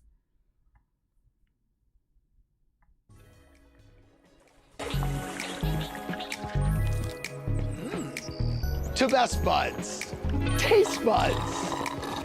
Whoa, you're juicy and mega now? We gotta show the world the new you. Gummy, gummy. He is kind of a good spokesperson. Like, he's good at that kind of like, whoa, you're good at this. He's got some talent. Work it, work it. And now to me, my instinct is embarrassing. It's like, what the fuck are you doing? Gummy clusters. Nerds, gummy clusters. Juicy gummy, nerds, juicy gummy clusters. It's just so random. It's the same thing as like the almonds thing, even the Pringles thing, though we have put Pringles in Forgiven. I would almost maybe lean toward Forgiven just because I personally like gummy clusters. I love the nerds clusters. So I'm like, look, I get it. Does it make sense for his brand? No. But like, would I, if I was offered a gummy clusters thing, would I turn it down? I'm not sure because I do be like, fuck yeah, I want gummy clusters. The one thing I will say though about these juicy ones, because I've had them, they don't have enough juice in them. And you can see that here. Watch how they show the amount of juice that comes in this. Nerds Juicy Gummy Clusters. That's not enough. There should be more juice. They need to put more juice in it. So that's losing me a little bit. Because I do think that, like, if you're in with the nerds people, Andy, you need to lobby for them to put more juice in it. I'm not putting juice in the gummy. I'm not doing an ad for the gummy clusters until there's more juice in there. That would be my line. That would be my principle that I would stand my ground on. But I put it to the audience yet again.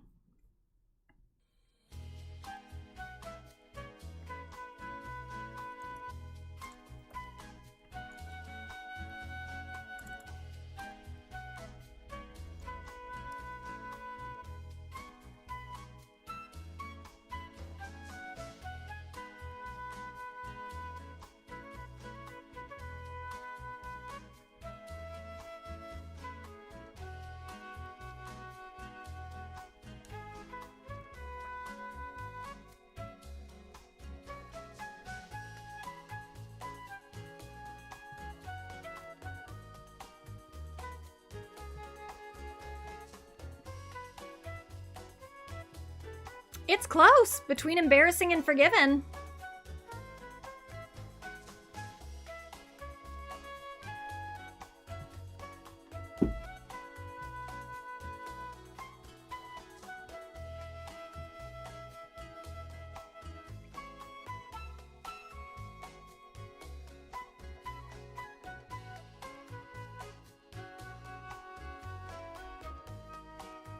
I think we're gonna put it in embarrassing. That's holding. But if you feel strongly that he should be forgiven, make your voice heard.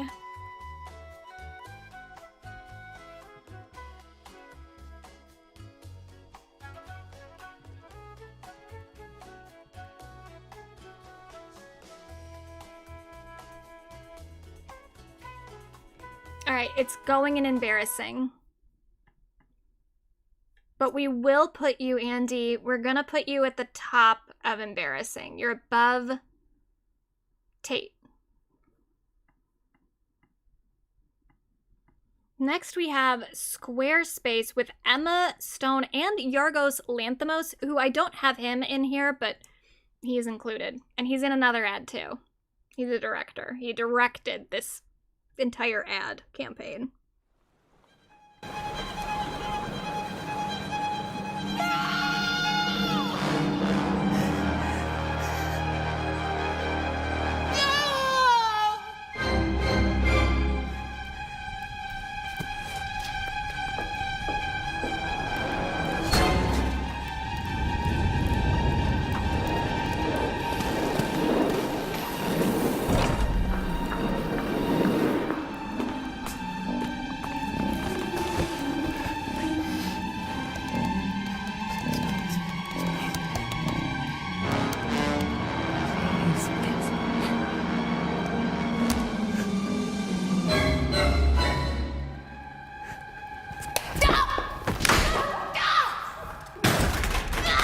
Yeah, so the whole thing is about how she wants her domain name, emmastone.com. To be honest, it is beautifully shot. The cinematography is good. Like, it looks nice. I almost think that makes it more shameful, though. Of, like, you're putting all this fucking work into a Squarespace ad.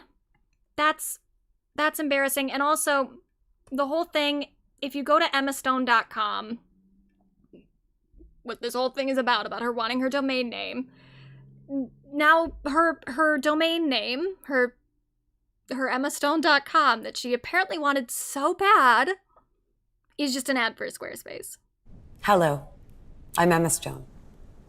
For over 20 years, my domain name, emmastone.com, was unavailable. registered to another Emma Stone. For many years, I blamed this Emma Stone. For many more years, I blamed myself. I carried this burden in silence, hidden from my family, my friends, and you, living in constant fear of losing more and more domain names. But today I say, no more. That is why I have now registered emmastone.com, emmastone.news, emmastone.world, emmastone.condos, emmastone.life, emmastone.cool, and many, many more. Please. And then I made them a Squarespace ad. That's... I think that in itself takes it to shame for me. The ad is one thing.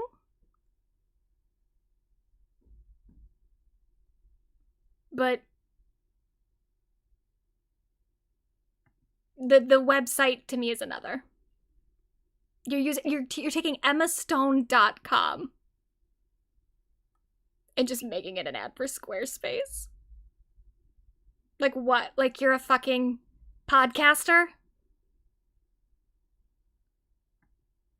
I don't understand the character in the ad. Restart your computer, use your phone or an iPad. I like Yorgos, but this is just shame start. Yeah, it is. It's bad. And thank you for the $6.99. It is. The fact that so much effort is going into this for a Squarespace ad, the company that does ads for like every fucking podcast and every YouTuber is gross. So yeah, shame. Sorry, Emma. And this is not the first time that Yorgos will be here. Or this is the first time, it's not the last time Yorgos will be in this list. So next we go to Row with Serena Williams. This is what Jamila Jamil criticized her for, where Jamila was kind of right. And here's her Super Bowl ad. I'm on Row, 34 pounds down on GLP-1s. Healthier on Row. No.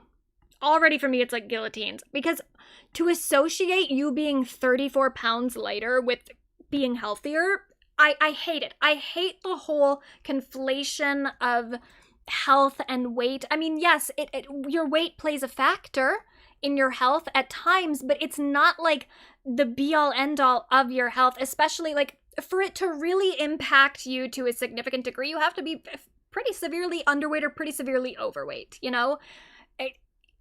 This body at 34 pounds heavier is not just automatically an unhealthier body because it's 34 pounds heavier. That is not how it works. It is so disgusting to me that she would do this as one of the greatest living athletes in the world. Nasty, shameful, and yeah, I think it is, I think it does seem like the consensus already is guillotines, and I agree. This is bad. This is really bad. I gotta put it... I think given the fact that it's her, I have to put it... I might have to put it below Adam Brody. Well, no, I hate TurboTax. So we're gonna put her above Adam. She won't get as dull of a knife, but it's pretty dull. Then we have State Farm. Insurance companies too. It's just gross. This is at least like car insurance, which is maybe better than health insurance, but here it is. This is Keegan-Michael Key, Haley Steinfeld, Cat's Eye, John Bon Jovi, and Danny McBride. So you guys are just like State Farm, right? Like State Farm?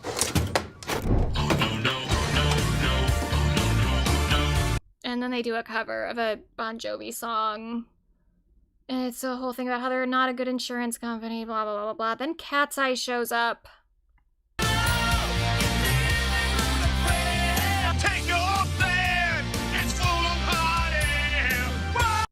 Yeah, this is somewhere between embarrassing, shameful, and maybe even guillotines for me because fuck insurance companies. And then they've got Jake from State Farm who shows up, and then John Bon Jovi shows up. Should have gone with State Farm. Need a lift? Yep. Is that Jake from State Farm? Stop living on a prayer and get State Farm. Ew. All right, so we're starting at embarrassing for this one.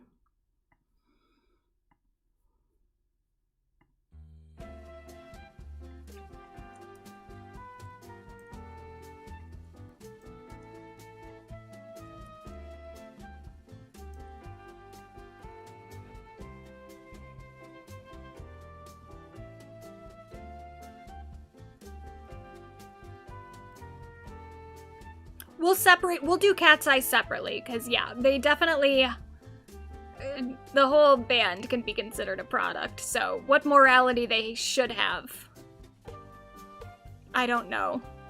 But consider this as the category for Keegan, Michael Key, Danny McBride, Haley Steinfeld, and John Bon Jovi. We'll do Cat's Eye separately.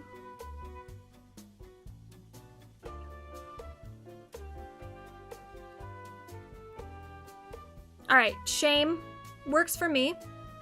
So I think with Cat's Eye, we'll just do between, here, I'll keep the music going. We'll just do between embarrassing and shame.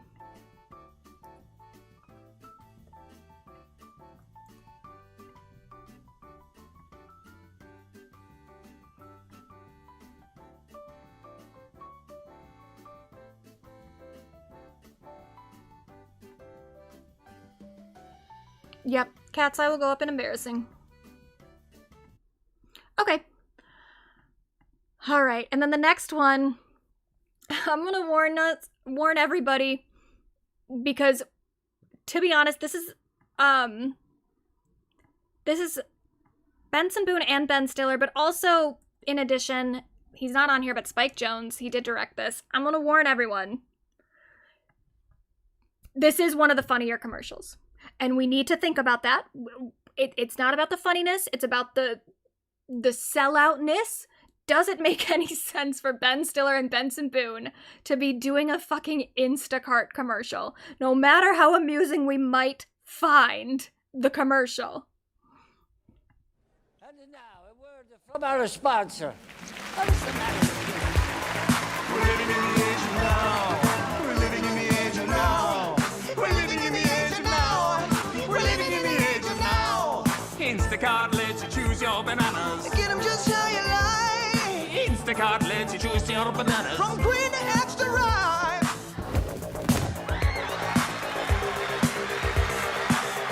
What you doing, huh? Just a flip. Use the app to control your bananas. What a time to be alive. Yeah, what a time to be alive. Gary, are you okay? I'm okay. I'm okay. Please. I'm okay. Come on, keep it dancing. Come on, keep it playing. You stay down here. Come on, keep it dancing. Cannot. I can. So it keeps going. I don't want to play the whole thing for copyright reasons, but I guess the joke is, and they are incorporating Benson Boone's flipping here, and the joke is that Ben Stiller can't do a flip.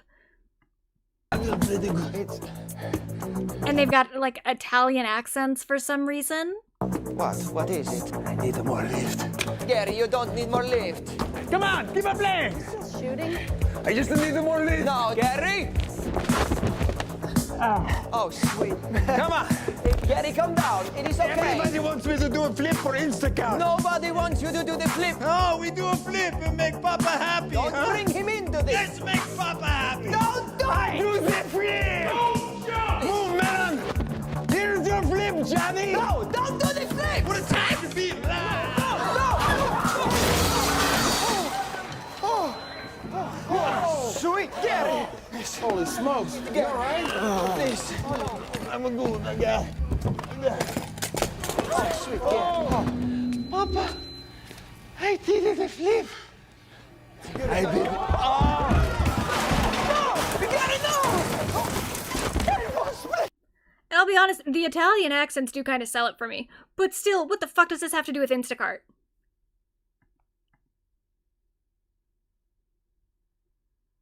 Absolutely nothing.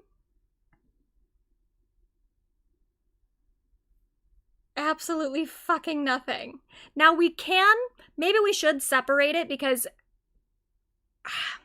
Yeah, I mean, kind of weird from the guy who made Severance. Yeah, I'm gonna start over. We're gonna start the poll over. We're gonna do it separately as Benson and Ben Stiller, because I do think it's a little bit worse for Ben Stiller than it is for Benson.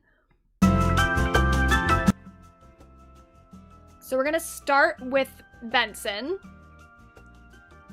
We'll keep it between the same. Embarrassing, forgiven. Well, we'll do forgiven and embarrassing. So I think it can't be more shameful than anything else that we put in embarrassing.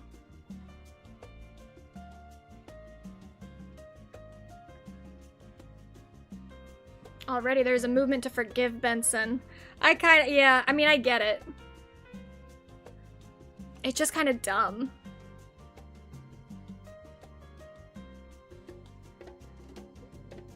All right, Benson is forgiven.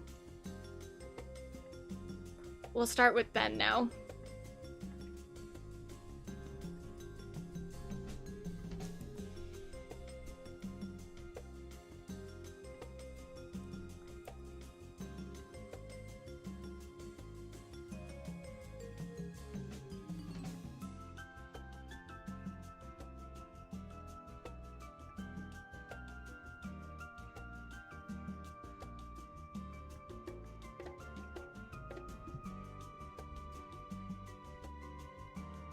Yeah, it's embarrassing for Ben.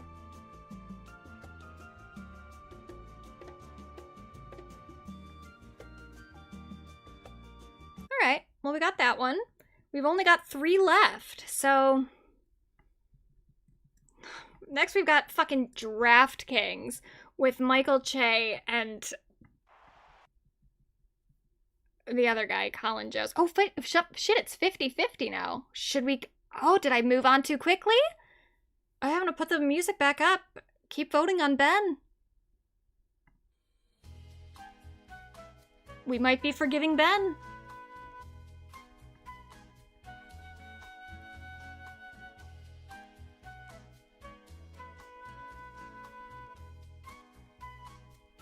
Okay, Ben Stiller, I think you might be forgiven. Congratulations!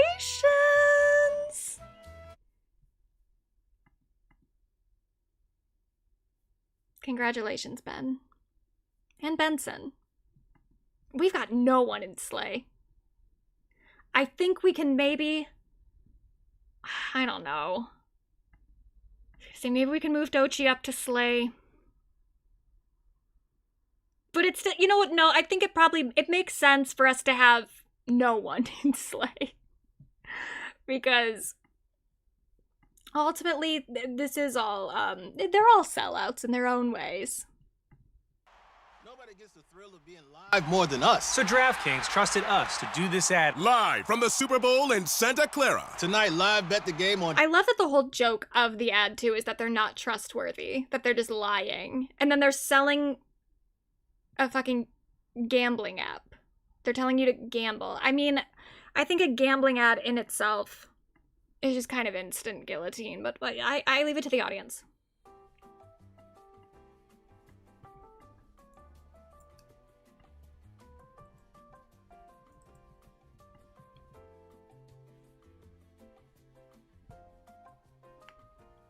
We'll revote on Doechii at the end.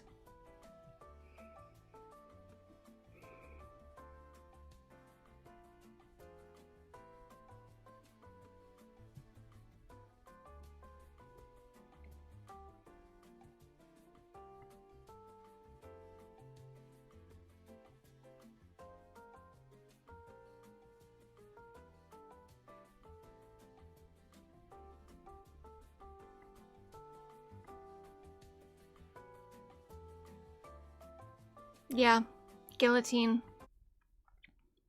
Guillotine.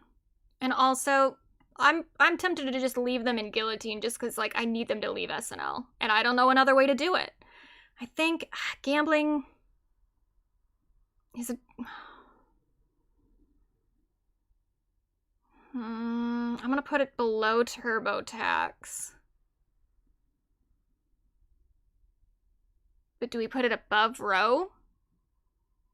They're both pretty bad.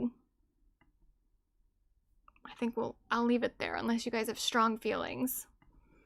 Next we have Grubhub with George Clooney. This is the other Yorgos directed thing. And this one is fucking dumb as hell to me.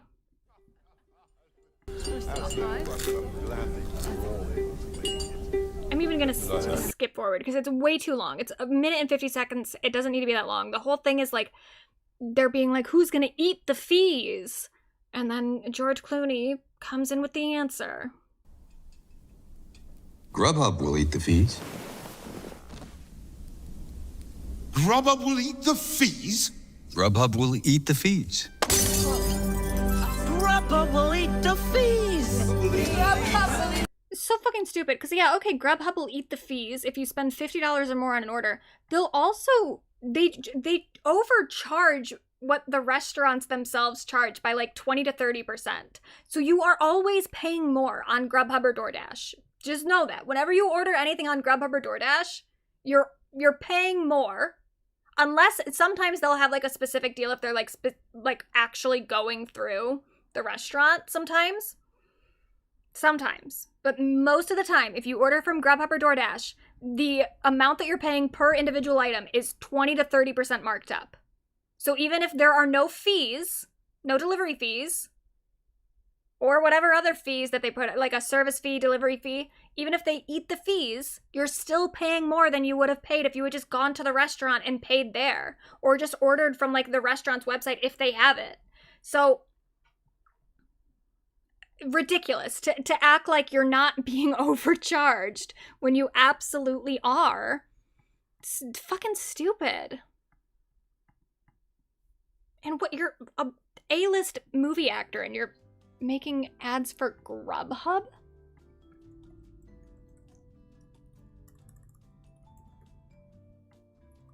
I was literally just typing his name for a second. I was just typing George Clooney into the into the poll option. Okay, so embarrassing, shame. I'm not allowing it to go to forgiven, but I don't think it should go to a guillotine. Well, actually, no. We'll give guillotine as an option.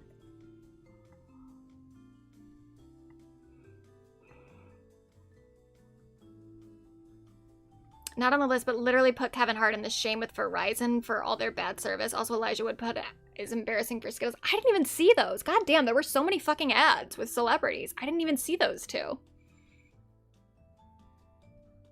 Yeah, I would honestly... Verizon... I have Verizon, and I think it works better than some other... I think it depends really where you live. But either way, I'm like, I'm never gonna be that charitable to a cell phone company.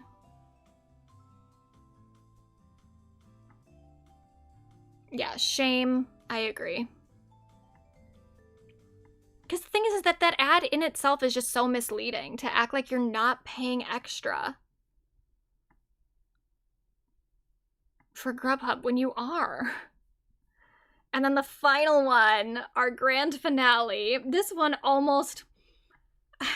I don't even know if I can say this is a sellout thing. I think it's just generally a lack of morals in general. Mike Tyson is not an amazing person, but this is, I mean, this might be straight to the guillotines just because of what it's promoting, but you have to hear this ad.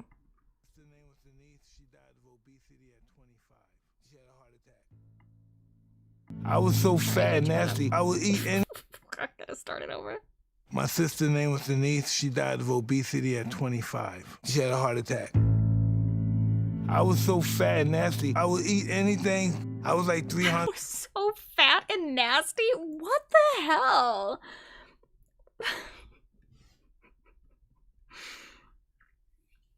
I mean, this is the subtext of the fucking... all the, like, Wegovy Row ads or whatever is... They don't say it. But that is definitely the subtext of Serena Williams saying that she's 34 pounds lighter and healthier. They're basically being like, I'm so fat and nasty. We have to hear this whole thing. 145 pounds, a quart of ice cream every hour. I had so much self-hate when I was like that. I just wanted to kill myself. What?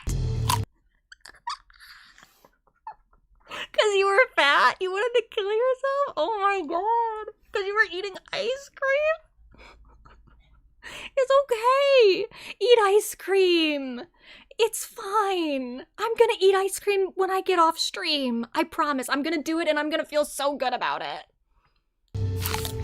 We're the most powerful country in the world, and we have the most obese, fudgy people. Obese, fudgy people. What does that even mean? We have the most obese, fudgy people. Something has to be done about processed food in this country. Ridiculous. And it's all just an ad for MAHA, the Make America Healthy Again campaign run by Robert F. Kennedy. Disgusting, stupid, not based in science, based in total pseudoscience and classism and fat phobia, all sorts of shit. It's awful. Ableism. Bad. Yeah, guillotines. Guillotines. And also processed food. Processed food doesn't mean anything, really. Processed food just means that you've altered the food in some way. So, like, if that apple that he was eating, if he cut that up, that's processed. That's all that it means. If you wash your fruit, processed. It's not a regulated, like, term. It doesn't mean really much. It's like when they say natural. Natural is not a term that's regulated by the FDA. You can put it on anything. So, yeah. There we go. I'm gonna put him below Mr. Beast, though, just because I think he actually maybe is a little bit out of his mind. But, okay, there it is. We can decide if we're gonna move Doechii up to Slay. But I do think, it makes sense for us to not have anyone in Slay. Because I think that for a Slay, and maybe next year, maybe there will be a Slay next year. No one rose to that rank this year, perhaps. But I think a Slay should be like something that actually has some sort of moral good to it. And at the end of the day, it's like fucking jeans. She's selling jeans. But I'll let people decide if we want to move it up to Slay or if we want to keep it in Forgiven. It's at the top of Forgiven, and that's an accomplishment in and of itself.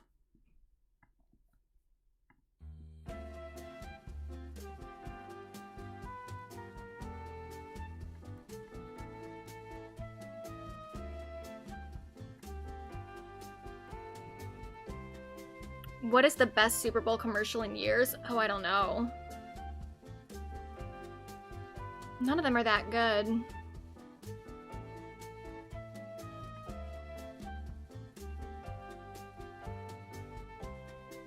I mean, in terms of, I mean, she did slay. That is true. You are right. She did slay. As, like, for her, like, everything about the ad, within the ad slayed. But the choice to do the ad, forgivable. But maybe not a slay. But, I mean, so far, the slays are taking it.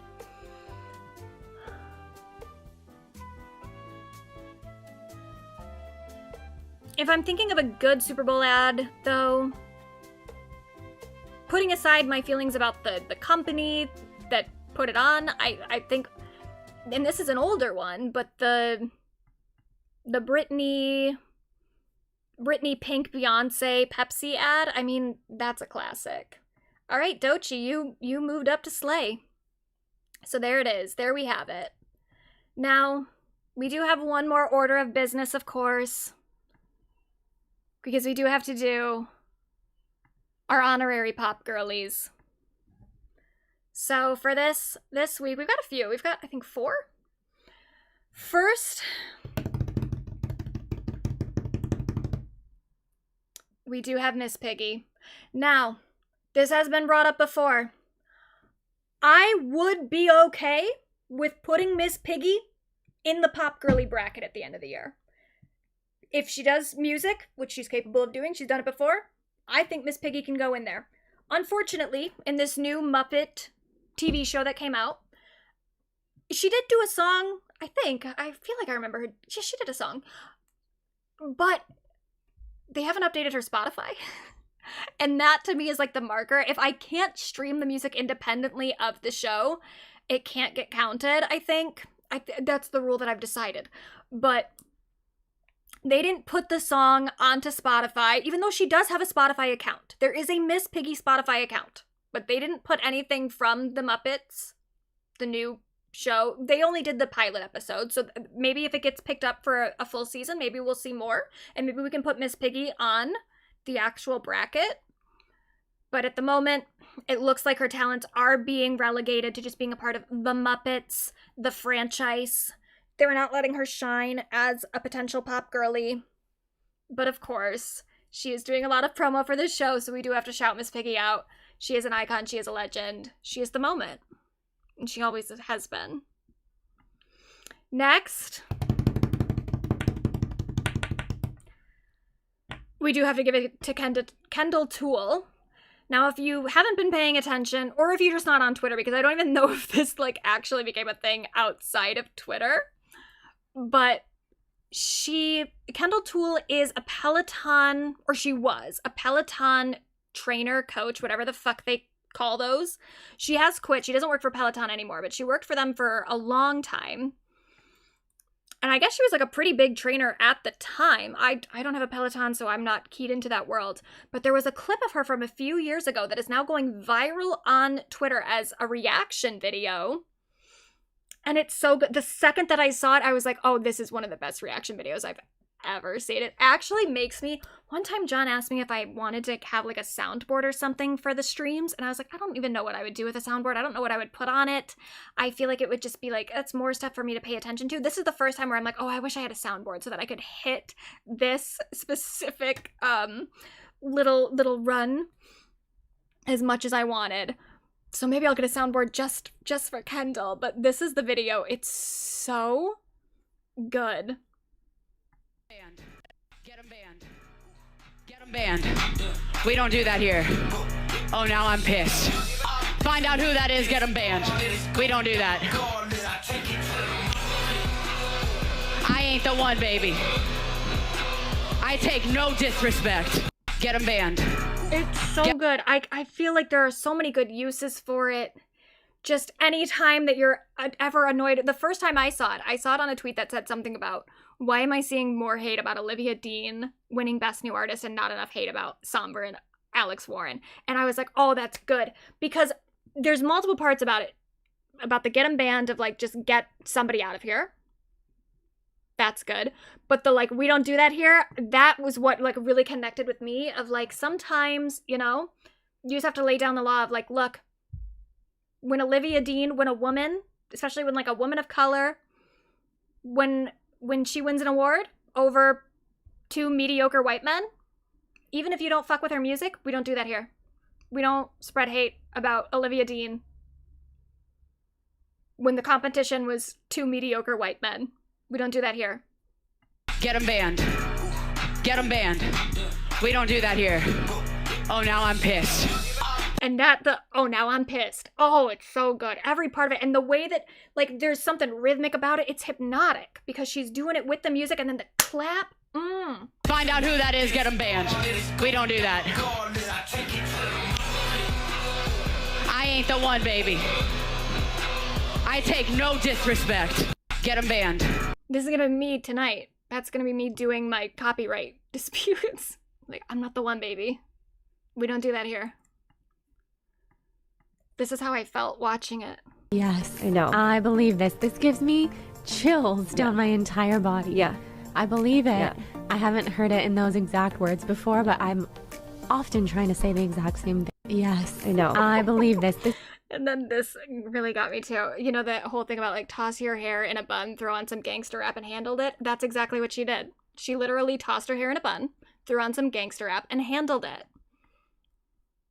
And I also liked this variation of the clip too. Ingested liquids after going through your body.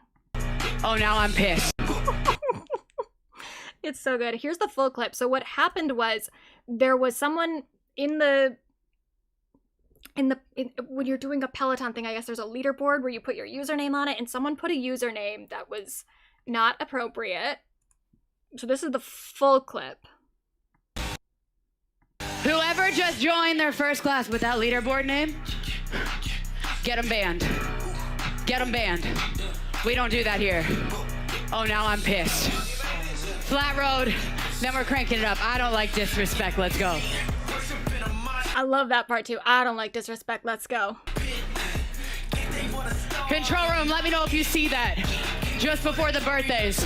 Find out who that is, get them banned. We don't do that.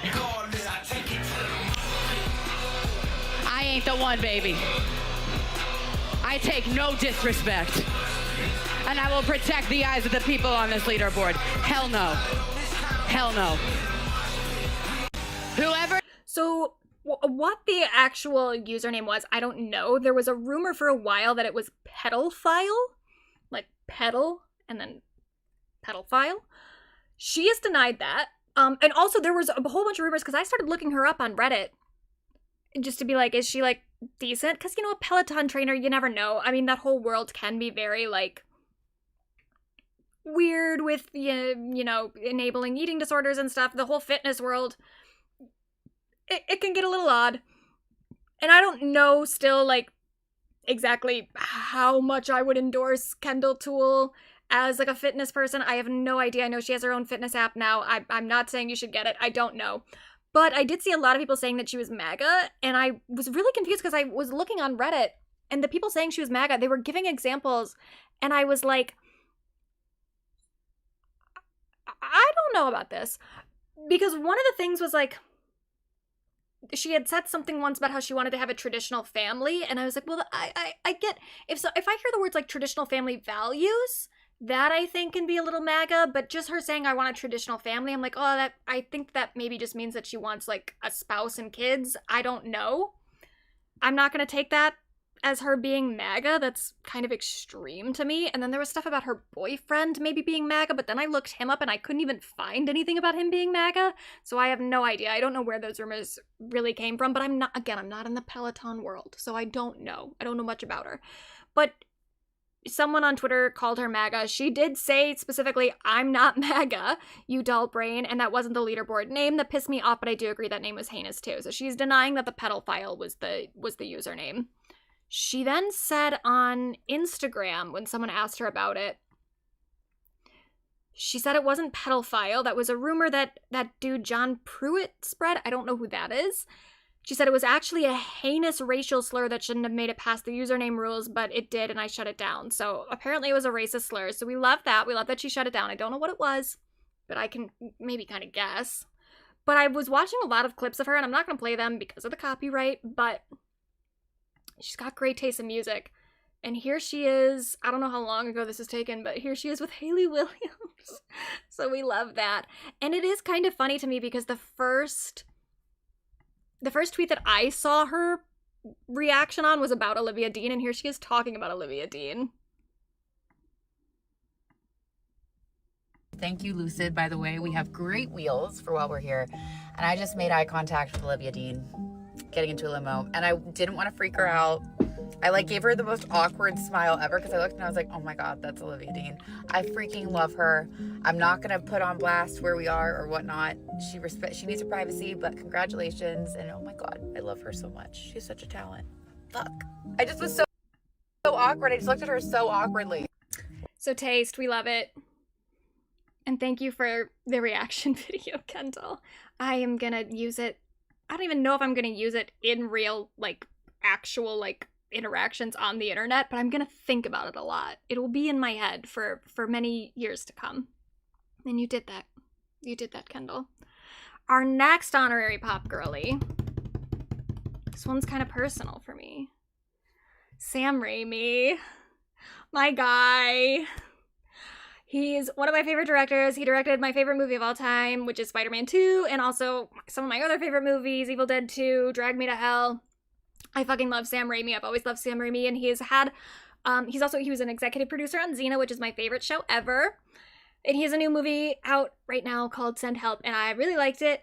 And yeah, that's it. I just love Sam Raimi. Thank you, Sam Raimi. I love you so much. And then our final of the night, Catherine O'Hara.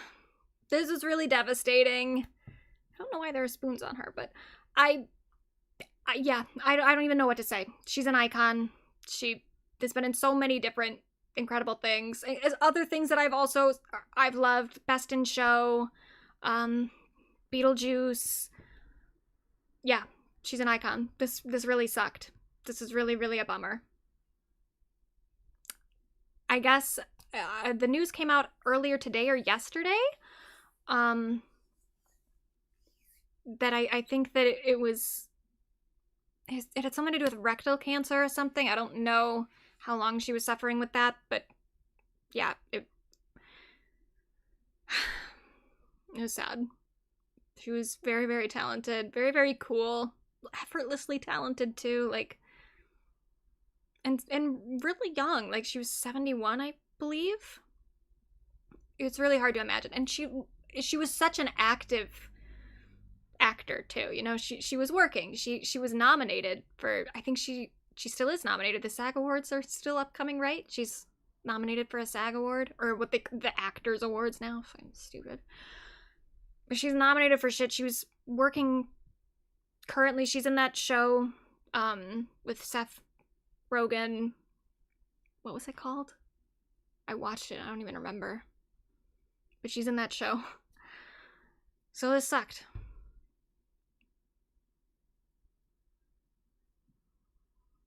Rest in peace, Catherine. Anyway, we'll see you guys next week on Monday. Yeah.